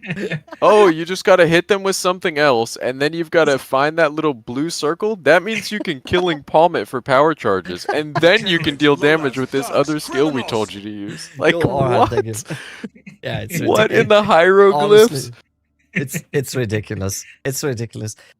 We've had this. I talked about. I don't know which podcast because I was on so many podcasts in the past couple of days. We talked about that. Like, there's certain systems in the game as well. System. Hell no. We will figure out the system, no matter how complicated or whatever, however construed the system is. We will figure it out. But I would like to have it in a way where the people that don't do that also can figure the game out like 90% of the time. So we play 12 hours a day, and some people play 12 hours in 6 days. They forget half the shit that they learned in their last play session because they just had a day of work in between it. You know what I mean? Mm-hmm. Like, the thing is, there are elements to this game that are so obvious to us that are terrible for noobs. Like, so rough. It's kind of the same thing with like infusions. The idea of infusions, like Falling Thunder being your first skill and it's basically unusable without charges is kind of like how some skills are like unusable without infusions. I don't think that ever should be a situation like that, especially if it's like a skill you get, like your first skill. It's like literally, if you don't know how to use it, then it's garbage.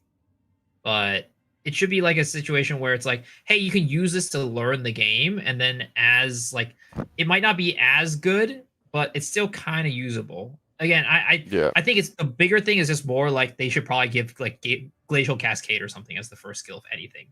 I don't know why like Falling Thunder is the first skill, and you don't have any support for it in the first area. Hot take maybe. First monk skill, in my opinion, Ice Strike. Ice Strike. Yep. Ice Strike, yeah. Ice Strike. Like, not kidding. Not kidding. It's so straightforward. If that's the first monk skill, I think there's so many people going into monk and they are like blasting. They are like, they're like, this is amazing. This is so fun. This is so good. Because think about it like this: your first skill on other characters, you're like trying to justify replacing it with new ones as your main like run around and kill everything skill. It's really hard to replace an Ice Strike when that's the first thing you get. If you created a Falling Thunder like skill gem, you cut a Falling Thunder skill gem while you were using Ice Strike, you would equip that shit, use it once, and never touch it again. Ever. Ever. Yeah, true. I personally like also in campaign playthroughs. I don't know if that's like a I'm not making the argument to do that with a lot of skills, or I think the progression aspect of the skill section is kind of fine. But I do have to say that mostly the most fun I have in campaign playthroughs is when I pick a skill very early on and I get to play that for most of the campaign, kinda. Yeah. Like, so I do think that's a factor. But I don't know how many of those are in the game. I don't know. I think it's certainly safe to say that it's unhealthy for the game when you had to play 3 builds to get to maps. Yeah, exactly. Play these skills and then switch to this one and then switch to this one once you unlock it, and it's just like, dude. Yeah. You would kind of You should be able to make it to maps with the first skill they give you if you just keep leveling it up over and over and over. And in the ideal sense, you just add like layers to the build, right? Like, for example, you start off with Entangle, you go into Bone Storm or whatever, and then later on you add Vulnerability Curse, and then you add Thrashing Vines, and that's kind of it, right? And then you add maybe like a defensive layer or a defensive spell, like, I don't know, Convalescence. You just add onto it, right? I think that's nothing the becomes best obsolete. It's important that nothing becomes obsolete. Yeah. I'm trying. What does become obsolete though? You start with Rolling Slam, and everyone's using Mace Strike instead of Rolling Slam. That's fucking funny. But I don't think Rolling Slam becomes obsolete though, because you can still use Rolling Slam Bone Shatter for the entirety of the campaign. Yeah, but like, once they see somebody do it with Mace Strike and then straight into Shield Wall, it's like... Yeah, but I think the argument is like making it so that you can play the skill all the way to the end comfortably, and I think you can. I don't think there's many skills that you get in the like your first set of skills that are just unviable. I think maybe me using the Mace skills are an unfair example because they feel exceptionally shit with the wind-up time on like half the bosses in the game. Yep. Where you were like, oh, I literally cannot use Rolling Slam in this boss fight because I get hit and I have no damage windows. And it's like, there are bosses like specifically Phase 1 Germanra. If you were trying to Rolling Slam that guy, he's going to hit you every single time. You will never get to hit him twice with a Rolling Slam. You try to hit him, and then boom, you take damage, and then boom, you take damage, and boom, you take damage, and you're popping flasks, and you can't roll. There's no time to like dodge damage. So you realize you just Mace Strike and spam spacebar, or you set up a shield wall and, you know, do the shield wall thing. And it's like, these skills that are supposed to be like, oh, just stun the hell out of him and then Bone Shatter and then beat the shit out of him while he doesn't move. Like, it doesn't actually play that well. Oh, you added Q stuff early game. Yeah, that's a good call. Is there anything else, just campaign-wise? Like, strictly campaign-wise? Because I think that's a large pain point for a lot of people. No. Quarterstaff early game is perfect in the buff section. I love that. Mm-hmm. Infusions. Oh yeah, infusions.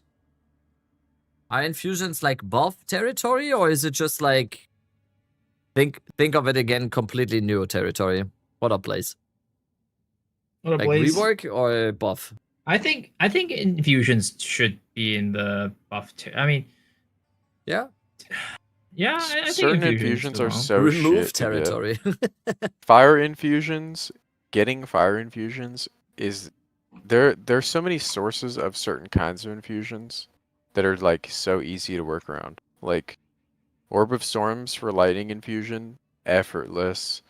Cold infusions from Frostbomb, where you can just reduce the delay, add spell cascade and limit to it, effortless.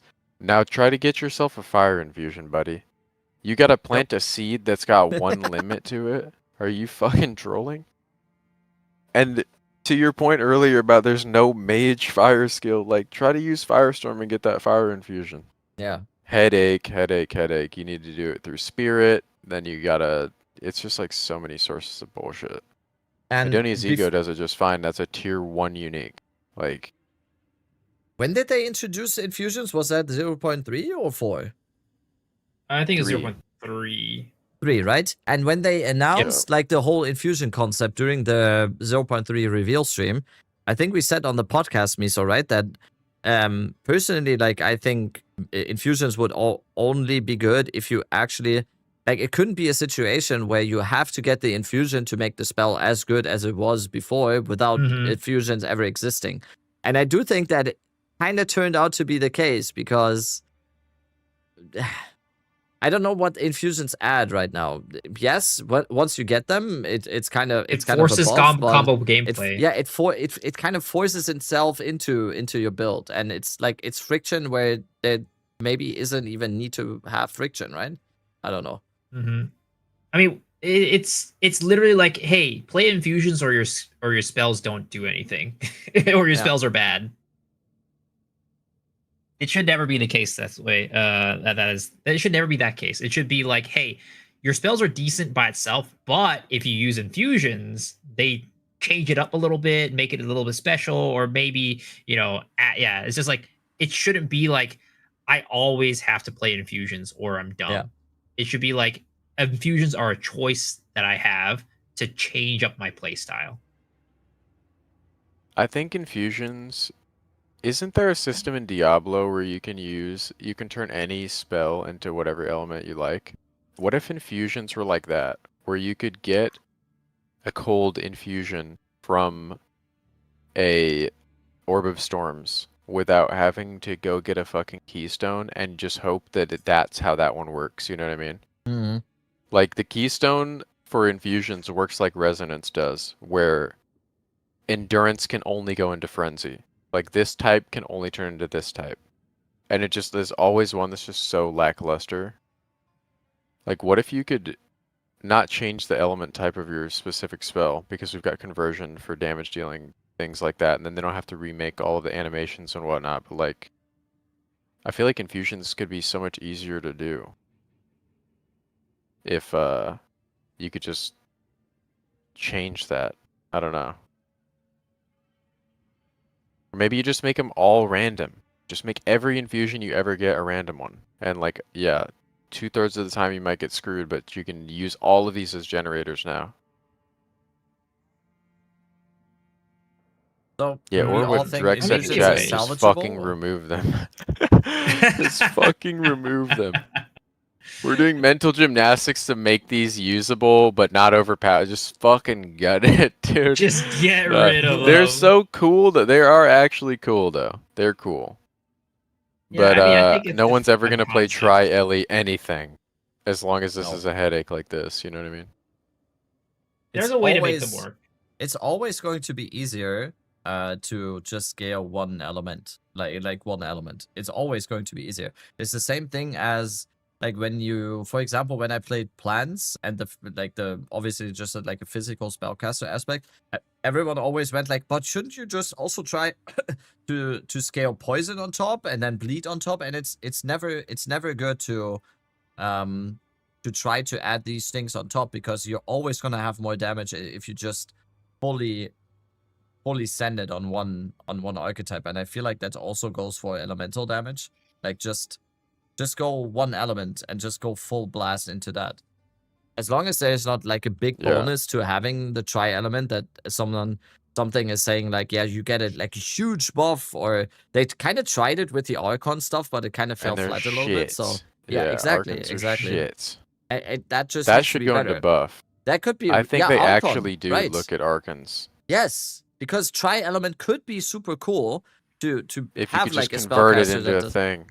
Yeah, it's like it could be While so you're nice. Arcand, you can use that cold spell and it'll scale with your fire damage. Yeah. Because it could be so cool. Yeah. Because it would. And also be Archons like are what also they envision, right? thematically badass. It looks sick. It's not corny. They look fucking cool. I mean, it's free NTX basically. Yeah, that delay. They're so afraid of it being strong that they have that you can't re-Arcan after you've Arcaned. It's like popping a fucking ultimate in the game, but the ultimate does nothing. So you're not gonna go spend 7 points on it, you know what I mean? Yeah. That, like, not being able to be in a state of Arcan forever, like, just figure out how to fucking balance it. If it's cool, people should be able to play it, right? Like it's fucking, fun. Like fucking Yamcha popping some KO Ken or something like that. Yeah, doing nothing. like, if I want to be a fucking Super Saiyan permanently, just make it so it doesn't deal infinity damage so I can be a Super Saiyan permanently because it looks cool. And it's fun. And fun matters. Wait, what? It does? Oh no. No, I think Archon is really badass. That's like one thing that I never think about, but I really do want Archons to be like usable, good, right? Because they're You're just so fucking cool. levitating. You're Archon's levitating. fucking badass. Did you guys play Diablo 3? Yeah.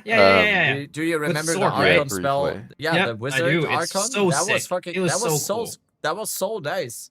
That was so cool. Mm-hmm. got Transformation, aura. blink. You know, using your fucking energy beam, Dude, that was so blasting good. things down. I mean, I'm always a fan of transformation classes. I just love transform. Yeah. Their fear with these skills is that it is so good that they can't contain it. That, like, demon form is a perfect example. They're terrified of that being overpowered as hell. Yeah. They're so scared of that. I mean, it was kind of like busted in 0.1, kind of. Yeah. But I think that was largely because barrier it was invocation could infinity spam comets and shit. They were measuring the Yeah. damage of that build with comets per second, not damage per second. They would record their screen and slow-mo it and measure the damage in comets per second. Because you could just heal over and over with Eternal Youth. Simpler times, but way simpler very funny. times. Yeah. Let's see. Anything? I mean, I'm sure there's plenty of things that we Mana can stacking? think about. Once again, no, right? I think mana's how in a how we do decent, we I think it's how- in an okay place. right? Yeah. I think it's okay place. I think there were mana stacking was like mana stuff was kind of like pricey at some point this league, Yeah. right?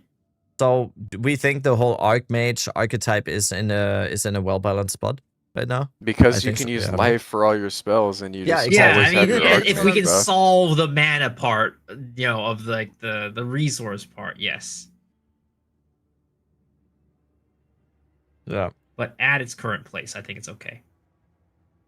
Trying to think from just we're thinking characters and skills. I'm trying to think like what do we think is going to get buffed that is like specific to mechanics or gear? I mean, of course, actually, I don't know. I was gonna say life, but I don't know if they're gonna buff life. I'm really not really. I actually think you could it's a complete gamble. I think they could totally just say, "Hey guys, we said we weren't going to put life on the tree. We tried it. We have to." Like, sorry. I don't think they're gonna do it this soon, though. I think they're gonna wait. What I could totally confused- see them doing that though. Yeah. What confused me in Like, the we Q&A fucked was up. that they said they don't want to put life on the tree because they don't want to introduce new nodes to the tree that have life in them because they feel like those are nodes that everyone has to take and they don't want to have nodes like that. But that is kind of not what most people were arguing for, I think. I think what most people were arguing for is add life onto already existing nodes that have like armor or something. Yeah, I like think that's what hybrid people armor wanted. life nodes. Exactly. Like Yeah. not a new cluster where you get like 500 life in the cluster, but like just add some life onto nodes that people are already taking in the armor department there. You know? Yeah. Yeah, it's like armor. I mean, if you really wanted to buff life too, imagine you make strength. 1 strength is 5 life. You want to buff life, you can get there in ways without messing with the passive tree. Instead of 1 strength is 2 life, just like 1 int is 2 mana, you know? Like, yeah. That would be pretty straightforward. We have a couple sources of increased life, like on Ami. I think you can get it on... Can you get it on Jewels or Rings of Desecrate? Don't think... maybe Kulamok rings? No, maybe, yeah, but you just get flat, but the fact that it competes with other shit, it's a bitch. It's a bitch to get. Patch notes soon? Yes, patch notes. I mean, that it depends a little bit on your definition of soon. Like, we don't know exactly when. In the next what? Within the next day and a half. Yeah. Within the next day and a half. Okay. Sometime in the near future. DM. Popcorn's voice reminds me of Jonathan. Hey guys. I don't know about that one. Jonathan here. Hey guys. Jonathan Roach is here from Grinding Gear Games. Oh, there he is, my only mod. There he is. Concoctions are a sleeper pick. That's such a sleeper pick. I hope they buff concoctions. That would be a movie. Right? Must play during the league at some point, yeah. What do you guys think about reverse chill?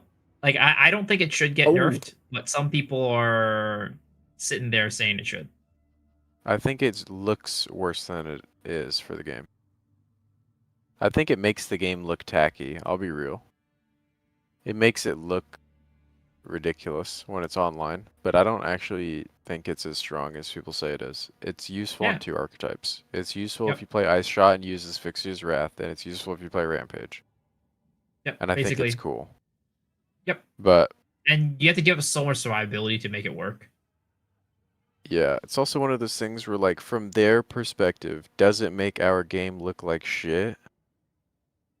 They're, like, one-shotting bosses makes your game look like shit. From anybody from the outside looking to play, they tune into a stream of somebody that's got thousands of hours, they watch Zesh get dropped in an instant, and he just did this 15-second LARP animation where his wings rip out of the wall, and you watch him just get his jaw broken in 1,000 places instantly. That's not a good look for your game.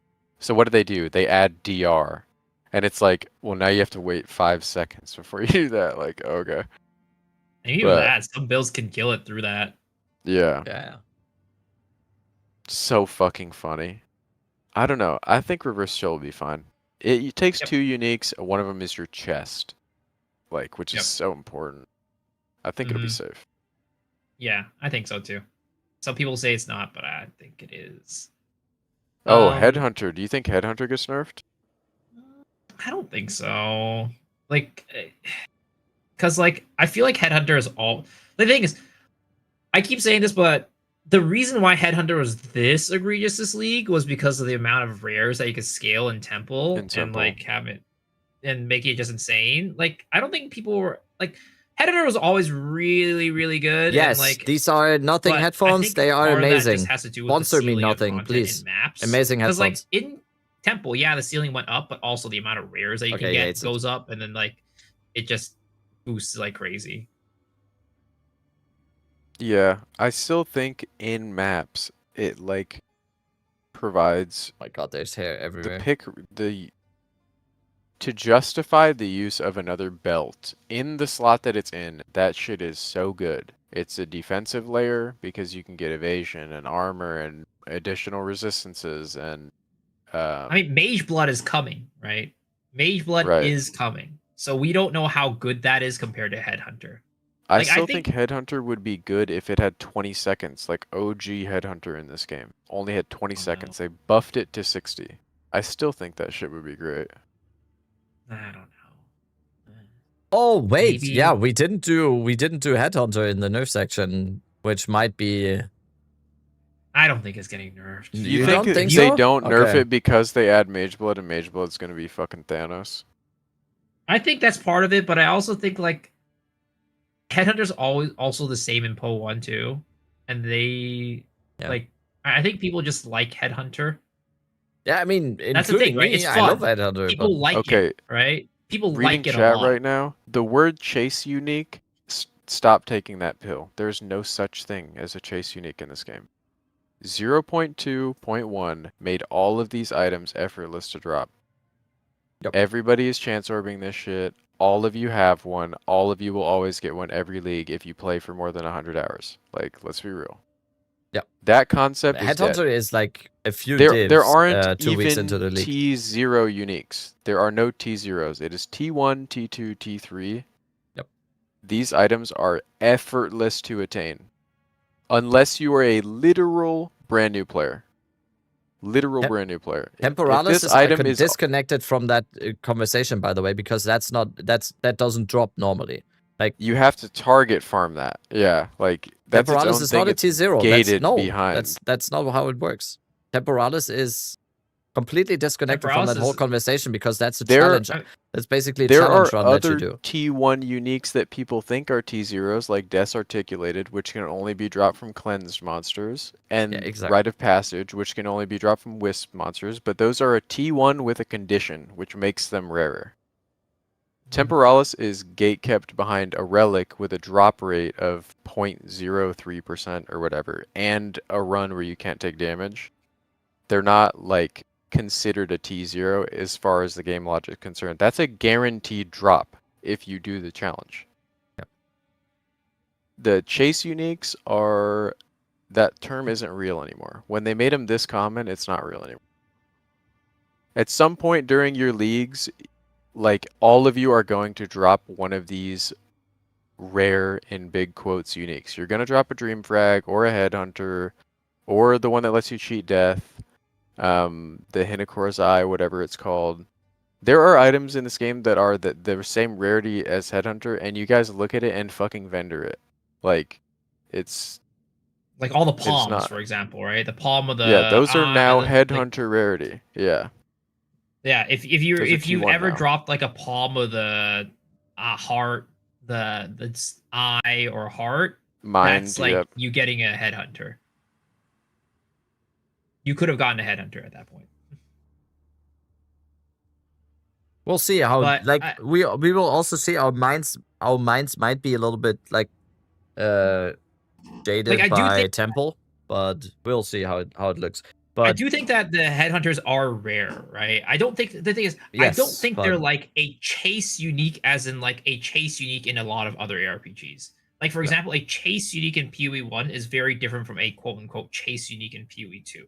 I think there are a lot of players that, or Diablo 2. I think there are a lot of players. If we want to use the term just because it exists, the chase uniques in our game are Palm of the Dreamer, because you have to drop a tier 1 unique and then Val Orbit. A Prism with what you want on it, because the rolls are ridiculous, and Adorned with a high roll. Like, these are like those items that are in that category, right? I'd still consider like Temporalis a chase unique in the sense that it's really, really hard to get. Yeah, but it can have the term for the sake of the term. That shit ain't a Headhunter. That's like child's play compared to a temp. I mean, you just have to look at the amount of Temporalises on the trade side and the Headhunters on trade side at any given point. It's like, I mean, any it's league not even ever. it's not even like the fact that the Headhunter is used by 48% of players. Yeah. I don't know. Where's the chase? What the fuck is a chase if everybody got that shit? And you can go back last league and go look too, and it's the same shit. Look for characters that are over level 95. That is what I want to see. Yeah, chase unique is another one of those terms, like meaningful combat, where it's like nobody really knows what that means. It's kind of just words that people say that we use to communicate, and it just is legit meaningless. Like, what is meaningful combat to you and me and somebody else? Like, for characters on PoE Ninja, over level 95, Headhunter is 66%. Just 66% of all builds over level 95 are using Headhunter. Like, yeah, okay. look at how is that a chase? Look at SSF too. I'm curious what the SSF. Yeah. SSF. I mean, of course, this league, like Headhunters, is like it's way higher than normal, right? Because if you drop one in SSF, you are using it. You're 7%. 7%. It's 7? That's yeah, damn in SSF. good. But I'd say like Headhunter in the previous leagugues over level 95 around like 30%. Over level 95 in SSF is 30%. Chase unique. Like imagine 30% in SSF. So the only way for them is, but that's also Temple. I would like Temple is definitely big. Yeah, I'm not gonna sit here and say Headhunter's not rare, right? Yeah, for a lot of people, sure. it is very rare. But it's not a chase unique.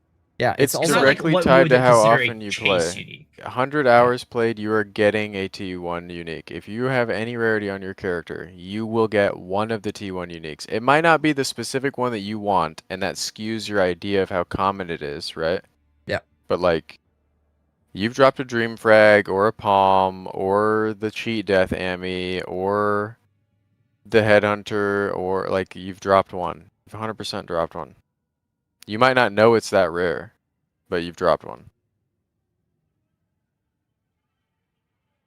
What are you seeing here? What's that background image? Yeah, Calandra's Touch is another T1. There you go. If you go to this website, right, PoE2 ladder. Ladder for uniques, right? You filter by, let's see, the tiering. Tier 1, right? That's what a Headhunter is. If you have dropped any of these. Howl. If you dropped the Astromentus, Alpha's Howl, Doomfletch, Death, Defiance of Destiny, Kadiros, Cherno, all three of the Palms, right? Hyries Ire. You dropped a Morohi. Malleys. Yeah. Mjolnir. If you dropped Prism Guardian, Spire of Ire, if you dropped any of these, right? Yeah. You had a chance to find a Headhunter. Yep. Yoke of Suffering. Everybody that's ever dropped Yoke of Suffering read that item and said, "Oh, that's 1,000 gold. That's a chance shard." I mean, there's so many on here that are in that category. Again, it's the thing. The is we're surrender. Not saying, Thanks for the gold. I think again, it's not that we're saying that it's not rare. Wait, what the fuck is Ares Vein's Wings? I have 5,000 hours in this game. What the fuck is that item? I've never seen that. I don't know. What is that? Does this exist? I don't even know. Maybe it's like a new one. Who knows? I don't know. We're not saying that it's not rare, right? We're just saying, like, exactly. That's not the issue, though.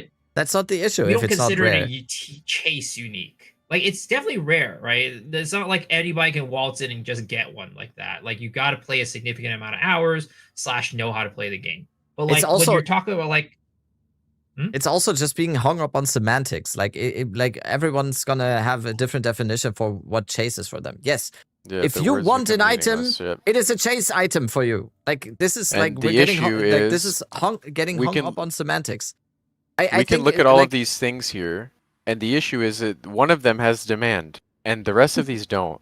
So you look at the price of that Headhunter, and because there's a demand that needs to be serviced with a supply, all of a sudden people think it's rare. These shits drop like candy. They drop like candy.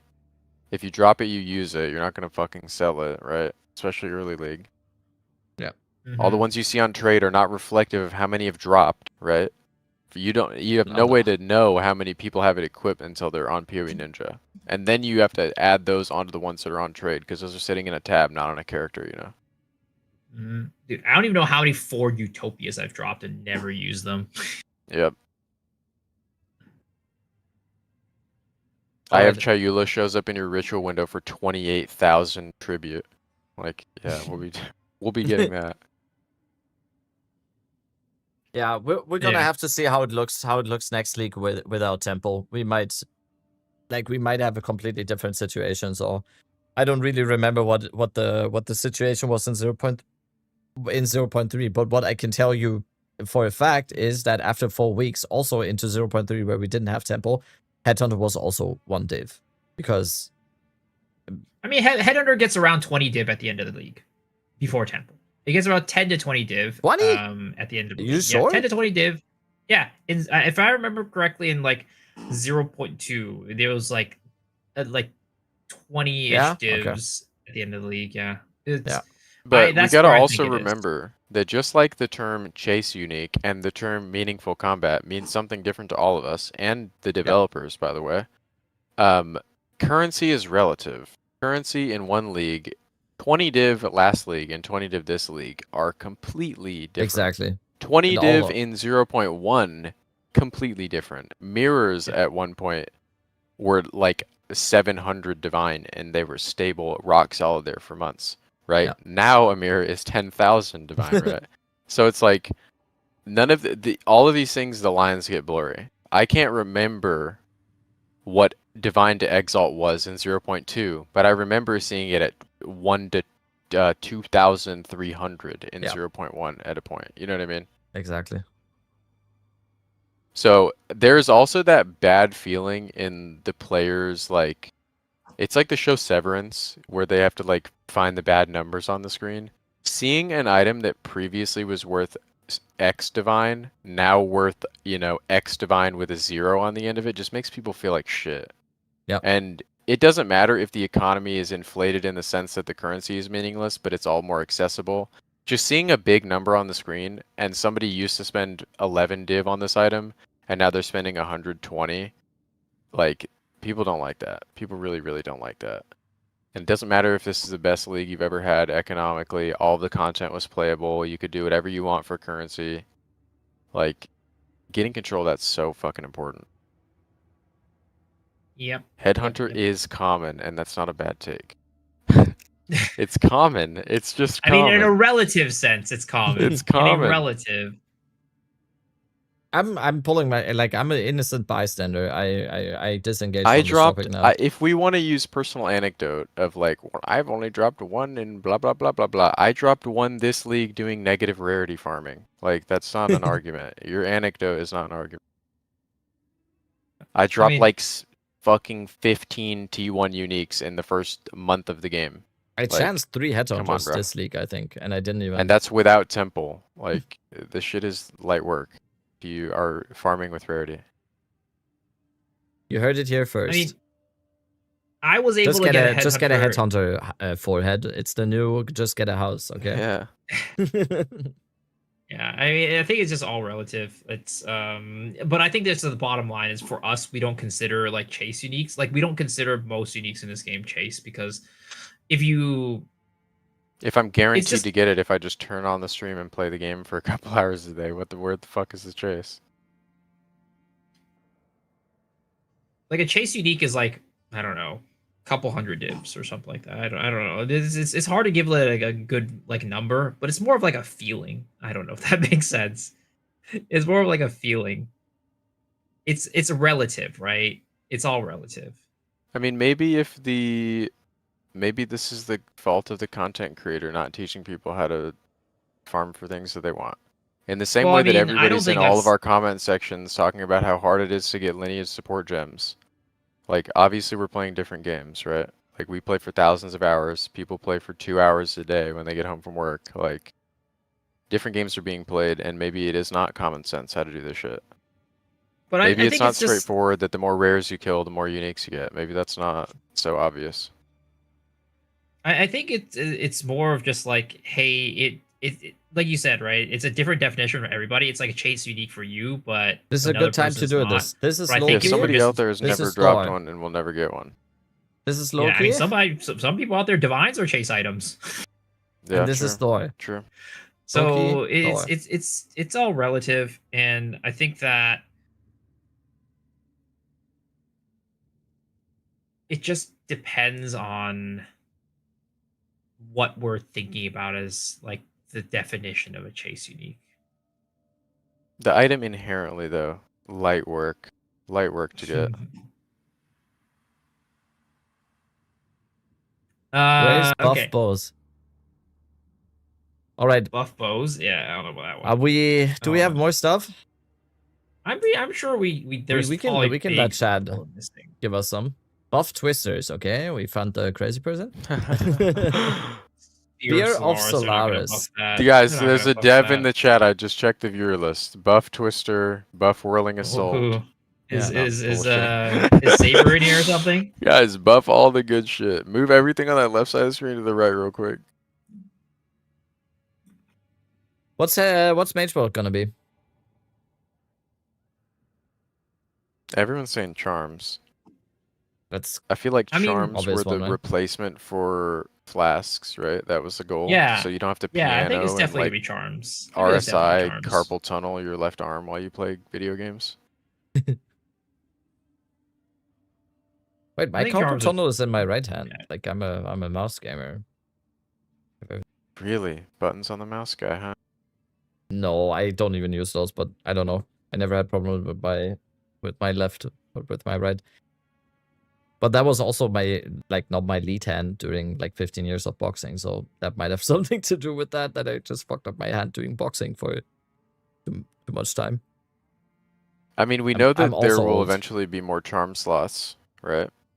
Yeah. There was like this thing open in the mage when the character was wearing the mage slot in the reveal. There was like the heist trinket slot, right? Do we think that's dev build like placeholder? Yeah, probably.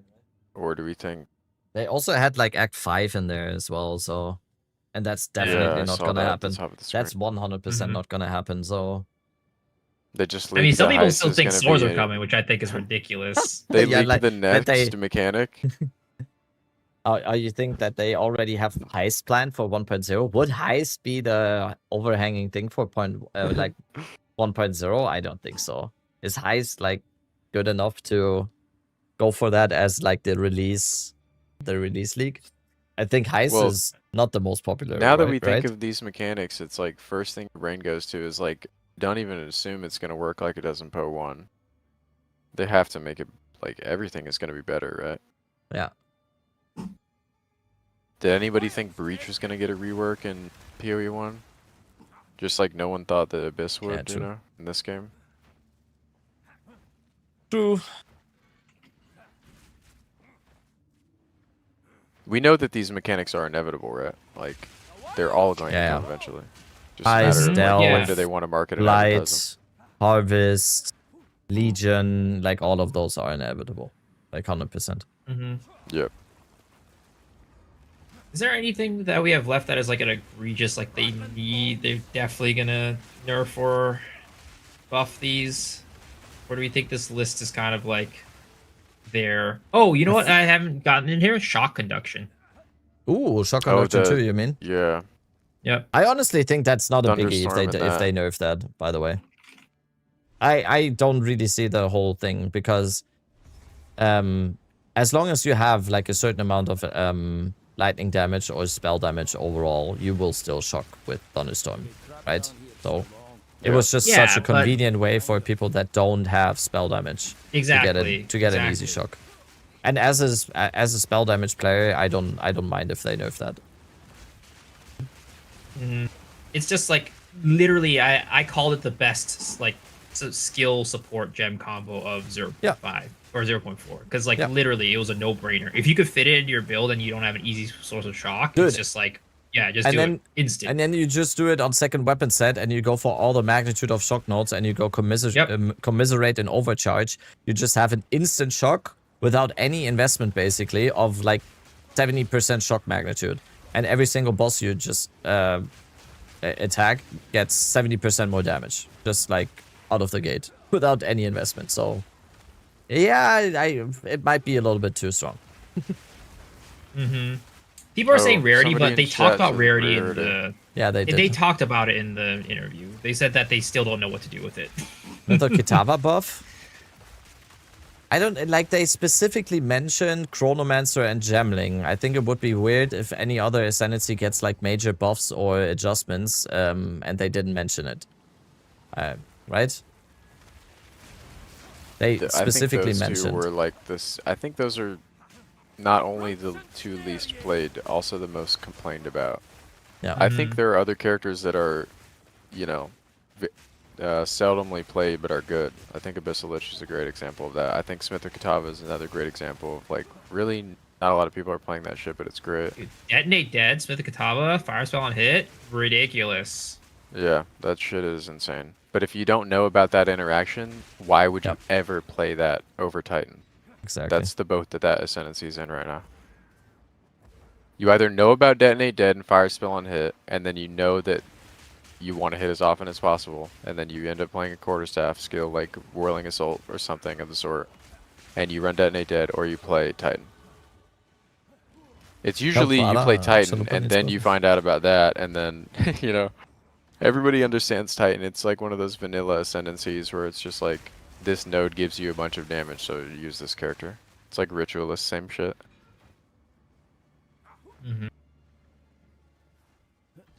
The first thing I'm gonna look for once the patch notes drop is like anything plant related, because I'm like dead set. If there's no changes about plants, it's such an obvious pick. It is. Do you think Rend gets changed at all? Me? No. Do you guys think Rend is gonna get changed at all? I don't think I know enough I think about. that skill is perfect where it's at. I think that skill is just fine. Because there's a lot of, like, especially during campaign, and maybe it's just because campaign is so top of mind right now, it's just, like, the interaction is, like, so insane. Just, like, buffs your damage by so much. Plant Keystone, great comm. What do you think happens to that, Mr. Rabbit? To what? This isn't gone. The Plant Keystone? Like, I really hope that is just baseline. I think they're just gonna keep it. I think the most likely thing is that it's just gonna be kept the way it is. But in my opinion, it's like the most obvious band-aid fix keystone or like anything in the game. Yeah, we can't figure out this, so we're just gonna give you this funny button. Yeah, you click. it's I mean, so that's ridiculous. basically what it was. It's basically so what it funny. was. It's ridiculous to have something in the game that just says like, oh, you want to play this build? Yeah, this button Now makes you this can do build it. good. Like, what? Now you can play it. There's no way that makes like that just doesn't make sense. So I would. Pathing your tree to the funny button is so good. That is so good. I honestly don't think it would be a big deal if they just let it go baseline.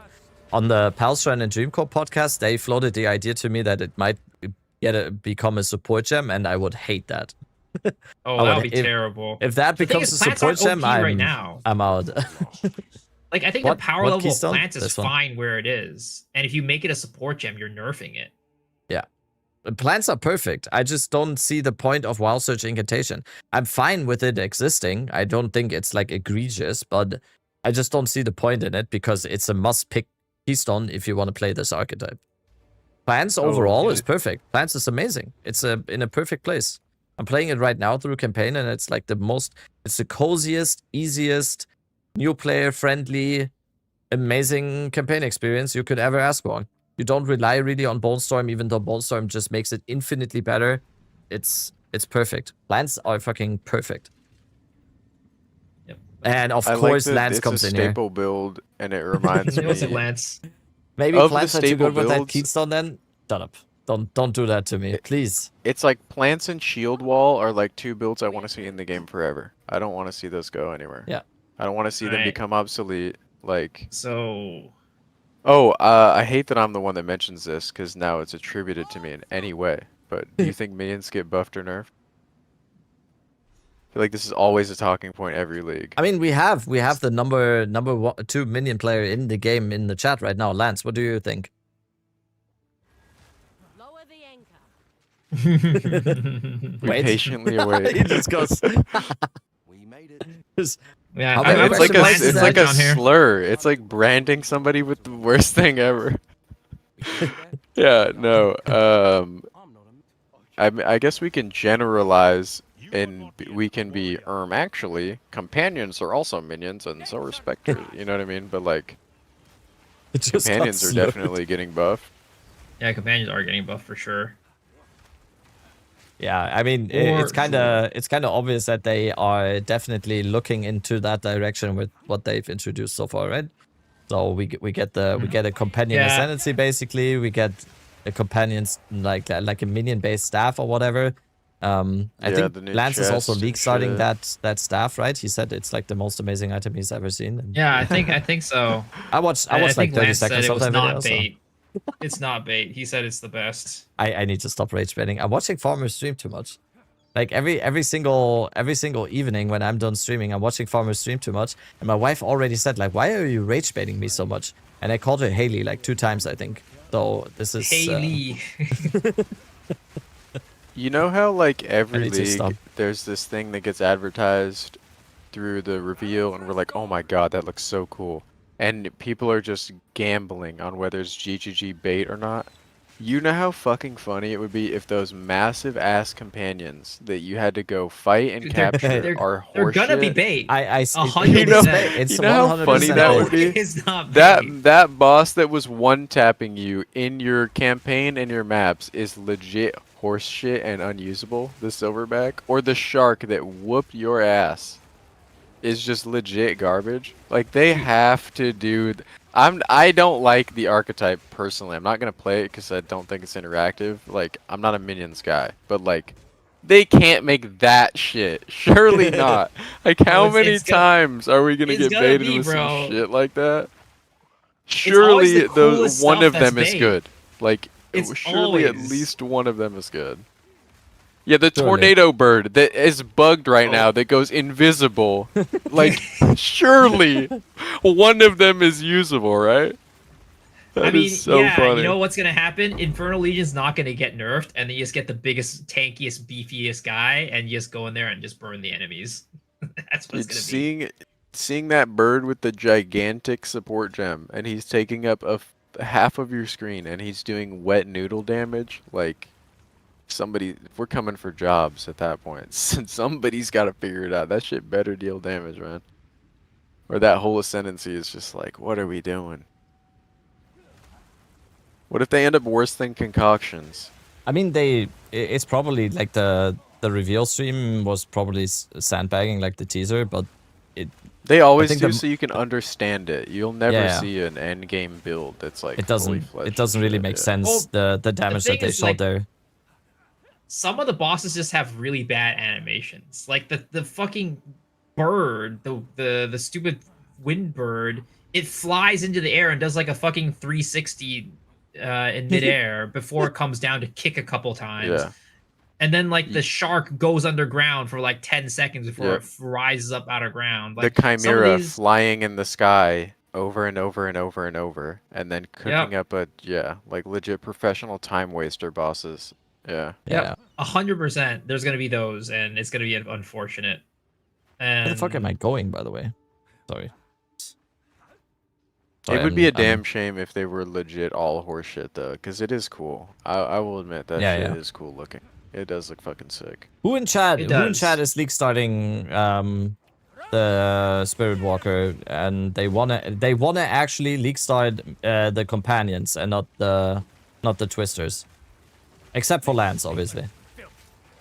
What did Lance say about me? What? Copying? Oh yeah, I'm. Me. plus. Okay. No. These guys are all lying. They're all lying. You know what they're gonna do? They're gonna league start it. They're gonna play it for like an act, and then they're gonna be like, "Wait a second, this is shit. I hate playing minions." Then they swap to Amazon and they use a bow. Exactly what happened last patch as well. And they use a bow. Yeah, how did I get baited into playing minions? Everyone came into my stream and went like, "Yo, I just came from Act stream. I was playing Bear Druid. It sucks so bad. What are you playing?" I'm already like in Act 3. They like, dude, so bad. Imagine if the best single target in the game is Crowbell next league. Yes. Okay. Imagine if the best single target in the game is Crowbell next league. You know how fucking funny that. This would be the funniest league ever.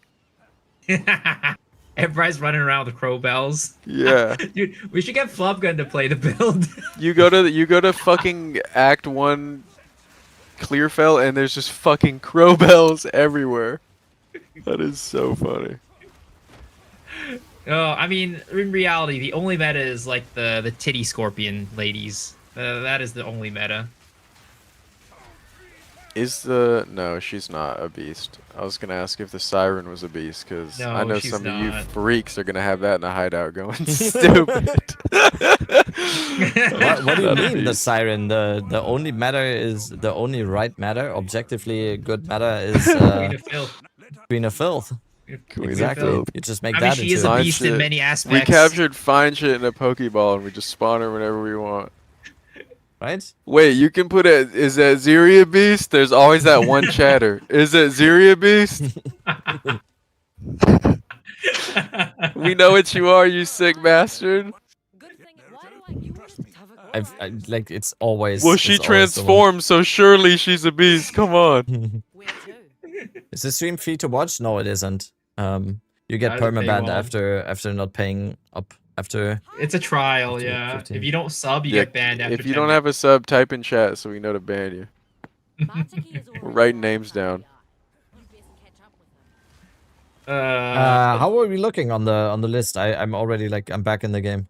I mean, it's looking pretty good. I just I feel like there's definitely things that we haven't mentioned, but that I feel like should be mentioned, but I can't think of anything. So nerf side, we have trigger skills, Comet, Leech, Blood Mage, Oracle, Mystical Rage playstyle, Time of Need, Vertex plus skills, Twisters, Snipe, Infernal Legion, Bow and Shatter, Whirling Slash, Oil Barrage, Oil Grenade, ES, Rockiata's Flow, Garukons, and Shock Conduction 2. I feel like there has to be more that we're just not thinking of, but... This is where chat just throw out shit. Yep. Nerf Prada. Also, plants. Don't nerf. worry. If a third of these things on the left side of the screen get nerfed, I don't have content to create anymore. So. Hailstorm rounds buff. Do you think Abyssal Lich is gonna get touched? No, because of the pick rate. No, I don't think they're worried about that. It's the third least picked ascendancy, right? Yeah, and it has been. And in the prime, when my vid hit like max algorithm, there was 212 Abyssal Lich playing that build. Like that was the peak.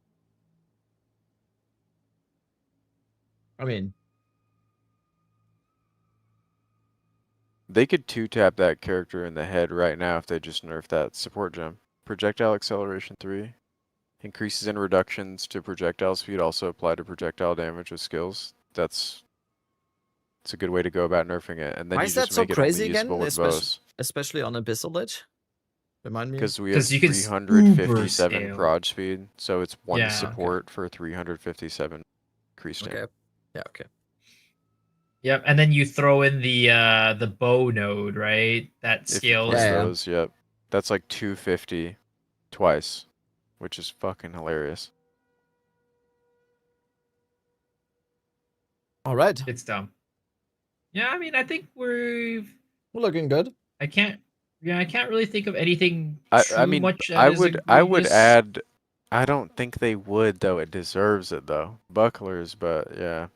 Yeah, parry. I don't think they're going to. I legit don't think they give a fuck about the buckler or parry. They added that, and then they added a shield that does all of the shit that the buckler should do as a unique, and said, "All right, the buckler should have always been a projectile where you could throw it." I think like the parry burger. I think the real scenario is probably this, right? They got gathered in the meeting room for like balanced conversations, right? You know, Jonathan's there, Mark's there, like all the other balanced guys are there, right? And then they started talking, and then Jonathan said, "Hey, can we buff parry and bucklers?" And they probably just kicked him out of the room, and then that conversation never came back up because he was the only guy who played it. It's literally that meme, like the comic meme where the guy in the boardroom, and then he just gets thrown out of the window or something, right? I guess this question is for you guys and chat. Let's assume for a second you don't care what anybody else plays, and you're not threatened by the idea of people playing trigger skills and comment and blah blah blah. Would you guys be happy if only a third of this shit on the left got nerfed and the rest was in the game still? Would it like actually bother you? I mean, if I didn't care about what other people played, and like I didn't care about like, and it was just an option for you to play if you wanted to, you know, like I'm not the fun police. Dude, let people have fun. Yeah, I'm saying if half this shit stays in the game, I'm not. That's fine by me. Fuck it. Like, would I really care if Snipe stayed in the game? No, fuck it. No, maybe I play it. Not really. You know? Even though they've specifically mentioned Leech, did Leech ever bother me? Really? Did I actually ever really care? Like I think someone in chat just said like he's only saying that because he hopes that Bone Shadow is staying. Yeah, this is where I plant the seed. He's only saying that because of Bone Shadow. That's right, plant the seed. No troll. Being completely honest, the only thing I want to live on the left side of that fucking screen is that bone shadow rolling last tech. I can deal with twisters doing half the damage they deal, and I'll make a character out of it. Like, that's the only thing where it's like I actually use that on every build, all the builds. Heard it here first. Like if energy shield got choke slammed, like I wouldn't even be mad. Honestly, I thought it was going to get nerfed last league, to be honest with you. It would reveal how bad I am at this game. I'd have the serial energy shield problem. stacker. It would kind of expose me. The man who had not played armor builds until this league. He went 4 leagues without playing a single armor character. Didn't you play Mjolnir last league, Rabbit? Didn't you make a Mjolnir? Yeah, the Mjolnir. That was did you ES stack? What? No, it wasn't energy shield. It was life and armor, but it was squishy as fuck. But that doesn't really. We didn't mention that in the review. But we don't mention that. That wasn't if it's really squishy as fuck, it's because you guys made it wrong, not because the designer made it wrong. Wait, when's Lance on the podcast again, Miso, by the way? I think next week. Next week, okay. I think next week, right? We have Pox this week and then Lance next week, right? Yeah, perfect. A lot of theory craft. Titan? Do you think Titan gets nerfed? No. I don't. I don't. Hope for a second there, but yeah, Pox this week, Lance next week. I don't think so. I don't think Titan gets nerfed, and I think it deservedly doesn't get nerfed. It's just a good ascendancy. That's fair. I don't think Titan is like egregious in any sense. It's just the thing is Titan would be OP if it were on another part of the tree. I think all of the vanilla ascendancies that are just stats are good as fuck. I think Ritualist is always going to be good as fuck. I think Titan's always going to be good as fuck. If you don't know what you're doing, just click the character and click the notes. Yeah. And Titan has the best I would even put ascendancy Deadeye in in the that game. category too. Like The Deadeye's prison just pocket. good as fuck. Yeah. Fine. Yep. It's the best ascendancy in the game. It's the one I once picked. And then I never realized that I picked, or I never realized that there was something in the prison pocket, and I always went like, "Yo, where the fuck is my stuff going?"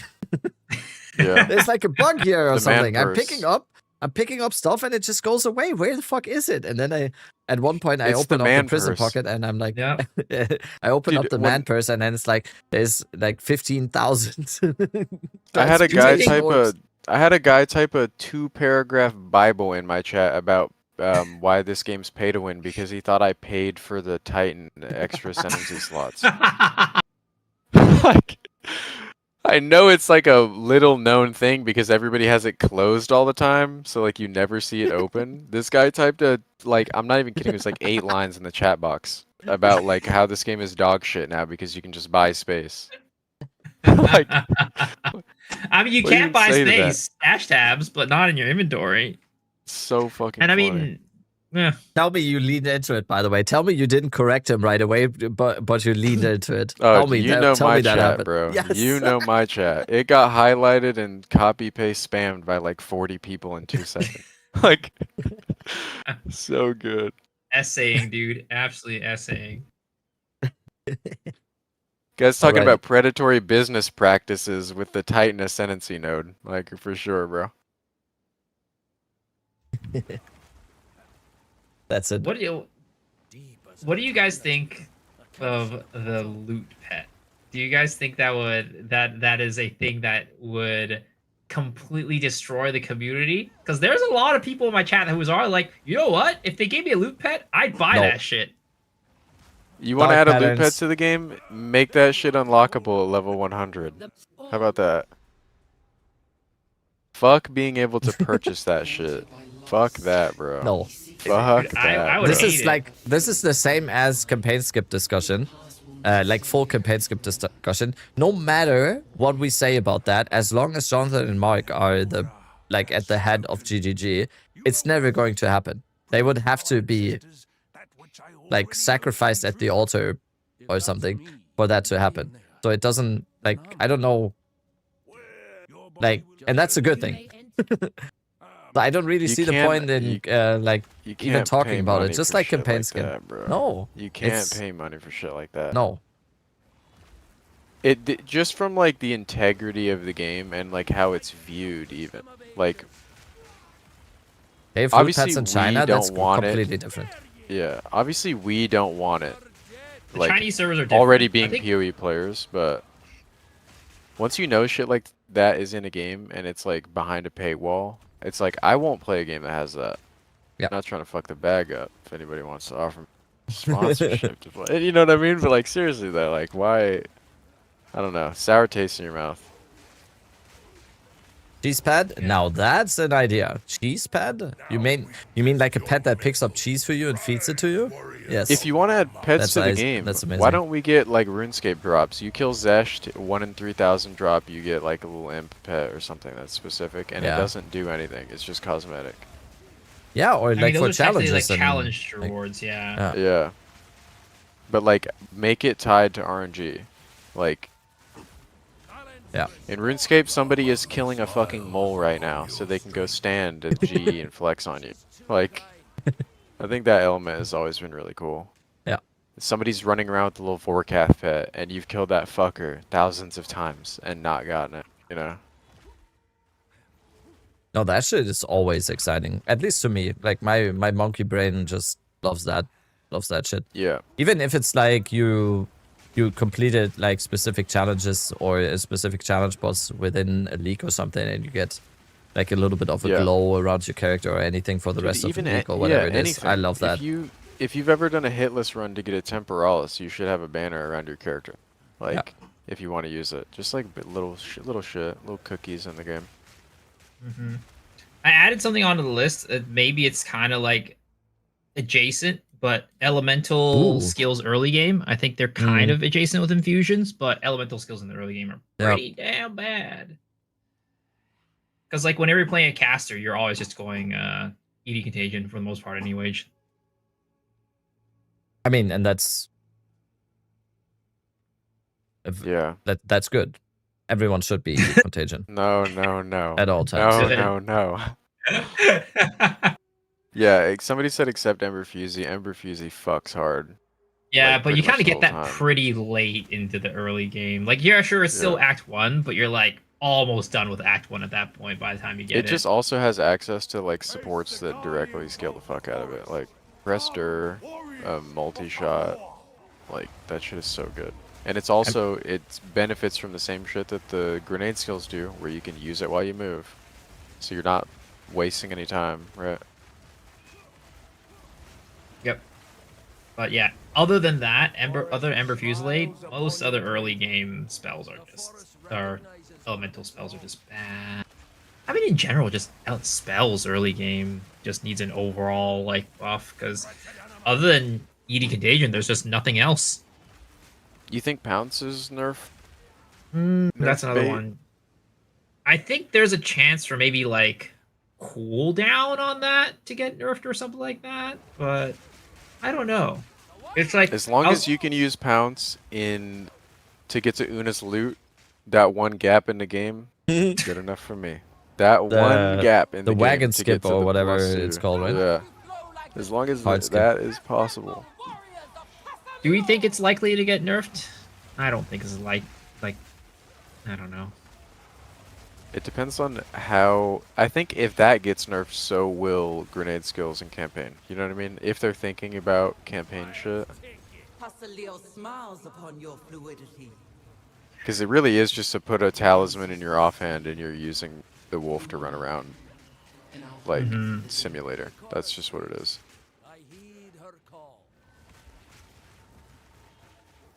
Yeah, I'd say that one's. There's a chance for it, but I don't really think it's very high on the priority list. Think talismans are gonna get nerfed as a general base type? I don't think so, no. I don't think so. Definitely not. I think tallies are overall Oh like, my fine. god. Huh? The fucking talisman spells. Are those buff? Like Volcano and shit? Volcano is good. Like the early primal game? spells. Yeah, early game Volcano's pretty good, and then also I'd like to see a volcano build. Is there a volcano build? I've seen it before, but it's not very good in the end game. It does damage. It's fine, but it's not good in the sense Or that the clear tornado. is bad. It's people using. Oh god, so Lance tried to do tornado. So yeah, it's god. I remember watching that. I was like, dude, I want to make tornado work, and then I was watching Lance do it. I'm like, oh, never mind. Yeah. Yeah, if Lance can get it to go, I was also like, yeah, no, there's no way. Wait, he's doing question marks. Like, the tornado has was that aura. not right? That shit has so much aura. Why question mark? Did you think that was good? Like that worked out well, or? Oh no. I thought you also like. I thought you also said that you were. For me. I don't want to touch tornado with a 10-foot pole, bro. By the way, just on the topic of tornado. By the way, just on the topic of tornado, tornado is actually one of the best single target damage spells in Act 1. Just as a info. It's is amazing. That real lore, or did you just have goated gear? No, like from the beginning onwards. Like if you full channel it with Virgin 2 and whatever the fuck. Are you talking about volcano or tornado? Volcano. Volcano. Okay. Volcano. Volcano is very good. Oh, did I say tornado? Sorry. Did I say tornado? I was about to say, what the? How the fuck? No, I meant volcano. Volcano is amazing in Act 1. Yeah, you're good. You're good. Yeah, that German ingenuity coming in hot there. Yeah. We actually get it very very early on, so that's it. Yep, it's right at the beginning. You get it as your first skill. The German client gets it instantly. If you live in the tornado districts in the US, you get it immediately. Yeah, if you're in a flyover state, you can use it in Act 1. Easy. Volcano. No. Volcano is amazing. Yep. Like I'm on a caster start. Like instead of if you don't want to just go essence trade for early game boss damage in Act 1, try out tornado. It's fucking awesome. It's basic, and also the support gems you're using for volcano perfectly then feed into bone storm afterwards, because you just go virgin. And I did say tornado again. Oh no, volcano, man, volcano. Fuck. Volcano. Try volcano. Volcano. It's the German, yeah. It's the German. It is Vulkan und Tornado. Okay. No. Wirbelwind. That's Prada's favorite word. Wirbelwind. That's the best German word. When Prada is saying it, it sounds like, I don't know. Wirbelwind. It sounds like, oh yes, Mr. Bond. Mr. Bond, I've been waiting for you a long time. I've engaged my Wirbelwind machine. The Wirbelwind device has been deployed over the city. Sharknado build when? Now we're cooking. Now we are cooking. Had to switch chats because Rabbit doesn't know the difference in natural disasters. The Sharknado hurricane build. You water the tornado with the shark companion and you get a new skill. Now we are cooking with gas. I mean, projectile sharks flying through the sky. Jonathan, I mean, you know what? What if like the companions themselves could get like boosted by your skills? Like you combine your skills with the companions. That would be kind of sick, you know? Maybe we could get a companions to be good. I'm curious to see what they look like with a scepter that gives them allies have attack speed and another companion with a haste aura and stacking attack speed with rage with commanding rage. That's what I want to see. I mean, clearly I want to see what's his name? Crowbell spinning his little heart out. Just doing donuts in the boss room. I think clearly the reason why companions have been bad is because Prada hasn't touched them yet. I think if Prada made a companion build, it'll just be insane. There we go. This is how I know Misa doesn't fuck with me, because I used companions in 0.2. Oh, did you?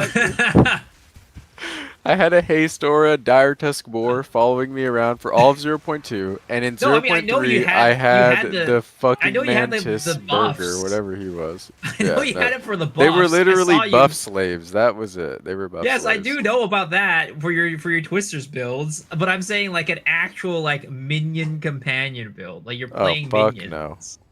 No. They have Brutus Brain in them so that they never leave my side, and they are permanently buffing. That is their use. It's like saying you're a minion player in 0.1 because you use the skeleton swap to spear them with the, what is the offering called? Where you run a fucking spear through their back and get multiplicative spell damage. Yeah, I don't remember what the name is called. Yeah, I know what you're talking about. That shit was funny. Bone offering. I had I something for that one I have wanted to never add. played minions. Okay, I for one have never played minions. I am pure. Don't make me tried. go through the VODs. Don't I tried. Did you ever skip through walls in Sekimus, Rabbit, with the weapon swap minions? Why? Just curious. Is that? Yeah, pain offering. It was pain a bug. You would like put your back to the wall and then I weapon swap, and the I minions would didn't. spawn. Then you'd blink through the wall. I didn't. I see your stream. You're smiling.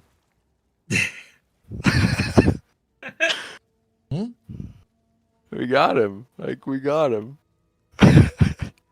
We got his ass. 1v1 me. Let's go on Omorgel right now. 1v1. Omorgel. I'm opening Omorgel as we speak. Prada, let's go. Yeah, Okay, are we ready? You win by default.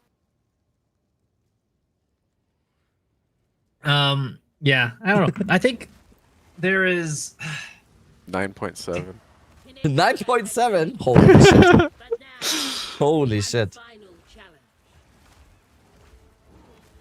Bye. Yeah, I just mocked. I just mocked everyone. Best thing you can do to minions is sacrifice them for stats. It's like anti-minion. That's what I did. Anti-minion player. Yeah, we hate them so much that we summoned 15 of them just to turn them into numbers. Dude, this fucking damage reduction at the start of a boss fight. Does Yama have the beast favorite tag? topic. Prada's favorite. Yama has? Does Yama have beast tag? That's a good question, yeah. Oh, fuck. No, Yama does have a beast tag, Oh, I fucked but it up. I don't know why people are saying that they don't think you can get Yama. Because, like, people are saying that because he wasn't shown in the preview.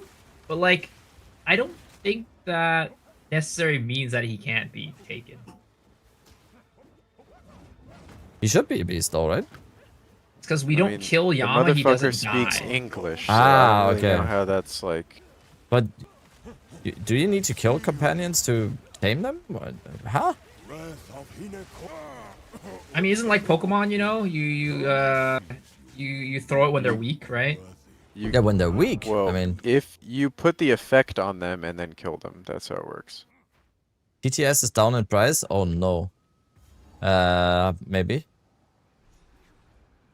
He's a man beast. There were deflationary You talking about measures Rabbit or you for talking about Yama? I don't know. It would be cool if you could get him, though. It would be cool. But, I mean, he's... Fuck it, bro. I want Renly. Fuck it, bro. Renly with all the shop items. Fuck it, bro. I mean, we're going off of that. I want Zarka from Act 2. Her old ass. Oh, that's good. Alright, fine. I get it, Ziri and the second one lady. Easy. Say no more. And Rabbit, you can have Balbala and that's all you, bro. Rog. Are you sure about that? Are you sure about that? Are you sure about Are you sure about that? Hey, if you get Raw, you might get Gwen as a package deal. Rog voice lines actually are the only ones in the game that piss me off. Why are you questioning me, dude? I already don't want to play Expedition in its current state, and this guy's asking me if I'm sure about all those stupid little bombs I placed. Pissing me off, man. Don't worry, Expedition is a good this patch. Yeah. Yeah, and just keep Rog quiet. Rog, simmer down. We need to cut his voice Rog lines is in half. I'll tell you. Dude, when you're in the campaign and you don't get the ship charter and you have to wait for his ass to walk back to the shop, nah, Yo, fuck Kyo, that thank you. NPC, bro. Fuck that NPC. You have to wait for him to hobble. He has like a pirate's leg to walk all the way back to the shop. I mean, you Alt don't. F4 your game. That's the meaningful combat right there, dude. It's meaningful. Are you sure about that? Are you sure about that? There's a bug where you can delete ROG. That should be a feature. That should be a fucking feature. There's so much ROG hate on this stream. What the hell? I didn't know there's so many He's a hater. He's a hater. I didn't know there was so many emotions, some complex emotions about ROG. Compare him to Renly, bro. Motherfuckers in this chat would die for Renly. Me included. Just a real one, certified through and through. Every time you meet that dude. I swear he's got a better shop than everyone else, too. I mean, he's definitely Renly the one that is the GOAT, bro. Renly is the GOAT.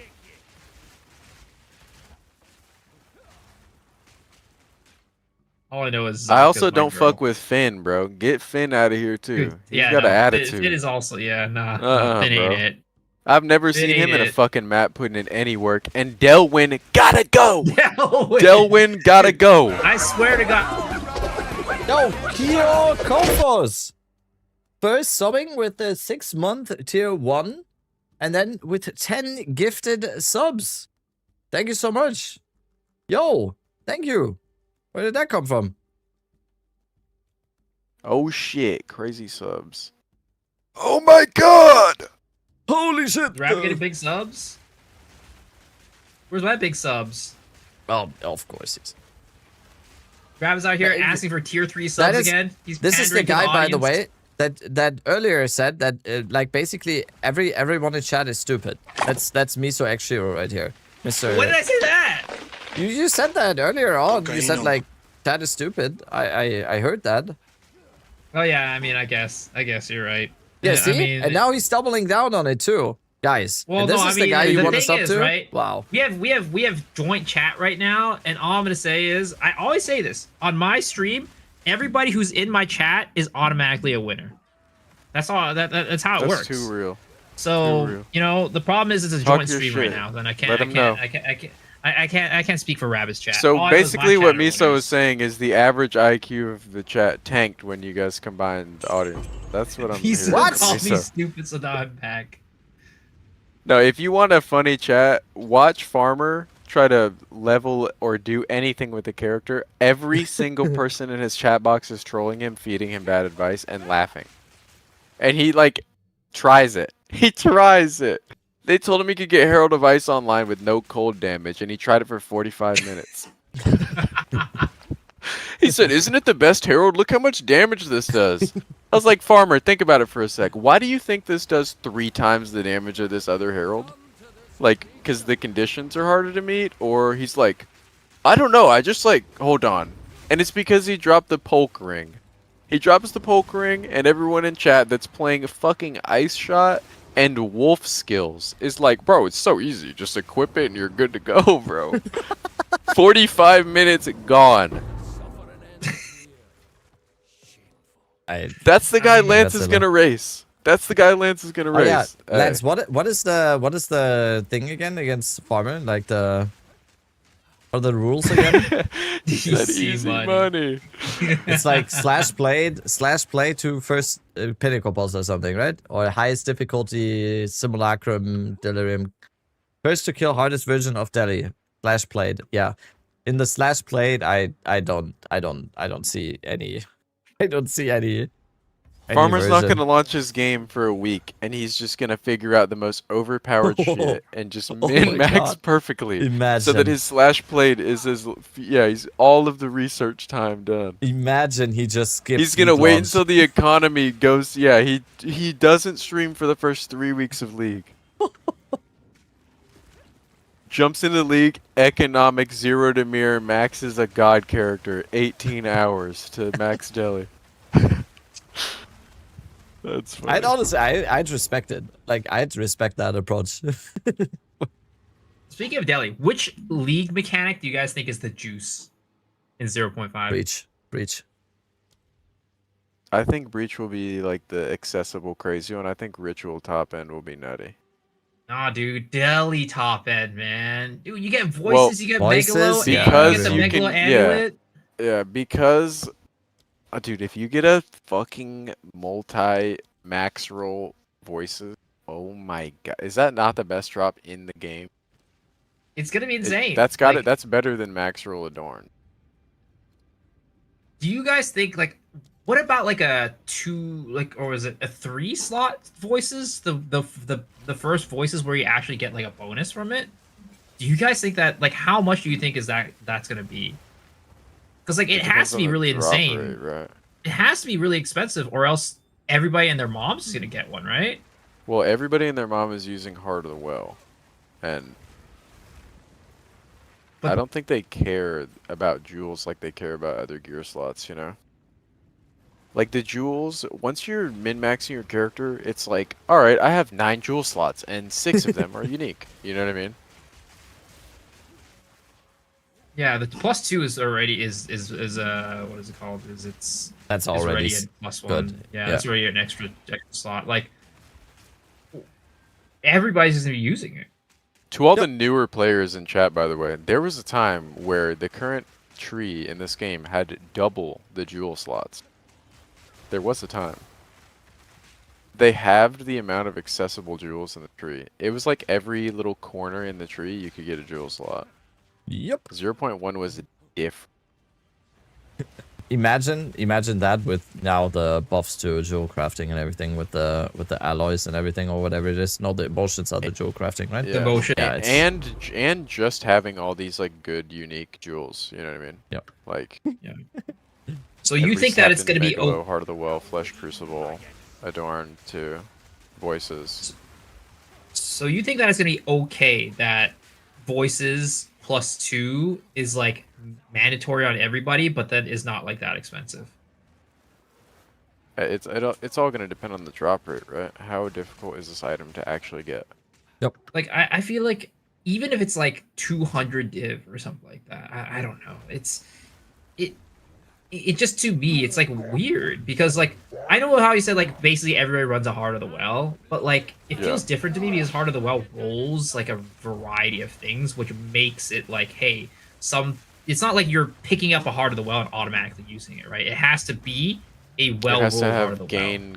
Gain, or gain. Yeah, it has to be the rolled right. suffixes are horse shit. Yeah, it's the prefixes literally, are so good that it's better than any rare jewel that you can put in the slot. Yeah, but literally voices is the moment you get one, you just put it on. There's no like, hey, should I put this on? Should I not put this on? It's just like, yeah, I got one. I'm gonna put it on. Yeah, I mean, worst case scenario, it's like 1 extra jewel of character power for somebody that gets it. That's like still insane. Because the distance between all of the jewels from where most people are in the tree is like between 5 and 8 points. So you can value it at like, you know, 5 to 8 points worth of character power if you want to compare it to the tree or whatever. You can view notables the same way. Like that's something that's really, I guess, probably a point people haven't heard when you're working on making your own characters and stuff. You can usually value jewels like compared to notables. Like you spent 5 points to go get this jewel. What's on the jewel? Is that better than 5 points you would have spent on notables and their highway notes, you know? But Voices yeah, is gonna be fucking sick though. To Lance's point, like voices in PoE 1, the reason why like certain voices are like not that expensive versus others, because there is the opportunity cost of like how many like the little null travel nodes there are. So it's like you do need to give up extra passive points to get those activated. Yeah, but, like, in our even game we already have like super spread out trees where I think the only characters that make dense trees are warriors because armor requirements or whatever. Like it really is just going to be we're making the tree the exact same way, but now you have voices. Like, that is funny. Like even if voices require you to put passive points into those jewels, you do it 100%. Like that's not enough in an opportunity cost. Yeah. So I don't know. I just feel like it would be weird. Like, what price would you be okay with voices, the base voices, to be like, you know, Like, how much do you think it should cost for you to be like, yeah, that's fine? I'm a bad person to ask this because if that shit's too much, I'm just farming. If I look at the number and I don't like it, I'm just gonna go get one, like myself. Like I refuse to pay for an adorned. I will never buy an adorned. Damn. But I will farm that shit and gamble on it. Out of principle, like I can't. I'm not paying that much currency for a fucking jewel. No shot. No way. There's certain items like same with a megalo. Like, what are you gonna do? Go try to farm for the notable that you want? Like you're out of your goddamn mind. That one has to be purchased, but or not same for megalo, opposite of megalo. But yeah, it depends. It depends. I just don't know. I don't know what the economy is going to look like. I don't want to say a div number because what if currency next league is in the same spot as this league where it's just valueless, you know? I get that. The first one is going to be priced stupid high, and we'll see where the cards fall. Mm-hmm. I just hope that the lowest rolled one is still relatively expensive because, again, right now it just feels like it's like a no-brainer. Why would you not put on your build? Who the fuck is going to drop one of those and try to sell it instead of use it? You know what I mean? I mean, maybe early on they're trying to build their wealth, right? They're going to invest it into something else. That's an auto. If you dropped in the max roll, what's max roll? 4? What, or 3? Yeah, okay, 4. Like, that's just... Dude. How many mirrors would you even be happy with? If you had it and you were going to sell it, what's the mirror count where you'd be happy with? Like... I feel like that would just spoil your whole league, to be honest. That's a drop that's so good. If you were to sell it, it would fuck your whole league over. You have no progression anymore. You just buy everything you want. Yeah, that's got to be like 7 mirrors a day, too. What do you drop when you can't afford the jewels? I mean, just throw random rare jewels in there. Yeah, I'm hanging on to that. Just throw random rare jewels in there. If you dropped one, you're already at that stage of the game, and you can't afford jewels. The first thing you do is start spending all of your next currency on jewels and just get it out of the way, because they're just going to go up in price, right? Mm-hmm. First you drop the voices, then you go farm Sekimus and get your jewels yourself. Easy peasy. As long as, like, again, if voices are super expensive, I think I'll be fine with it. If they're too cheap, yeah, feels weird. It's like one of those items that's like balanced out by like how expensive it is. Yeah.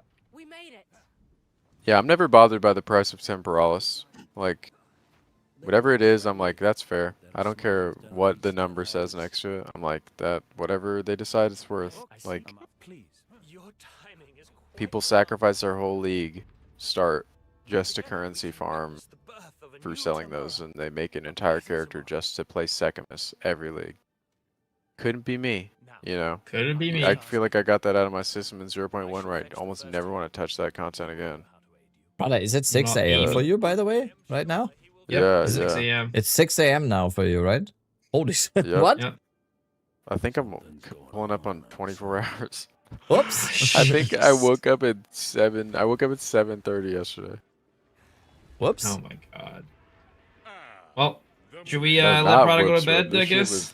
Yes, oh, I think we kind of... You see how they operate? That was a tag team effort to get me the fuck out of here. No, that was crazy. I mean, I'm saying if Prada's leaving, I'm also going to bed too, because I just fucking it was dark out earlier. It's literally bright out right now. It's it's bedtime, man. I did. No, like, yeah, you're in the same time It was zone. like a thing for me saying. Go, I'll go, but I'm good for another 30 or something. It was like, for me, it was like saying, "Holy shit, we did this for like 4.5 hours."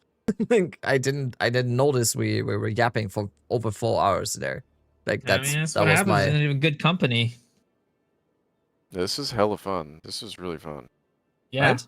Almost like a I think, podcast. sir, I have paid $50 twice, like you asked. Where's my thought for very restart? rare that we like just like dive super deep into like every single like meta thing in the game. It's usually like we'll do a couple topics, but then this one we just kind of like dove deep into like everything without any care about like how long the conversation is or whatever. Oh, I meant to ask you guys this. How many times have you been asked what your league starter is, and how many times have you had to say, I'm not too sure without patch notes? It happens That's every for day. Lance in the chat too. Lance in the chat too. I don't know if you guys have already settled on what you're gonna play. Dude, I feel like I've answered that question like legit 700 It's what times. I'm used to though. Yeah. It's what I'm used it's to. like that it's like pre-league 90% anxiety of all like, oh my god, what am I gonna play? What am I gonna play? Like, especially because 6 months went by for this update. Yeah, exactly. Oh my goodness. Oh my god. Can you do the Chris Griffin real quick, please? Oh my god. I think at this point for me, 90% hollow palm with face breakers at some point, but you know, you never know. The patch might come out and they might say, "Hey, yo, we're gonna buff this one skill that you love, like crazy," and you know. I mean, that's what I literally said that today. Good point. Fucking. Everyone's like, oh, what if this gets nerfed? What if this gets nerfed? What if they buff some shit you've never heard of? That you've never been interested in? Like Rolling Assault. Rolling Assault, like, just got made playable within one patch.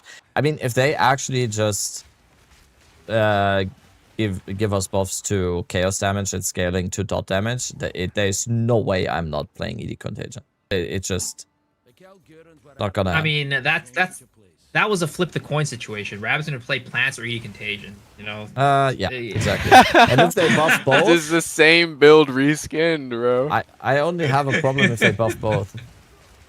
It's not the same. Oh, it would be a shame if I had to play EDC. It'd be a shame. God damn it, guys. I have to do it. Come on. I'm sorry. You guys, come on. I have to do it. We were memeing the other day about like people taking credit for characters that like a developer showed us how to play and whatnot the other day. I think it originated in the Pubgun stream where they were like, whose build is it? Ziggy D's, Snoobay's, or you know what I mean? Jonathan's, whatever.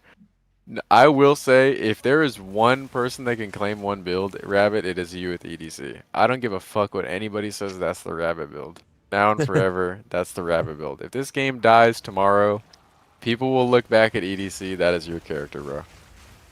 That's all you. And somebody in my chat said, if nobody wants it, is it really his? And I said, hey, that's Rabbit's build. Like, it's cool, but I don't think so, but it's cool. Like, I think it's shit, bro. I think it's Ronarays. What are you talking about? What? No, I'll accept anything but that. I'll accept anything but that. Get the fuck out of here. That was what?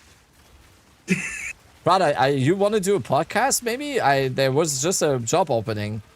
As long as I don't gotta edit. Who edits the pod, by the way? Is it Miso? Do you edit it? Me. Miso, yeah. Yeah, Rabbit, you just assume that, and I mean, he's raking in the millions that the podcast is doing. Okay, the podcast is doing millions, and Miso has a green screen now that fakes like his old background, but he's actually sitting on a yacht. So I'm in Jonathan's yacht right now. He's at sea. Just so you know. Jonathan's yacht. I'm chilling with big J Dog. J Raj, real one. J Raj. We chilling. No, I think like right now it's planned. It's plans for me because I did the Dreamcore and Palstron podcast, and Palstron introduced me as the plans guy. So apparently it's not ED anymore for me. So apparently it's the plans guy. I mean, I would hate to be the ED guy too. I'm gonna be honest. I mean, there's bills for that. That is not what I want to know. Be known as the ED guy. The ED guy. The erectile dysfunction guy. No, the rule also is, Prada, as soon as a creator bigger than you does your build, it's that person's build. It's like the survival of the fittest. See, like I've always thought it was wherever the viewer saw it first. So it doesn't matter if some guy with 200 viewers made it. It's wherever they saw it first. No. As soon as someone that's bigger in terms of like concurrent viewers and everything does the build, you're done. You're done, buddy. it's no, that's why it would be so funny if Fub plays Twister, which is the Snoobay build, and then it becomes the Fub build, and Snoobay goes live, and people are like, "Are you playing the Fub build?" That's never watched a Snoobay stream. That is the funniest outcome. That is what's gonna happen. Like, a new viewer's like, "Hey bro, super interested in Twister. Are you playing the Fub gun variant?" Dude, no, it's like the same thing. The same thing happened to me. So I was playing like I was playing Twisters one day because the Huntress stuff came out, and it's like, oh, are you playing Guy's Twister build? I'm like, Oh huh? my God. Wait, Guy came out with a Twister build? I didn't even know this. Dude, I love That's Guy That funny. Dies. Like, I love Guy That Dies, but I'm pretty sure he wasn't even alive for 0.1. Like, are you still here, Guy? No, he played 0.1. I think he missed 0.2 and 3. Because he said his hours on stream the other day, and I was like, oh my god, I need to turn this fucking game off. I think he has like 1,800 hours or something. What? Dude, that makes it even more impressive. I mean, I have 26, I think. Oh god. Rabbit, what do you have? You have 26 miso? I have 5,000. Okay. You have wait, you have 2600, actual 5k? 2600, yeah. Yes. What is your exact hour count on the game? Wait. Oh fuck, 4k. 4,000 and fuck, I was like gonna call you a 10.3. loser, bro. Oh, it's 4,000. It's not 5k. It's not 5k. I'm at 4692. I was gonna say, if you have 5k, fucking loser, but I've got 600 more than you. Oh, this is cooked, I bro. mean, before the thing is before instant trade, async trade, it was like a lot of just having my headset on while doing anything and hearing the pling and running back to my PC. Yeah, I don't also, I'm at the boat, by the way, guys. I'm at the boat right now. I want to know we have to do the thing. We have to do the thing. How much of a degen I am, so I never idle my game. I want to know what I've actually put in, like, play-wise. Yeah, I rarely idle my game, so my hours are relatively accurate. I'd say plus or minus like 200 to 300, or minus 300. You know what's funny about this death, by the way, Rabbit, is it has a timer and it still gives you 5 seconds on top of it. The boat guy. Hey, Rabbit, we're getting the boat league. You know, you can spend all day on the boat. You won't ever die on it. Yeah, I didn't hear that one before. Yeah, guys, we're getting Settlers League in 1.0. It's gonna last for 1.5 years for the next update, guys. Oh god. Lock in, guys. We're gonna be saying mid-league at the 8-month mark.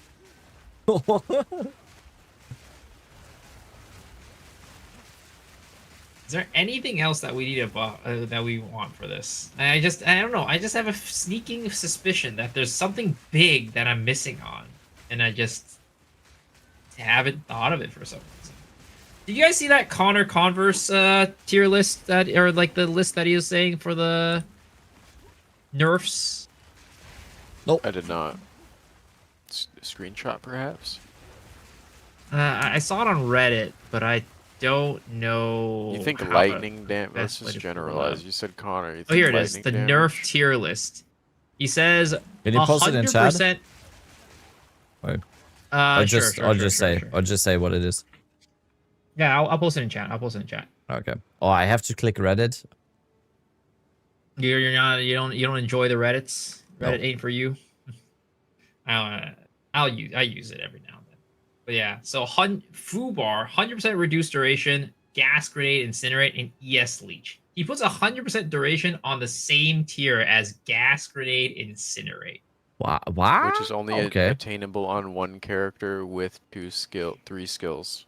That's and time of need if you. And he puts it above Cock Comet. Wow. That's a choice. As far as I mean, I don't like fully is, disagree. I'm gonna be so real. It is better than Cast on Crit Comet. For what it does to the skills that it uses, like you don't need to put a cast on in that character, and it's destroying everything. But it's just Titan, and it's just Ember Fusillade, Scattering Calamity, and Hammer of the Gods, which are 3 skills that should not be able to do that to that are now S tier. Did you guys ever find, like, what do you guys think about Wrathpith? It's because, like, it's still really strong, right? They nerfed it, and it's still really strong. It's really strong still. Do you think that they would nerf it? I don't think so.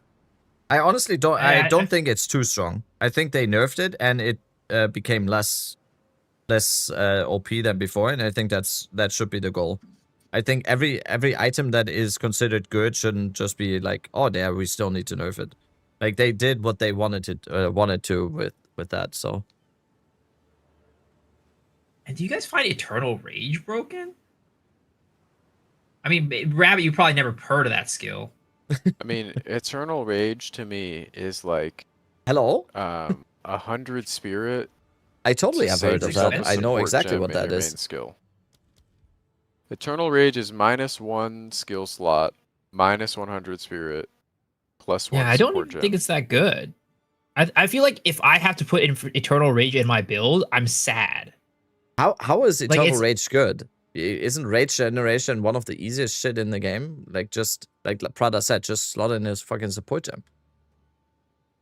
Just do a Bone Shatter. How is one support gem better? How is one support gem worse than 100 spirit?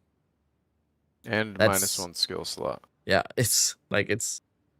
I've only used this in one character where I was like, yeah, that's worth it, and it was a Oracle Poison Burst, Crown of the Eyes. Yeah, I don't feel like it's that good. I think I for most builds, I'm like, dang, I have to use Eternal Rage. It's good because you can weapon swap it, so you don't lose the 100.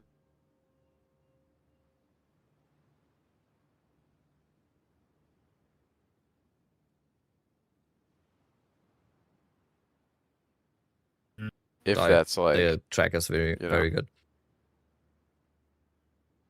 I don't think it's like problematic though. Like, Rage is hella easy to get if you're playing. What does Fubar mean, Chad? Fucked up beyond recognition or something? No, for what? No.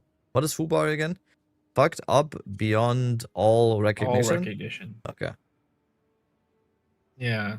I don't care about any focuses in the game as long as we have scepters. So I don't give a fuck what the damage says. The scepter gives me 170 spirit and then 100 on top of that to use whatever support gems I want.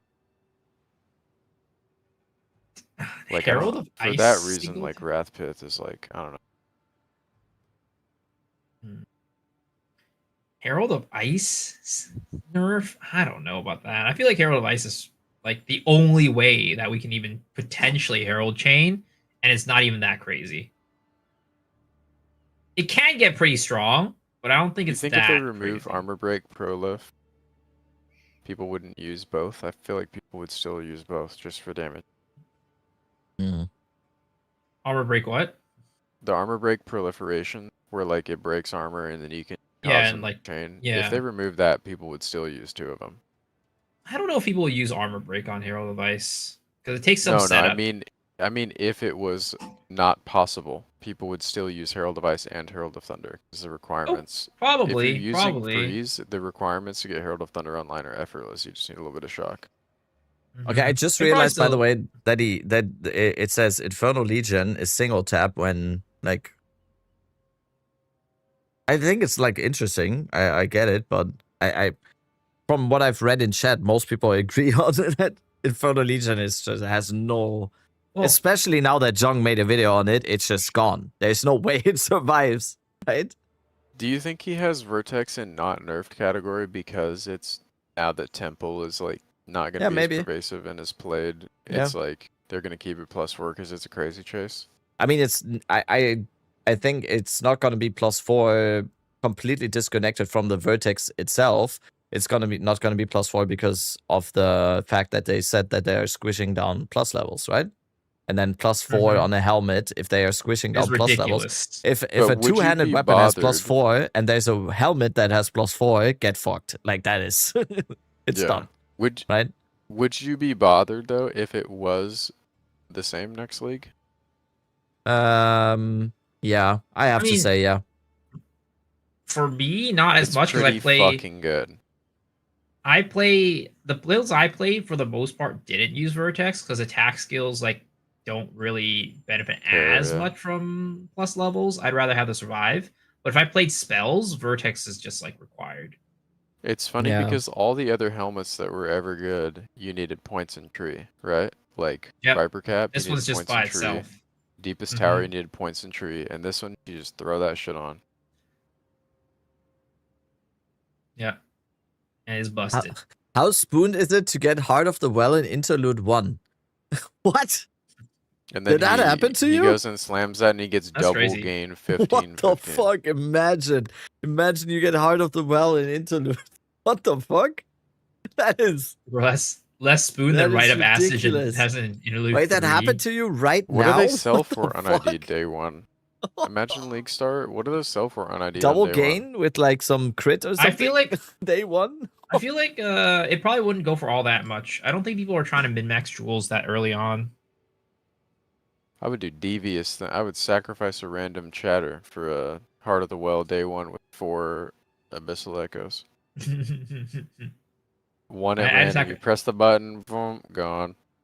I sacrifice random chatters all the time. Oh no! For nothing. Oh, just get some more RNG on like you know, like vols and stuff like that. But it's backfired on me a couple times. Like I sacrificed this Shadow 81 guy and it like completely destroyed my item. It was terrible. Whenever I say I'm gonna sacrifice somebody in the chat, people say I volunteer as tribute. Then like 30 people want to die. Once you get to the stage of League where people are like, bro, take 2 months off of my life to get me to this update quicker, please. That's how you know we need a content update bad. Stick me in there. Take a week off of my life. Take 9 days off of my life to get me to the update just a little bit faster. Please. Can I have a 9-day coma, please? Why do you think he's saying that high armor is going to get a slight slap on the wrist? I think he's memeing because it's armor, and armor in life and warrior are just perma-nerf targets for some reason. And like, I don't think Plague Figure's that crazy either. If you want to know how influence works, and you're ever confused how much influence an individual has over a market, Plague Fingers went from 1 Exile to 27 div at one. Dude, it was crazy. Plague Fingers on League launch was insane. Yeah. And it was funny because I was just like, I also saw, this was also the other crazy thing, right? I posted a short telling people like, hey, Plague Fingers are still better, but like they do like the, what is it called? The original Sin Ring basically does most of what you're looking for. Same for shit like minus a ailments, fraction of the price. Like literally dirt cheap. And then the moment I posted that tweet or that short, it just went up in price like so much. It went from like 20x to like 8 divs. I had 2 weird items in a build guide. I had a Flesh Crucible that nobody wanted, and a what was it? And Trench Timber. Both of those moon from 1 div to like 600. It's crazy. And the 2-handed staff, Unborn Lit staff, I got mine for 1500, and they turned into 2 mirrors like instantly. Couldn't get one for 2 mirrors. That's an uncorrupted one. That's ridiculous because like these aren't like rare items either. These aren't like rare items. I don't think. What tier is Trench Timber? 2, I think. 2. That's not that bad. Oh, I drop them pretty consistently, but you really want the ones that are exceptional that start with 2 socket. I'm also just excited for a league that isn't so temple based, to be honest, and temple loot based. I'm excited for that. I don't know. The nice byproduct though was that people could play whatever. That was cool. Yep. Like all the outside temple farms were just like, you could actually play whatever you wanted for currency. Legit whatever you wanted. I'm hoping this league is kind of like that too, because there is like a little bit more like specialization from what I can tell. Yeah.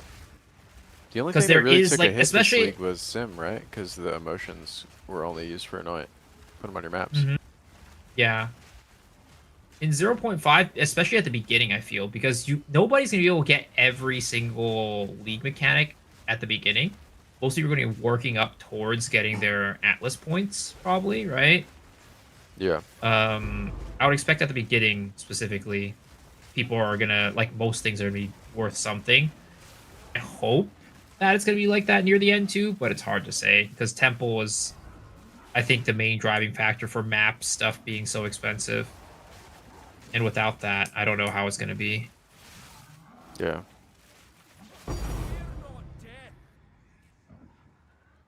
Right. Is that a thing? It is 6:30.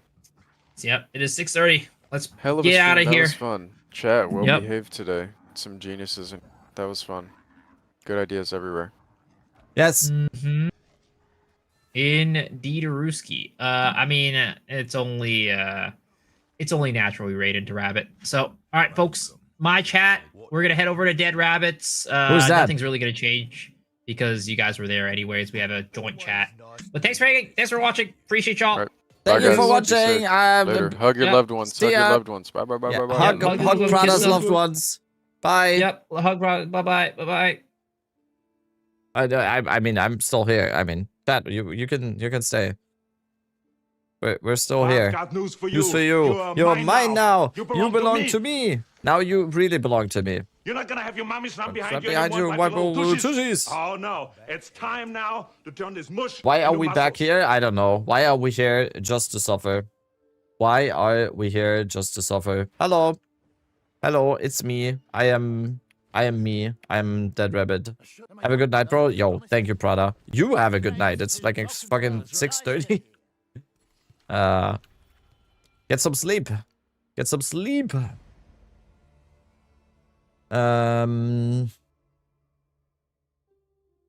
Let's go down here. Go into these nodes. Next.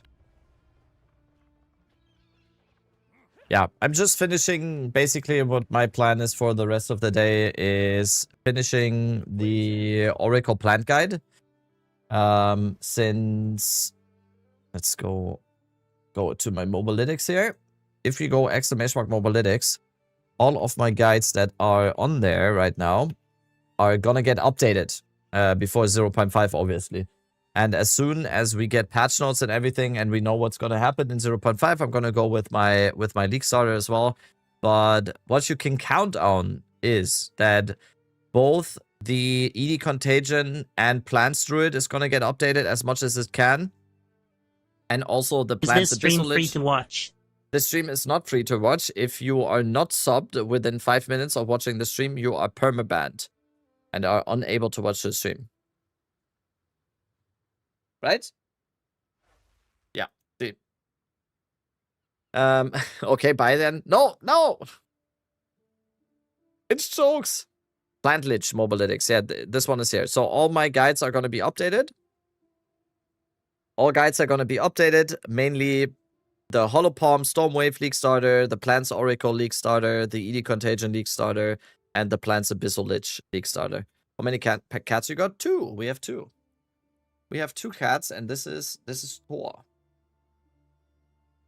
And he's shedding a lot right now. There's hair everywhere. I'm not kidding you. There's hair everywhere. My whole hoodie is just made out of hair.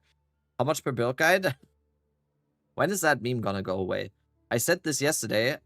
My chat made me look into the camera and made the promise that my guides are always gonna be free. So they are. They are always gonna be free. It's never gonna. I know it's a meme. It's like a meme. I don't even know how that happened because, to be honest, like guy didn't even do anything wrong. Like I have no idea. I have no idea how that whole meme happened. He wants to go up here, then he doesn't want to. So I have no idea how that whole like topic even happened because I don't even think like anything happened to warrant that discussion. Wait, what? I'm tier 3 for your mobalytics. Yeah, there you go. Like I don't know. I think to just like TLDR my opinion on that. I don't care if people paywall their builds. I just think that no one will care for their like those people would probably rightfully so be ridiculed, and you should just get one of the free builds that is probably better. Like there's always gonna be free builds by very good build creators that that you can pick from. I don't know. I don't care what other people do. Like, just, I don't care. Wait, you don't need to go in the church? What? I already did that. Already did that. I just did catch bay in between here.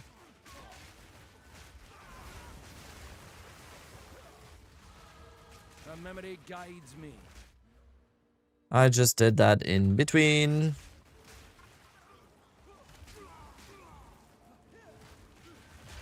People want some forced drama. I didn't even think that was drama, right? Like, was that even drama? I don't know. I don't know anything about drama. I don't care. Like, I'm in the don't care department. What up, ISO? I have to say, Hunter's Amazon Twister is insane to run campaign, and yeah, it is. Twisters is ridiculous in campaign. You only watch drama, damn.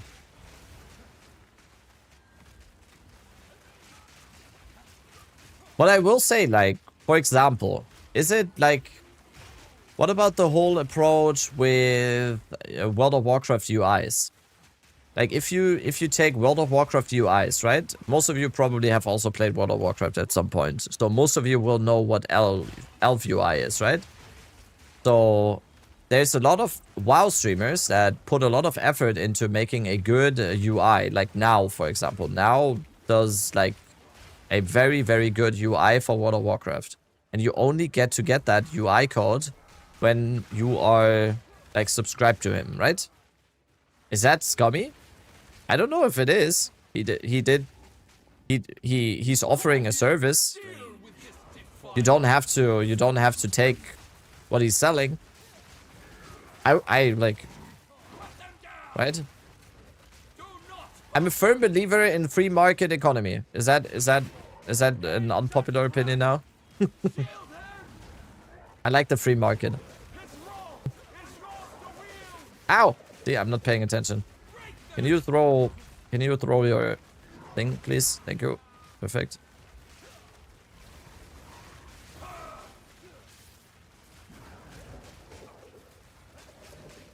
Okay. Can you throw? Thank you. Perfect. And now we just give him a big bone storm. Can I get a big bone storm, please? No. This guy is dodging my bone storms, like, no? Thank you. Mr. Streamer is showcasing every boss mechanic. Yep. He's dodging! He's dodging! He's dodging my shit.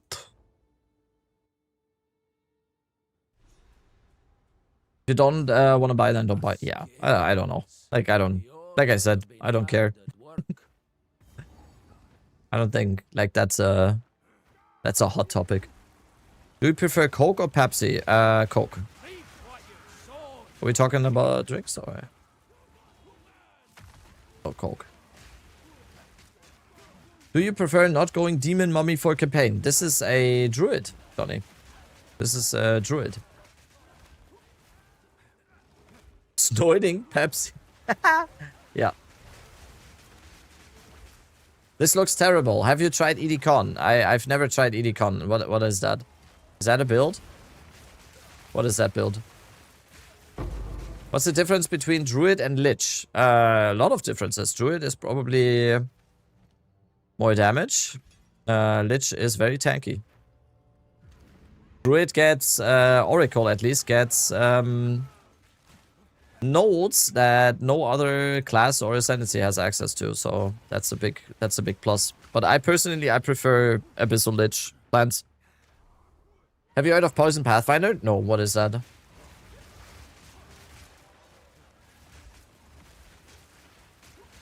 Lich is faster in campaign thanks to Demon Mummy. What you said is an oxymoron because Lich is not... What you said is an oxymoron because Lich and Infernalist are two different ascendancies. Yo, Kruskal with the Prime. Thank you so much. Thank you. Welcome.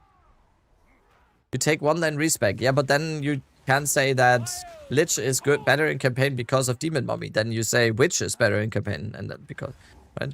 Did you just call me a moron? Why is Lich better for plants? I'm not saying it's better for plants. I said I prefer it for plants. I prefer Lich for plants because Abyssal Lich is extremely, extremely nice for plants. In my opinion, because you get defensive layers, which I like because I don't like glass cannons. I really like being tanky and not dying on my characters. And also you get the Ascendancy notable that is called Rupture the Flesh, which gives you basically Detonate Dead for free. Which doesn't scale with your gear, which is probably going to be shit day 1, but it scales with monster life. And that's why it's nice. I can go onto my hardcore character and show you my Abyssal Lich plans in a second here. Let's I'll show you right now. Let's go into my hardcore. Where's my hardcore character? There we go. So this is Abyssal Lich plans. This is my hardcore character. So we have 13,000 energy shields. We have this tree right here, like basic tree, no unique jewels really. This is basically hardcore SSF. This is a hardcore private league. So this is basically solo self-found. So the gear is the gear is good, but this is basically gear that you can have in softcore trade within 3 days, I would say. Like, if you play a lot on the first weekend, you can have this gear, like, on Sunday, I would say. So this is, like, not crazy mirror tier gear or whatever. Not like... And then let's go into a juice map.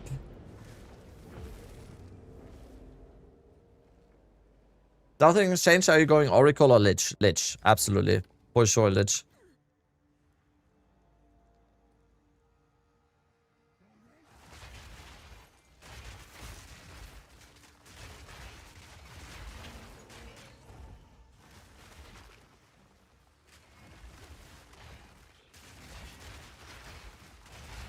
Map not choose? Why? What was happening? Wait, was that a map that was attempted already? It was. It was. Oh yeah, there's no monster density here. Yeah, was attempted map. I already showed the build yesterday on this map, right? Isn't it today to get the notes? I don't know. So this is also like a hardcore character, right? So I'm foregoing a lot of stuff that is like movement speed and damage for tankiness to not die. But you're basically like, this character is fucking invincible. Oh yeah, let's do a map that I haven't attempted before. Got Lich plans on Mobalytics? Yes, exclamation mark Mobalytics. It's on there. Like, Lich plans is on my Mobalytics right here. Gonna get updated though. Gonna get updated soon. What do you think of Varashta? Varashta is also very good. Varashta is very good. Oh, one of my favorite maps. Alright. 45% more monster life map. With, yeah, okay, that's good.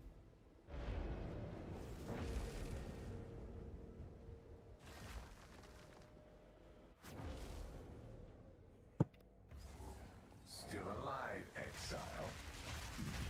For now. And Delirium, okay.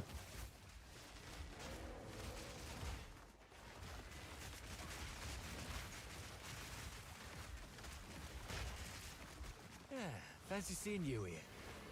And Abyss.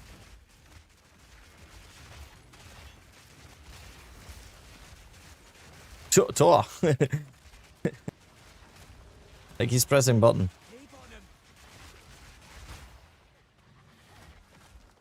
So yeah, on top of just being like invincible, this build just kills, like annihilates everything instantly. Oh, why did I get slowed? How single target? Very good. Can you do Uber Arbiter on this build? This is hardcore SSF, so I can't, unfortunately, I can't just quickly do Uber Arbiter. Oh. I can show it on the Delirium, like, map boss here.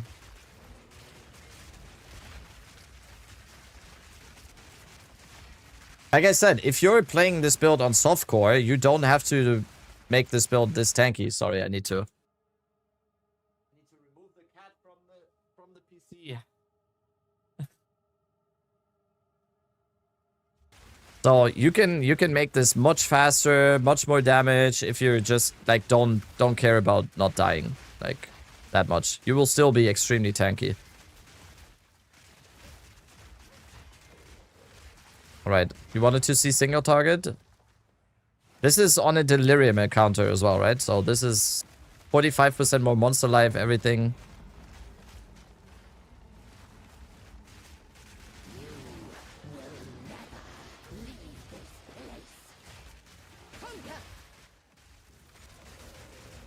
Oh, I forgot.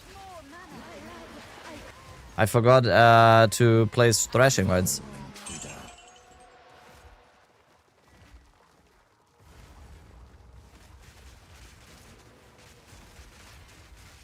Yeah, why did that boss only have 2 million HP? Well, yeah, build is nice. Invincible. You don't care for, like, on-death effects. You don't care for anything. You just go and kill.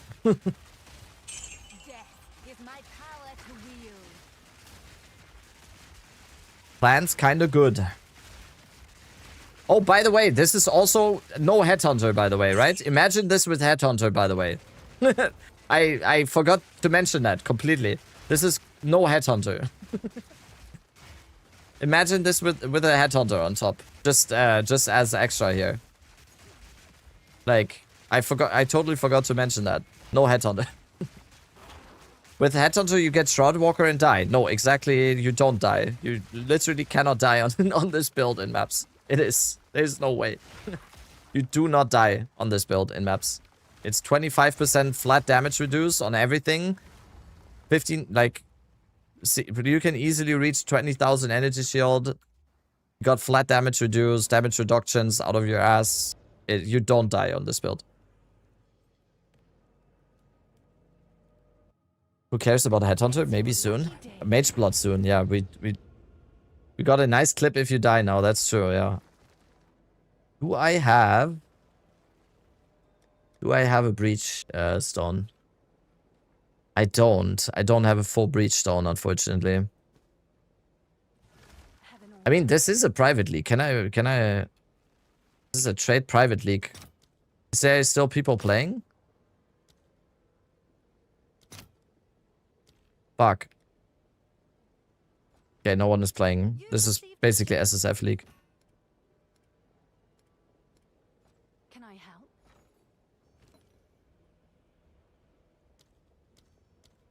I don't know what all of this is. Like, apparently, yeah.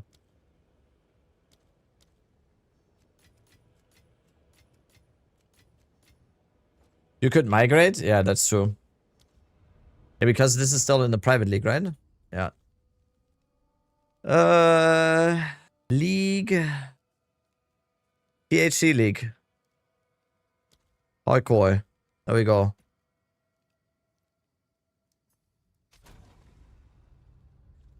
What is making your life stay low? Lich.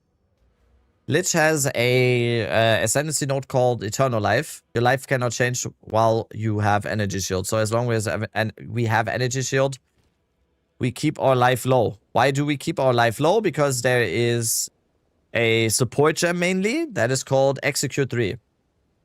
And Execute 3 gives 30% more damage if you are low life, and then it also gives you 30% more damage if the enemy is low life. There's also something called Tech Rod's Gaze. Wait, on hardcore trade, this is 1,700 divines. So yeah, there would be also something.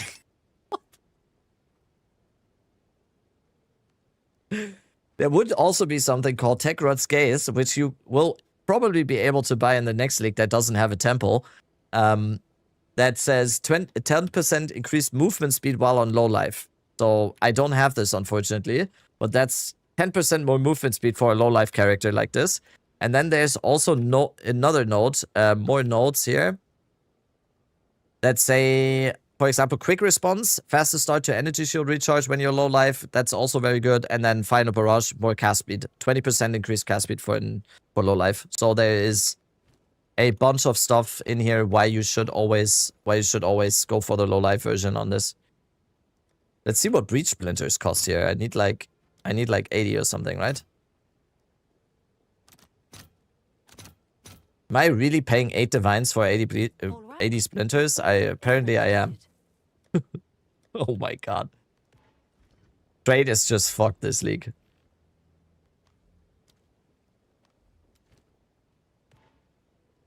Wait, I haven't even done max tier Zesht on hardcore on this on the hardcore private league. Well.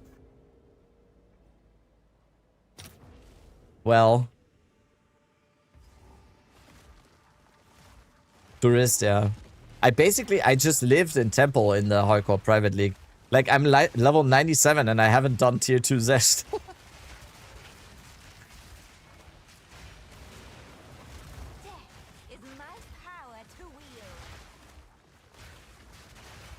These things are this much in HC private league, my word. And, no, this is hardcore trade. This is hardcore trade, Fate of the Val lands. I just migrated the character right now from the private league. In the private league, there are just none. No one is in the private league anymore. So yeah, there's a very, very, very, very high likelihood that this is my league starter. It's just, especially with everyone talking about Huntress and martial artist, this is gonna blow everything out of the water. It was the Timmy's league? Yeah, it was the Timmy's league.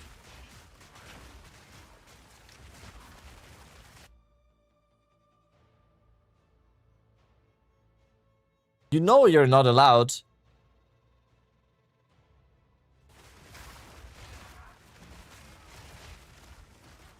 That rabbit playing old reliable, color me surprised, classic. Lance, what do you think about the idea that we are not mean to each other?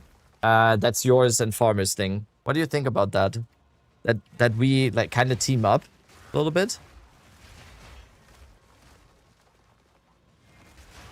Because that's already yours and farmers thing, right? The divorced parents vibe and everything. We could be like the happy parents. Well, you don't go gaslight every breath, so I mean, yeah, exactly. Minion players should unite. Kind of less. Don't let Rabbit love bomb you. Okay. Guys, come on, please. Don't ruin my vibe, okay? Is this spell leech? Yes? No. You just don't you just don't get touched at all. That's like we don't lose a yes. This is no spell leech. Okay, do we pick anything up? What is this loot filter, by the way? Like what? Okay, let's turn off Cast on Crit. Temple loot filter. Yeah, I don't know. I think.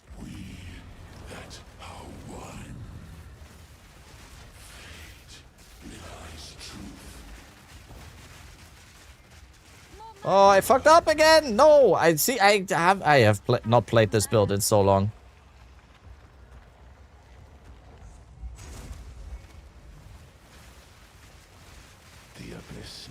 Okay. Yeah, okay, that's better. Why turn off COC? Because it has no use here, and just in case we trigger it. The COC is detonate dead, so there's no corpses here. He's trying to activate it sometimes, and then it's weird.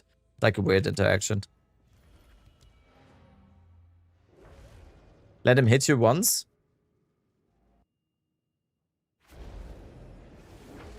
Just like, just if we go into another map now. Like, what is the map where something might hit us?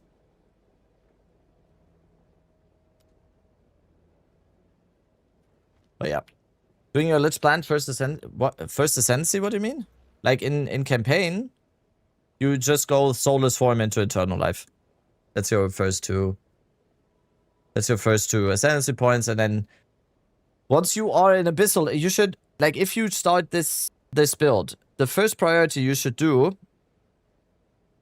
The first priority that you should do is get the Abyssal Lich Ascendancy and then take this node.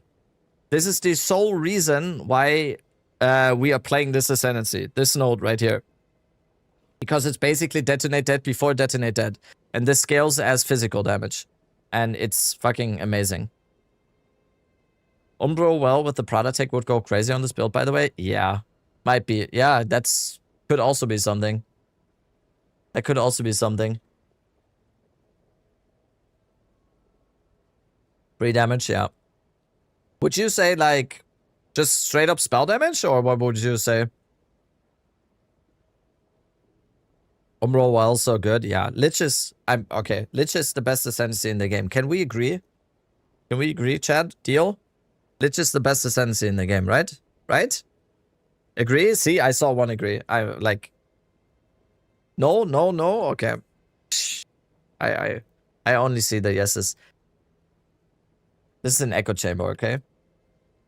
This is an echo chamber. If you disagree with streamer, you're not getting hurt, okay? This is how it works in this life. This is how this works. Let's finish Act 4 here on the actual plans.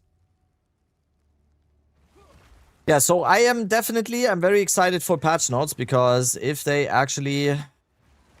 I don't know, if plans is completely unchanged, this is gonna be very nice. It's one of the smoothest campaign experiences. It's one of the nicest early endgame. So many people, I'm calling it now, and I saw this in Farmer stream already. So many people are going for martial artist, and then they go like, oh damn, the campaign actually, yeah, I've practiced this so much, the campaign is nice. And then in mid-endgame, like T5 to T15 maps, they're gonna be like, holy shit, what is happening? This is so bad. Why am I dealing no damage? I'm so squishy. Break impression? Yeah, I always go into that. Lance was the easiest HC campaign playthrough so far for me. Yeah, I mean, you're seeing this, right? This is like normal gear, normal, like, this. It's just, it is cozy. It is cozy as cozy can be. Hoping evasion buff smooths that out, but won't every monk player go for energy shield anyway? Don't you guys all go for energy shield anyway? Is Oracle or Lich plans better? That depends on what you want. In my personal opinion, it's Lich is better. But Oracle, most people would probably say Oracle. Oracle probably has more damage, Blood Mage has more damage, but Lich, in my opinion, is better. Because it makes you tanky, you get free damage from no gear with the Rupture of the Flesh notable. I personally think Lich is the way, but most people would probably say Oracle, because Oracle is just ridiculous because of the guaranteed crits. So, yeah.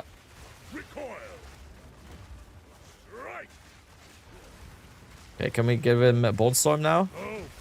Yep. Oh no! Come on, one more Bone Storm. No, one more! One more! No! Oh, he faced. Your time is shorter than you think.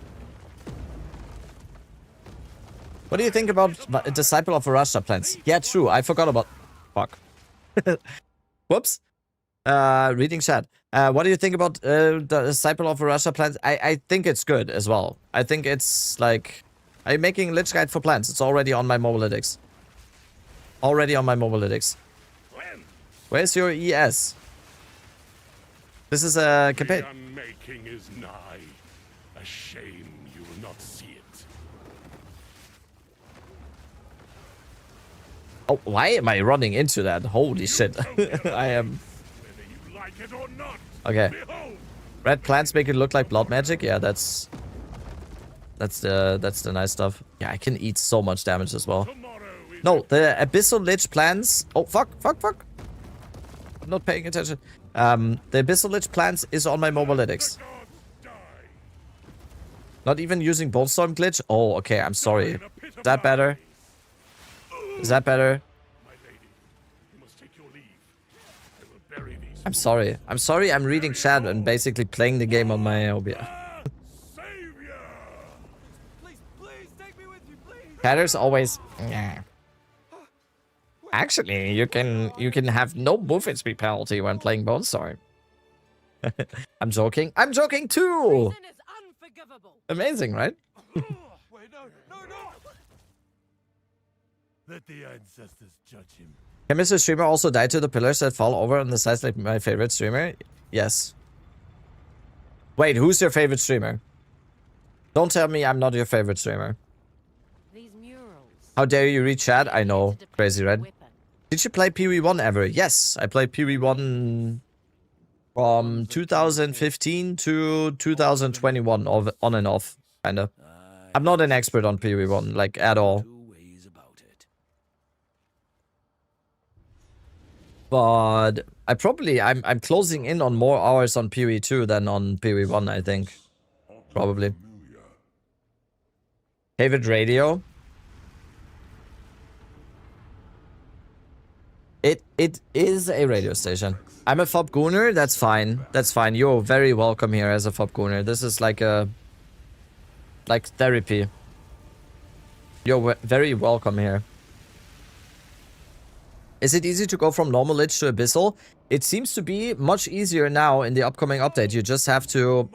What is that? Round 1T is basically a Thuggunner now. That's true. It's gonna be much easier to become an Abyssal Lich in the next update. You just have to do a little bit of Abyss, which you want to do anyway in early endgame. To become an Abyssal Lich, you just have to kill the Abyss boss, Kulemak, and then you take his finger, and then you become an Abyssal Lich. It was a little bit RNG gated before, because it was just RNG to get the boss in your map, basically, after the Abyss. But it seems to be that they said it's basically like a quest line now, right? And you will eventually reach the boss. So that's once again, that is a buff to Abyssal Lich once again, because you can just get it now. Good amulet? Holy shit. Und?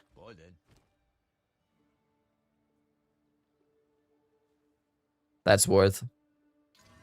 Ah. Maximum life would have been nice there. But Kulemak in his strongest form. Yes. But that's... Dude, Kulemak is not a problem. No, he means in the strongest form that you have to take all the rings before. That's what he means, probably, with the strongest form. Alright. Quick bathroom, and then we finish Act 4.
Hallo! Hallo!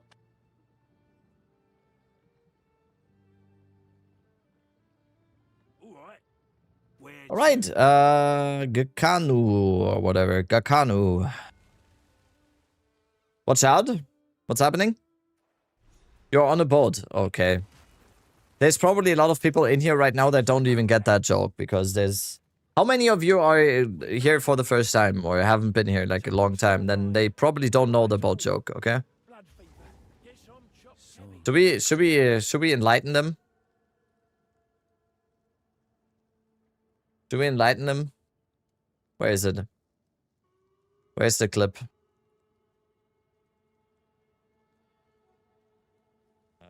Oh, there it is. This ship's about to... Oh my god. Dude, why is YouTube being so weird? I can't click it. Oh, there we go. This ship's about to... So, this is why everyone always makes fun of me for boats. This ship's about to... Oh my god. A wand. Do I just do the plant switch or something? Oh, withered wand?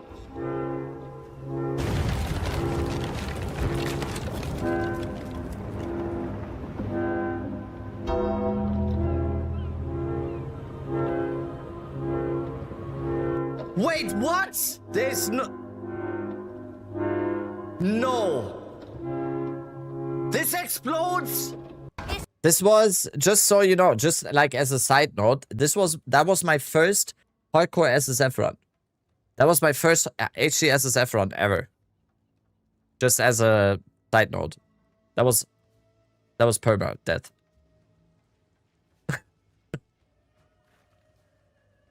Yeah. Important side note. First and last. No, it actually wasn't the last, but that's a good that's a good comment. It wasn't actually the last because I got severely like hooked on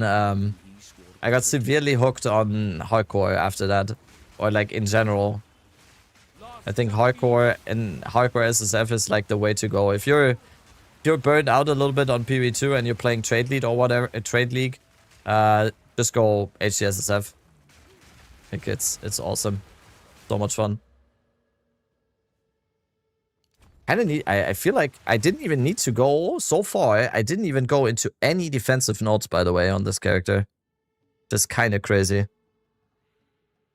I was thinking, like, do I need to start going into any defensive notes soon? But so far, it's fine. Like, nothing is touching us anyway. No need for defensive notes if nothing really touches us. HSSF was incredible for breathing new life into a league after hundreds of hours of SC. Yeah, it is. It is. I will 100% play more hardcore SSF in 0.5 once we figure out all the league mechanics stuff and everything. Once all of that is figured out, I've made all the guides that I wanted to make. Gonna be a lot of hardcore. It's just fun. It's infinite content. It's fun. It's ample opportunity for chat to make fun of me at any point, and I know how much you guys enjoy that, so...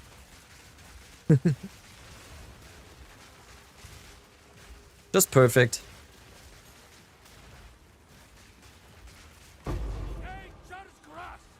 Oh, we get another LJO. Let's do 3-sword blasphemy. Let's do ritualistic curse onto that. Do you think COC gets gutted in the notes? I don't know if gutted is the right expression. I don't know if it gets gutted. I do think there's gonna be changes to COC and Comet. I do think that's bound to happen because it's like the #1 talking point in terms of balance from everyone, right? I think it would be kind of weird if GGG just ignores that. We just talked about it earlier. I think Miso was the one saying, like, what if you can't leech mana or life anymore with trigger skills? I think that would already kind of put a cap on any trigger skill. That you actually need to use your mana for trigger skills and you can't have that infinite damage loop. You can still blast on Infernalist. Infernalist can run them. Yeah, true. I mean, then we just all shut up about how good Infernalist is and we just keep it for ourselves. If not nerfed, are you planning to go for Oracle plants? No, if I go plants for League Start, I'm 100% going Lich. I'm 100% going Lich for League Start. If I go plants.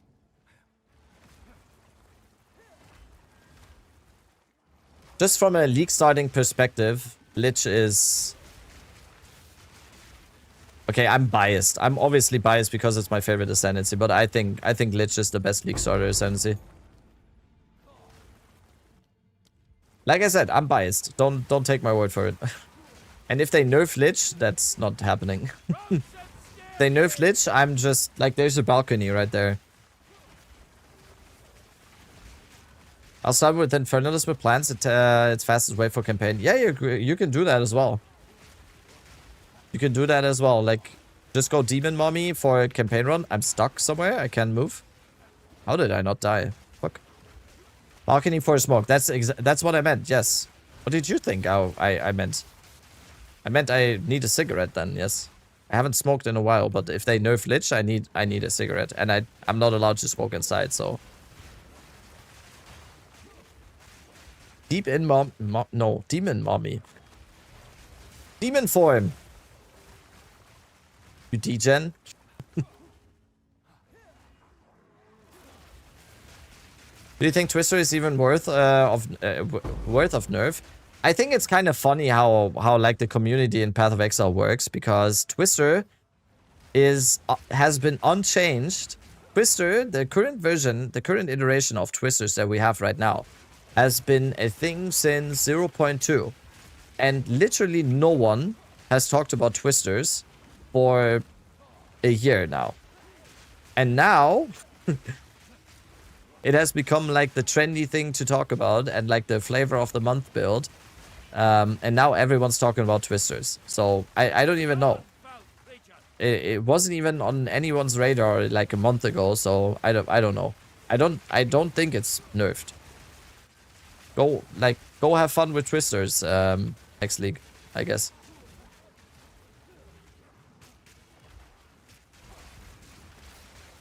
So, I think it's kind of funny to me how that works always, because it is how it works in PvE2, right? So, people, especially on like the whole Twitch culture and everything, and since every streamer has like this ego around themselves that they are like, anything they say is like laws. No, Twisters, like we have them right now, has been a thing for so long now. It's a good build, like it's a very good build. Twisters is amazing. Twisters is extremely fucking good.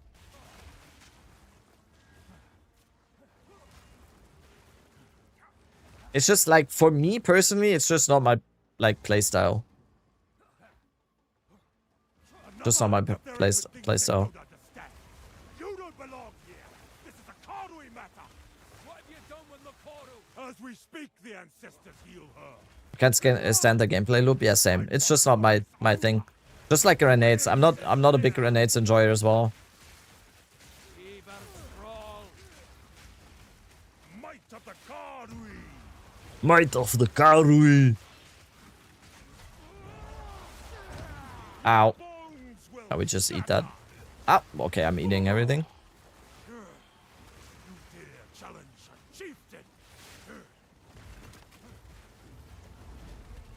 Dude, what are boss mechanics? I would already kill that. Yeah, I mean, there's a lot of good campaign builds now that people think that are like OP or something. I said this before. Like, I don't think it's a bad thing to have a bunch of builds that are extremely good at campaign. I think it's fun. Let people have fun. I think if something is like ridiculously broken, yeah, that's a different story. But as long as something is fun, in my opinion, it should not be like the immediate discussion should not always be like nerf it right now. I hate that. I don't like that, like, overall. As long as it's fun, let people play it. Let them. Oh fuck. Okay. Not paying attention to. Whoop. You're gonna have a lot of fun if I just read chat like this the whole time while playing. I'm gonna die a few more times to this guy if I just keep playing like this. Gotta draw the line somewhere. Yeah, absolutely. Obviously, the end goal, like the overall goal, should be that the game is as balanced as it can be most of the time, right? But sometimes it's just not Dude, what am I doing? Sometimes it's just not achievable, and you just Like you go for the best effort in terms of balance, right? If something is like the most obvious OP whatever for like 3 leagues in a row, then yeah, that just automatically becomes boring, right? But I also don't think we can talk too much about like balance overall before we have all the classes and everything. I think a lot of the balancing is gonna start being introduced into the game once we have all the classes as well.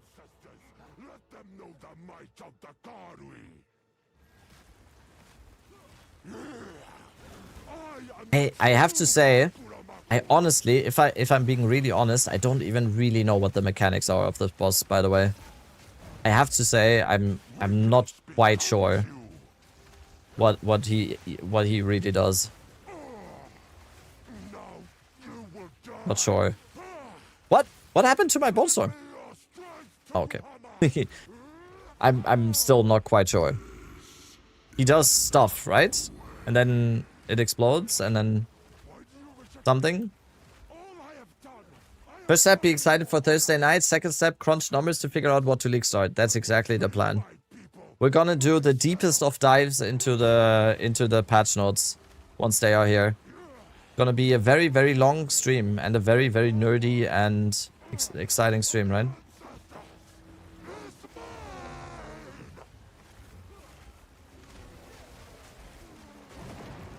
Oh, what the fuck? Like I said, no idea what this guy does. Oh. Can I get one bone storm out, maybe? Yeah.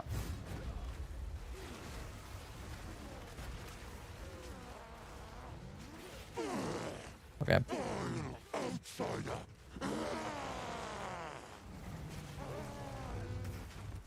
Okay. Don't know if they release tomorrow, Friday. We don't know for sure. Oh my god. Okay. There was just a nuke dropped by one of the cats behind me. I'll be right back. It smells like shit in here. Like, this is...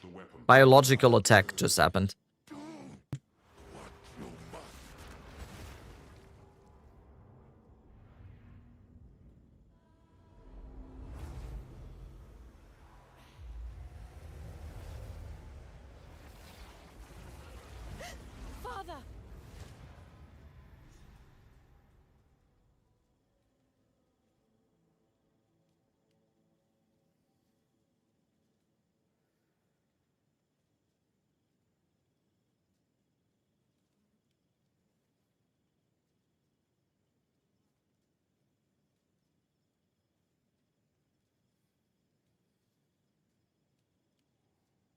Holy. I wasn't aware that there was like a small child taking shits into our litter box. Holy fuck. Okay, we didn't get the Greater Jeweler's Orb. Did not get the Greater Jeweler's Orb in this map. Is that in Heart of the Tribe or is it in the first one? It's in the first one, right? I'm pretty sure I did the...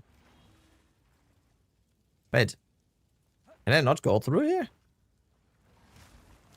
We have to go back because I need the fourth one for the guide.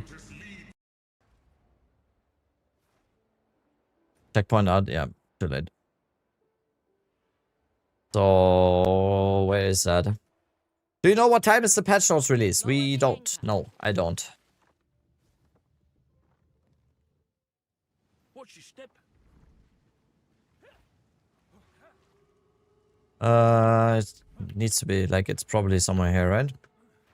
Just need to find the league mechanic here. Can't miss that.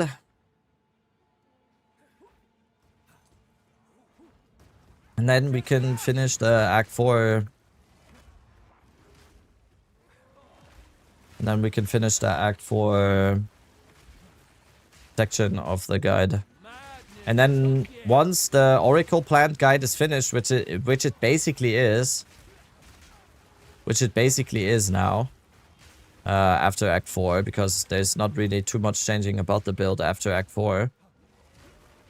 Then we can go into updating the Abyssal Lich Plants guide.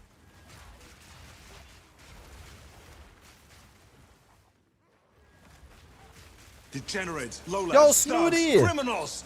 With 14 months. Getting ready for 0.5. Hype, anyone? Yes. Holy shit. There's so much hype. I love Lich. I love you.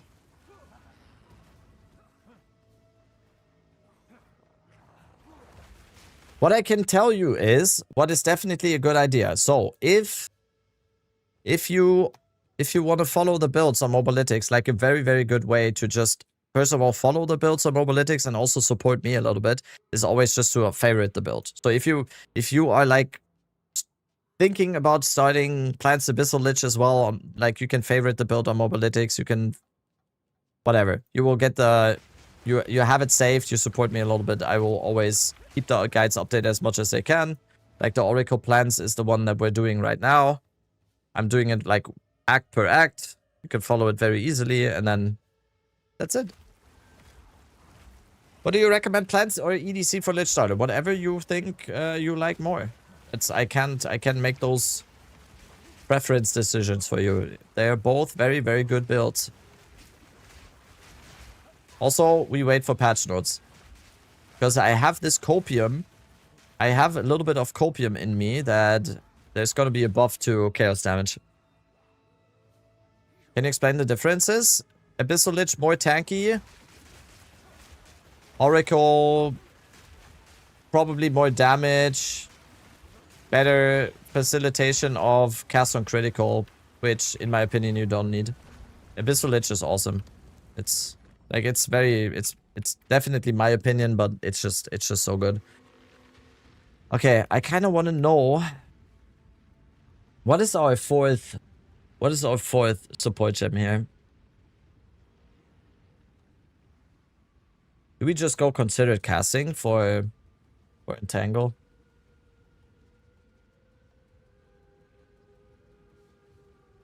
Zenith 2.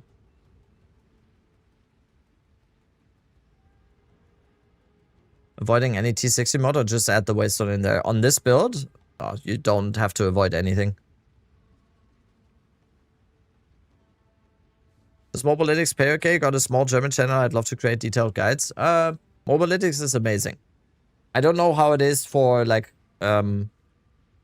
smaller. I don't know how it like scales, and you need to be partnered to be monetized.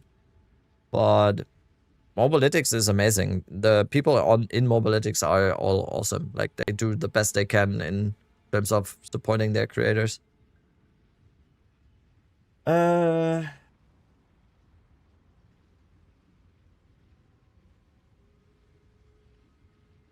Yeah, I think consider casting is the fourth for Entangle. So if we go Entangle and then we go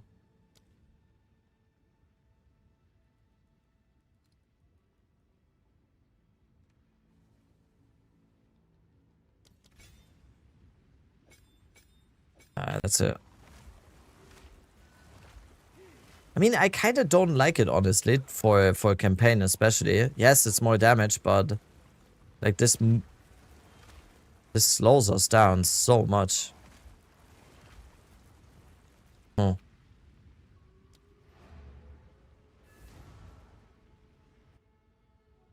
Mobalytics have a like a tree planner on mobile? I don't know. Probably.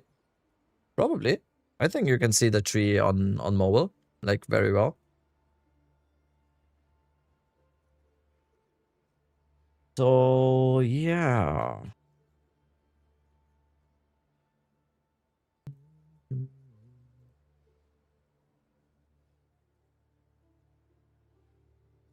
We do close eventually, you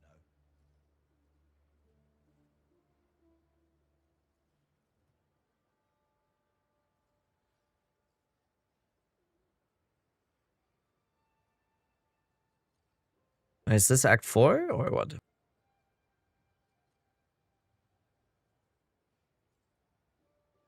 Fancy a different color?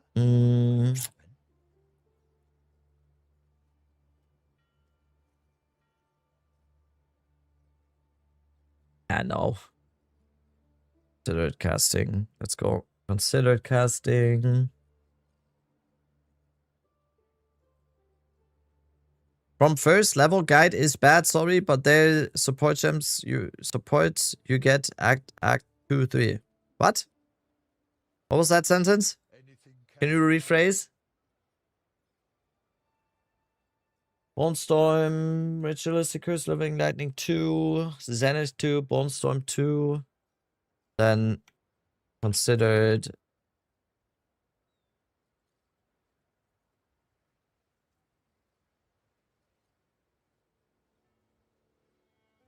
Is this Act 2? Yeah, it is. Just the text is wrong. He said plants are vegan build. Okay.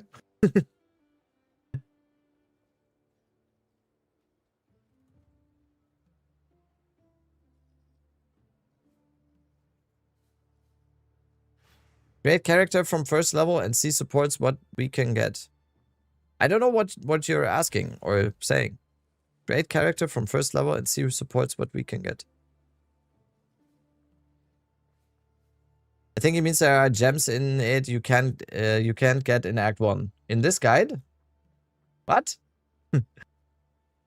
Virgin, Zenith 1, Potent Exposure. Controlled Destruction. Wait, Potent Exposure, is that the one? Potent Exposure, which level is Potent Exposure?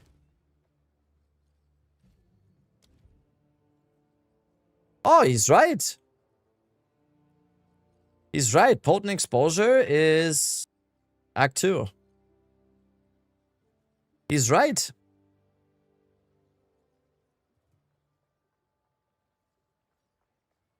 He's right.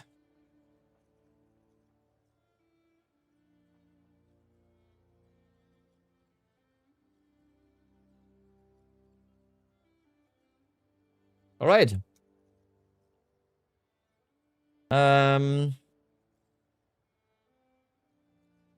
The build is not changing. What supports we use from start? Look more. Virgin 1. Zenith 1. Controlled Destruction 1. Zenith 1. Magnified Area 1. Corrosion. These are all level 1 skill support gems. These are all levels 1 support gems. You just go one by one. This is how the guide is supposed to be structured. So, skill gem order, the first skill gem you get is Volcano, then the second one, it even says which, like, where you get the skill gem from. Entangle, into Frostbomb, into Contagion, into Ravenous Swarm, into Bonestorm. That's it.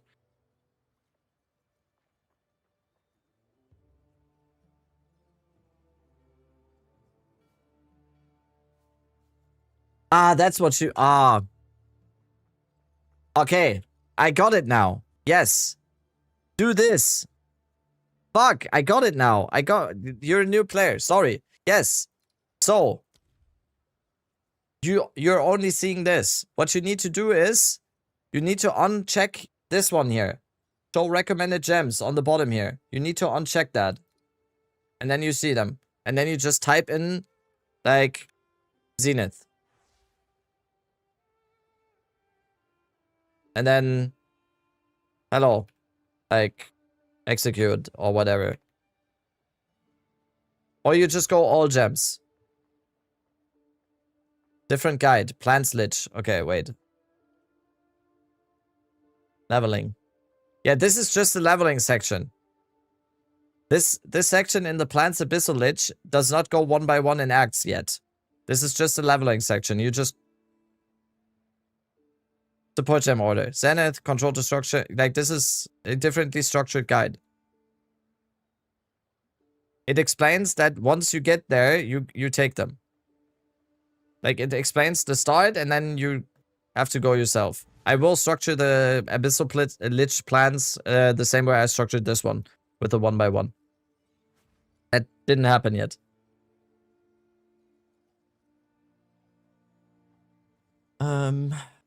Just upgrading and adding more skill and support gems. Make sure to get your guaranteed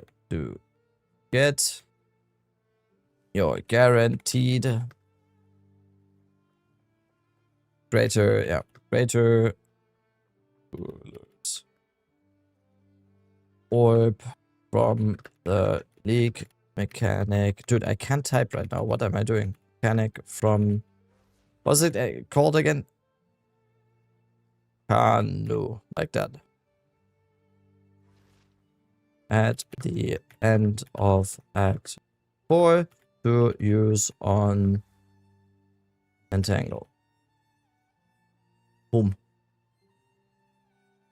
Just got back. Are you going to make the plant guide in the new file format also? Yes, obviously. Yeah. As soon as we have the build file stuff from in-game PoE, the whole build, the build creation aspect in PoE, I would put all my guides into that as well.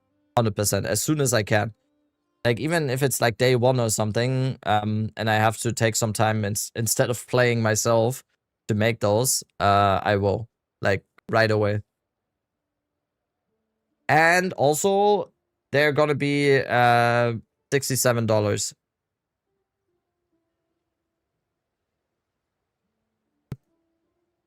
So get your wallets out right now. What a great deal. Right?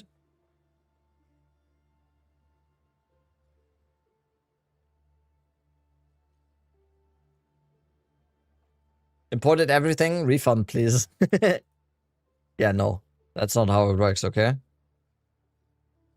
It automatically charges you once you use the skill. As soon as you click ED Contagion at the beginning of Act 1, it charges you. It says like you just paid X amount of dollars to Dead Rabbit. and I'm sitting there on my yacht being like ha ha ha ha.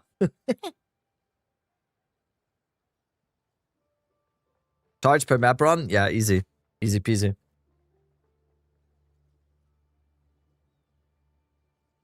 Oh, the fuck? Ravenous Swarm? Thunderstorm.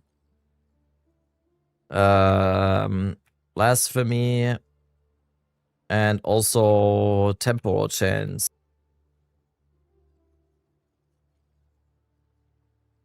Temporal Chains, Thunderstorm.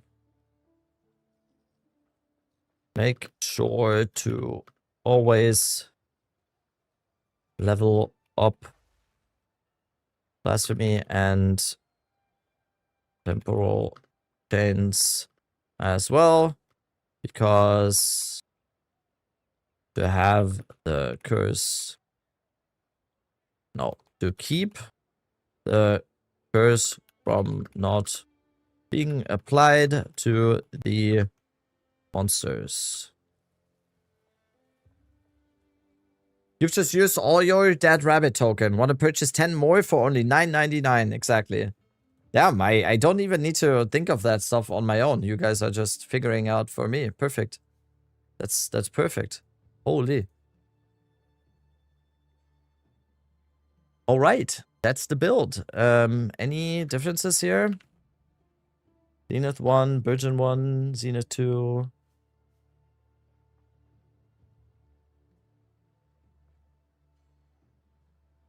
All right. Passive tree, of course.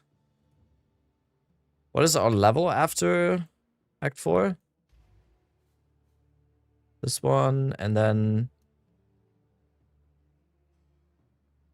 this. This should be the level after Act 4, right? Yeah.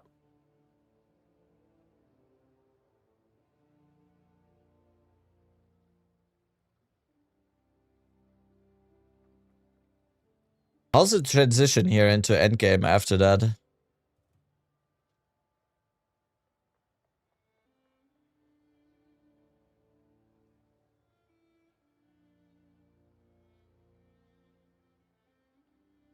I'm not sure if we do this as the transition into Endgame, or do I add another, like, interlude part here? I could also add one more, like, interlude into Endgame part here, right? But for now, this should be... Let's just name it... For now, let's just name it Act 4 to Endgame. And then Endgame, and then expensive Uber Endgame. Are you gonna try to make a build with a unique wand luminous coil with curses? Yes, I will. I will. 100% I will. Wasn't this already solved? What was solved? What was solved?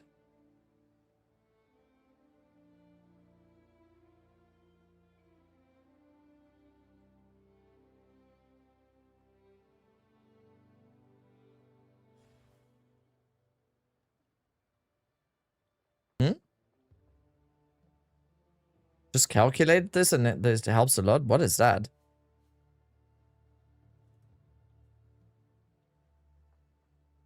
Oh, the calculation for inevitable crits. I thought it's like 33%.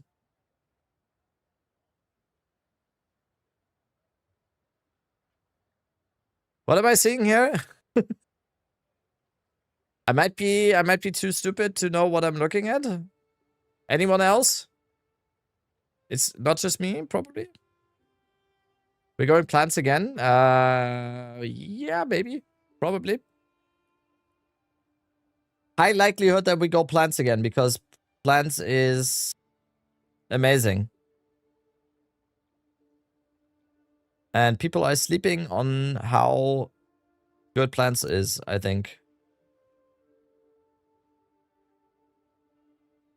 Wait, really? Yeah.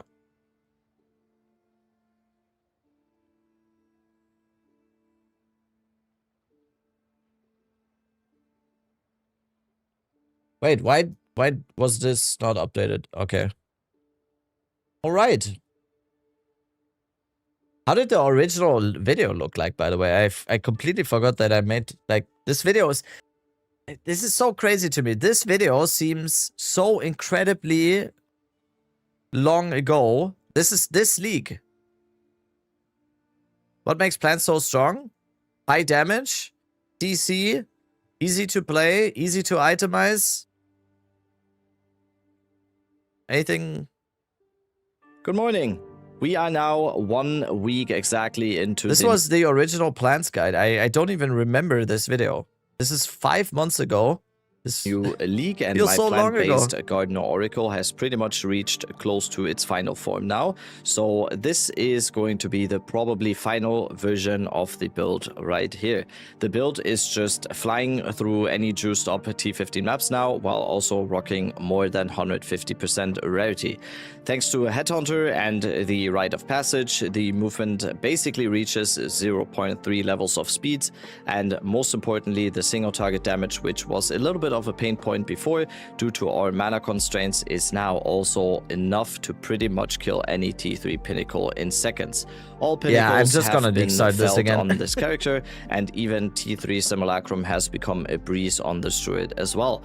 Very important to mention here, before we get into this uber endgame min-max version I'm showing in this video, most of the stuff that is on my... Damn, this guy is making some valid points. Character here will be pretty expensive. This is super weird, me watching that and being like, damn, wait. I'm listening. And if you are still battling through your earlier endgame and T15 maps, sub to him? All the previous versions of this character will still apply, and of course are still functioning very well and will still be available to look at both here. Guys, I have to say though, I don't do this usually, you know. I think we are, yes, you can see here, we are very close to 30,000. 29,967 it is right now. We're very close to 30,000. I'm just saying. Exclamation mark, YouTube. So, I think we have enough people in here to reach the 30,000, right? Can you, like, is there live YouTube live top counter? Real time, okay. Dead rabbit.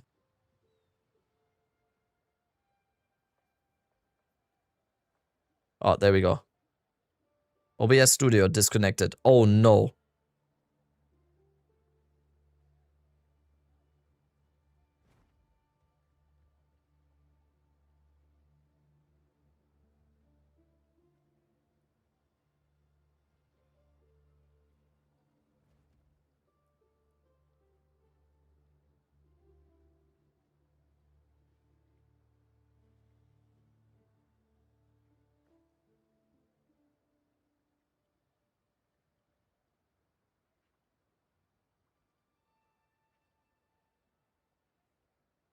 Okay, I think we're back. Hello? Are we back?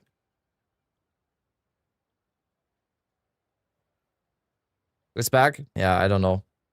I think that wasn't my internet. I think that was just OBS being weird. I don't know. I never had this before, and now it's like happening a bunch of times. It has happened like a bunch of times.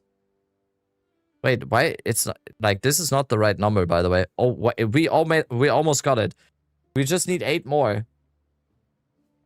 We just need 7 more. This is not the right count here.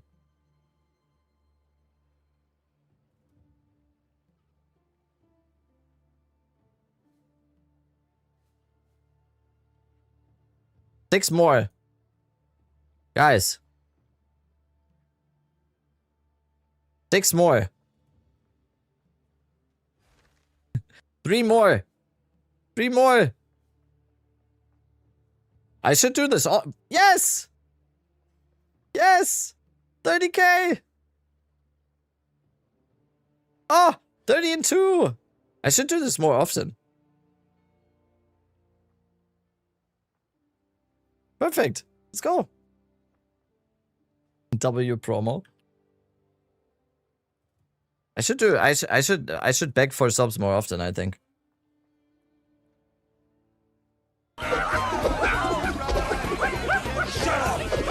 Yo, knows. 10 gifted sub. Thank you.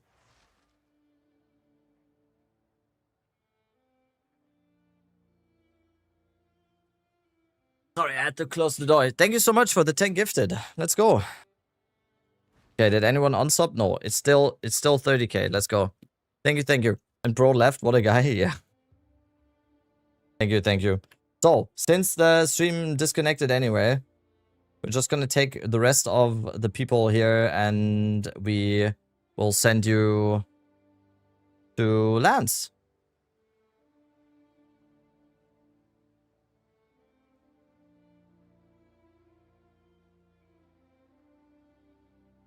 Where is he?